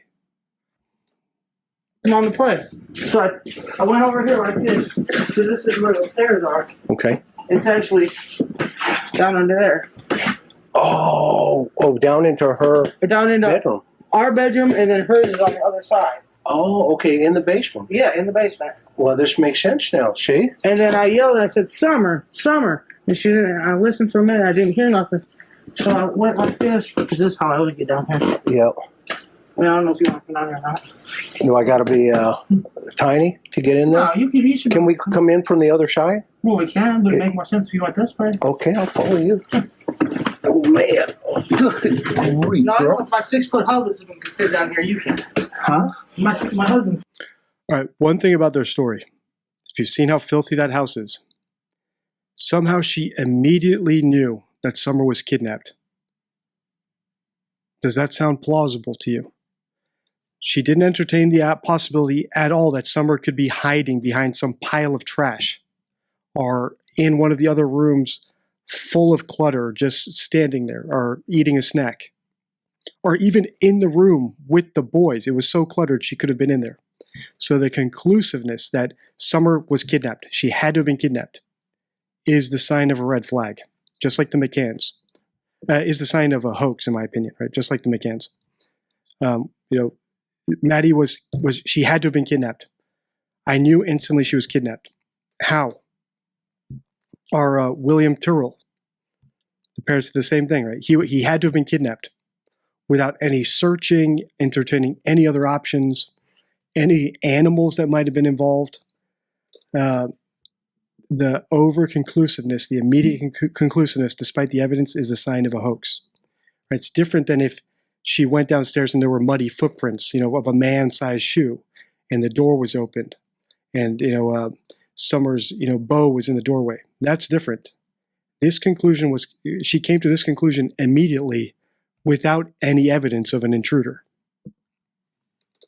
6 foot. I know if he could fit, you can. Oh my gosh. Way to go. This is my husband's room. Okay. And over here, well, it's a mess again. That's all right. But this is where Summer and little Waylon was. In the interview, you ask if there's a door to her room downstairs. It's a basement room, but there's an outside door. Correct. You ask, could you hear? If you follow or subscribe to Chris McDonough or are a member, please ask him. I can't comment on any of his videos. I think he has his comments turned off. I don't know if it's different for his Patreon members, but let him know that Deception Detective would like to react to one of his videos and see if he gives permission. Whenever you guys reach out to other creators, letting them know I'm looking into them or helping me basically get attention from them, it does a lot for the channel. I think that one of the best ways for creators to collaborate is to react to each other's stuff. That way, you maintain complete control of your message while analyzing somebody else's message. And I encourage anyone who is a smaller channel, if you want to react to any of my videos or any of my videos inspired you, or you want to react to a piece of my video and apply something I've said to a different case, feel free to do that. And I actually created a playlist for anyone, a smaller channel, if you do have a YouTube or anything like that, who wants to be featured. So I just updated this today. It's a playlist called DDX Collabs. And I've already put some videos where other creators reacted to my videos. And one reason I want to do this is to build a network of truth seekers. So if you're a member or subscriber to my channel and you also want to grow your channel and look at other cases that I don't have time to look at, or add context to one of my videos by reacting to it and putting in your input, if I think your work is outstanding, I will feature it here. So I just updated this one. It's got 288 views. So it's a great way to showcase your channel and just build up the network between truth-seeking channels on YouTube. So if you react and tag me in the title so I get notified, it's a good way to help a smaller channel. But also bigger channels like Bad Boy Beeman or Pat Brown, they reacted to me because subscribers commented to them that I was looking at stuff that they were interested in, and we reacted back and forth.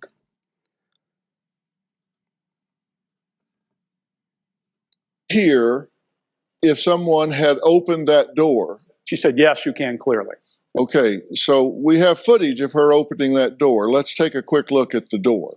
I don't recall if this was locked or not. I don't recall that. Okay. But I know, it's hard on. But I know I did come out here and I said, Summer, because sometimes she'll sit right here. There was a tiny squeak to the door, and that was it. That was all. You couldn't hear that up those stairs, through that cubby hole, and around through that cluttered room with the television on? No. All right, so they're picking apart the loopholes in her story. There is also another plot hole in the story that she says she didn't know if the door was locked or unlocked. Well, if someone took Summer from downstairs and went out that door, there's no way it could have been locked. It's not like they took Summer and went upstairs and ran in front of the boys and went out the front door. So unless there's another exit down there, it had to have been unlocked. So the fact that she says she doesn't know whether it was locked or unlocked suggests that this never happened. That's inconsistent with everything I'm saying. Because everything I'm saying does not tell me that I have a hypervigilant mom on my hands here. It just doesn't add up to me. As I understand it. Also, regarding her saying, I don't know whether it was locked or unlocked, that is actually a card in the deception deck. So, and we'll just cover this just so we hit everything. So, the four tells of a psychopath in this video are excels at evasion, distraction. We saw that with her crying. Excessive narcissistic words. We saw her say, it's not helping me, I, my, and the behavior panel guys also commented on that. Below average IQ is another tell of a psychopath. And I believe they are below average IQ. And I believe that the vast majority of psychopaths are actually below average IQ. So don't be fooled into thinking that psychopaths have some sort of superpower. All right, then the third one is excels at information treatment. The deception decks, I have them now, all in hand. They are shipping, so if you pre-ordered your deck, thank you very much. You are the reason this project became a reality, so they are shipping now. You should get a notification soon. And if you want to order one, you can go to deceptiondeck.com. And I'm just going to read you the card about information treatment. All right, so information treatment is in the concepts suit.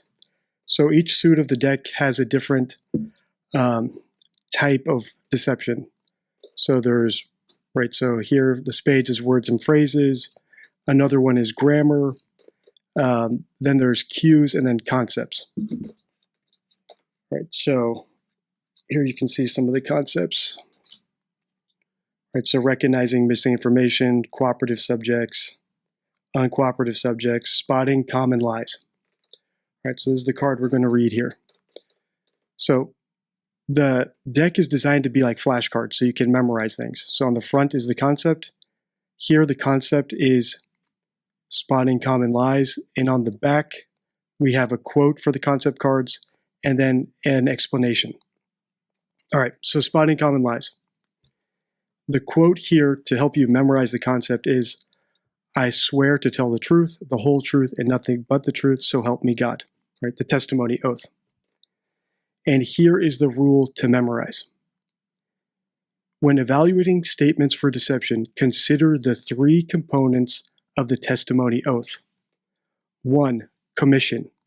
This involves bold-faced lies of commission, where an individual outright contradicts the oath's pledge to tell the truth through direct falsehoods. Right, so the first type of lies is lies by commission. 2. Omission. Here, lies of omission occur. The subject tells part of the truth, but intentionally omits incriminating or crucial information, not adhering to the whole truth. Right? So, commission violates "I swear to tell the truth." Omission violates "I swear to tell the whole truth." And the third is distortion. The final method involves information treatment. The truth is presented, but is warped with additional language, such as exclusion qualifiers or a passive tone, deviating from nothing but the truth. So, as I said, psychopaths are very good at the third type. They excel at information treatment, and this is the most sophisticated type of lie, because information treatment involves telling the truth but distorting it. And what Candace did there with the door could be an example of information treatment, where she says, I'm not sure if it was locked or unlocked. So it probably was locked, but that truth was planted in her response, and it was qualified with, "I'm not sure." So as far as anyone's concerned, well, she doesn't know. Was it locked or unlocked? We don't know. Rather than telling a bold-faced lie, right, a lie of commission, which would be, "It was locked," or "It was 100% unlocked." And if she's lying, that would be a lie of commission. And then a lie of omission would be something like not even addressing whether or not the door was locked or not, because that could be a plot hole in her story. Right. Obviously, there would be better examples of it, where if she used more exclusion qualifiers, or less obvious ones, more subtle ones. But we're coming up to the end of the video here, so I just want to make sure I get that in there so you have all four of these tells of a psychopath. I did. What Candace says is that they were planting flowers. Yes, sir. She had a piece of candy. Yes, sir. They washed their hands, had a piece of candy. And then she says she walked her up the stairs to the house, inside, handed her off to the boys for supervision, that the boys said she went downstairs. Candace went back outside to help her mother with her brace, Yes. and came back in, and all of that happened within 2 to 3 minutes. Yes. What she says. I'm saying what she says. Yes. Yep. 2 to 3 minutes. Now, what Dr. Phil is saying here is one version of Candace's story. Another version is that they were repotting cacti. And yet another version, the first version that I saw, I think in their earliest interview, Candace actually skips over those 2 minutes. So she doesn't even address what happened to those 2 minutes. And this is also in the deception deck. It's actually an example on my temporal lacunae card. So I'm just going to read that one quickly as well. All right, so temporal lacunae is in the grammar suit, which is the clovers. So we have past tense, possessive pronouns, articles, exclusion qualifiers. All right, then we have temporal lacunae. This is a very important tell for deception. And Candace actually made it as the example, as I said, on this card. So here's the rule, right? So temporal lacunae, here's the flash rule to memorize. And then down here is the example. Words such as after, then, while, when, and within X amount of time indicate a leap through time. Liars often use these terms to omit incriminating parts of a story. So combining this with the last card, a temporal lacunae is a lie by omission typically. And here's the example. Candace, the first time she told this story. And there's a QR code on this card to go watch the video as well that I made about it. So here's the example. In 2021, Candace Wells' daughter Summer disappeared. Recounting the last time she saw Summer, Candace said, "I told the boys, watch Summer, I'll be back, and within 2 minutes I came back, and she was nowhere in sight." The phrase "within 2 minutes" prompts us to question why she glossed over this period of time. It raises the possibility that she either omitted potentially incriminating details or that the story itself is fabricated. So when you tell someone a story of what you did, you don't leave your own story. You don't say, all right, so I said go inside. Within 2 minutes, I came back. A true story, you say what you did. I told Summer, okay, go inside. Then I went over and helped my mother with her brace, and then I came back. But the first time Candace told the story, there was a temporal lacunae. She skipped over those 2 minutes. And then they went back and filled in a story about plants.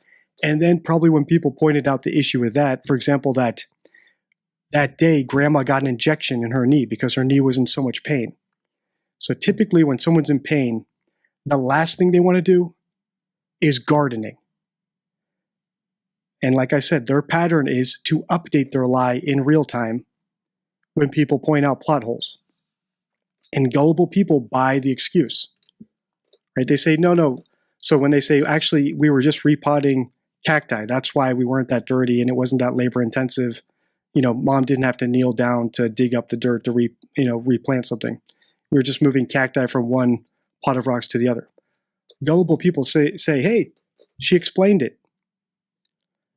But that's not what she said the first time or the second time. Right? So you have to catch on to that. Don't be that so easily fooled. All right, so now Dr. Phil is telling the flower version of the story, right? And then there's a later version with cacti.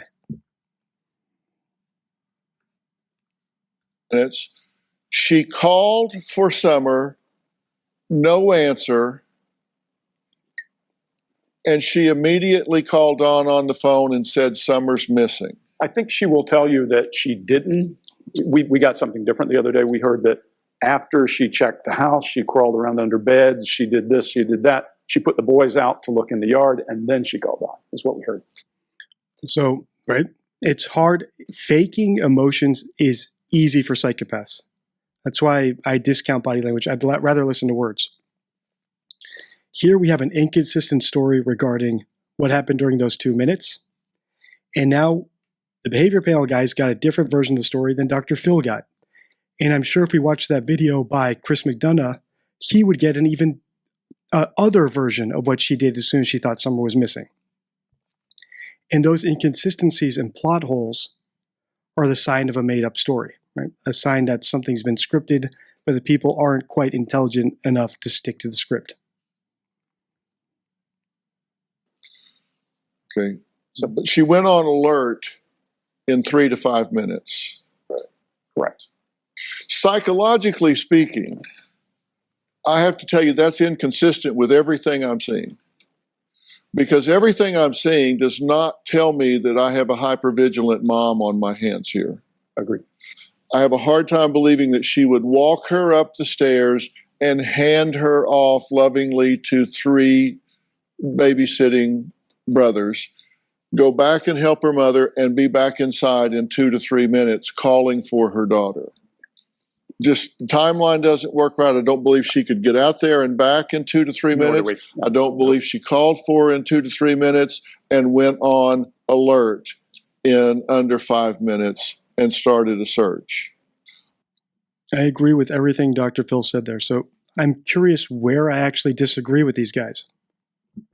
So far in the series, I've been surprised how much I agree with the behavior panel guys and Dr. Phil.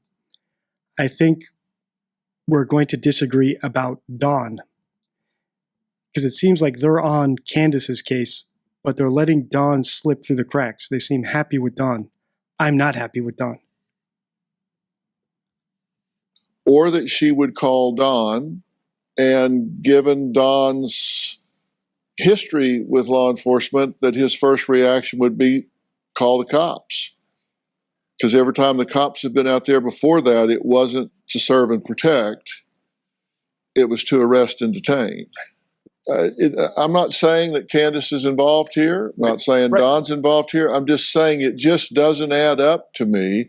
And when things don't add up, I need more information. Yep. Right. Coming up, Candace and Dawn are here. They're going to give their first national television interview. I'm not sure how long it's going to last.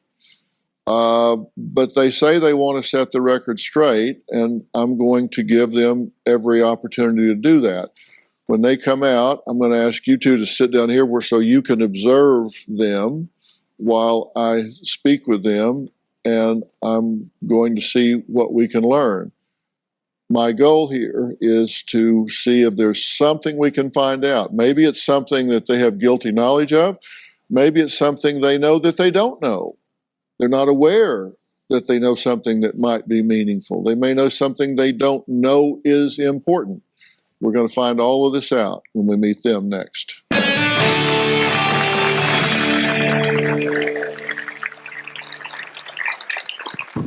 I have 2 distant relatives that called TBI the second day after Summer's disappearance and told them that I'd done a horrific thing to my daughter and killed her, and they put it out there on YouTube. I started getting messages constantly. Every day. It was bad. Time for today. Tomorrow, the parents of 5-year-old Summer Wells sit down with me for their first national television interview.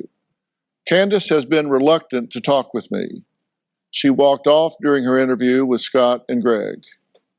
Will she stay and talk about Summer, or will she walk off from this stage? I have some very... So Dr. Phil also recognizes Candace is this type of person, the one who excels at evasion and distraction. Whereas Dawn is very different. Dawn is the big, bold storyteller. But his fault, just like all psychopaths, is failing to report the correct emotions and relationship details in his stories.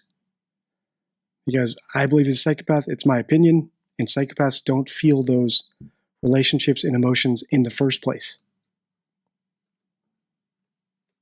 Very important questions to ask her. Here's a preview. Tomorrow on Dr. Phil, the disappearance of Summer Wells. What do you think happened? I have no idea what happened. What do her parents know? You took your daughter in the house and you never saw her come out. She just was gone. But she didn't just vaporize. All right, so if you've seen my whole Summer Wells series, you'll know that when we looked at this Dr. Phil interview, we actually analyzed them slightly out of order. Just because the video is broken up in 2 parts and I didn't check which one was part 1 and part 2. So the first Dr. Phil one we did, the segment we analyzed, is called 4 Words Hoaxers Use in my playlist. And that is the first portion where Dr. Phil interviews them in studio. There's one last part left for us to do. So once this video hits, let's try to get to 100,000. And I'll prioritize it just like I did last time. Last time I asked you guys to please get to 50,000, and it's at 121,000 right now. So thank you to everyone who watched my video. Thank you to everyone who watched it all the way through. one of the most important things YouTube looks at is the watch time. So I truly appreciate everyone who watched that video. So if we can get this one up, I will, once again, like I said, I will prioritize it. There is one last part left in this Dr. Phil show, and that is the very last segment of the show. The very last, I think it's like 20 or half hour, something like that, 20 minutes or half hour left of him interviewing them in studio. And so far, I have not seen where I disagree with the behavior panel. So it's got to be there. I am curious to see it because so far I'm on track with them regarding Candace. I think we all are. But it must be the case that they dropped the ball with Dawn. So we need to see where that happens and why it happened, and even if they actually meant it. Because you can see how they're playing softball with the Wells to get them to come into studio and to stay in studio. All right, let's see, just some final messages quick. I only want to make videos that you guys want to watch. So a like and a comment is a vote for part 4 of this interview. And if you like this video, you'll love the one on your screen right now. It's recommended by YouTube for you. And if you want to watch all my Summer Wells videos, my Summer Wells playlist is also on your screen right now. Until next time,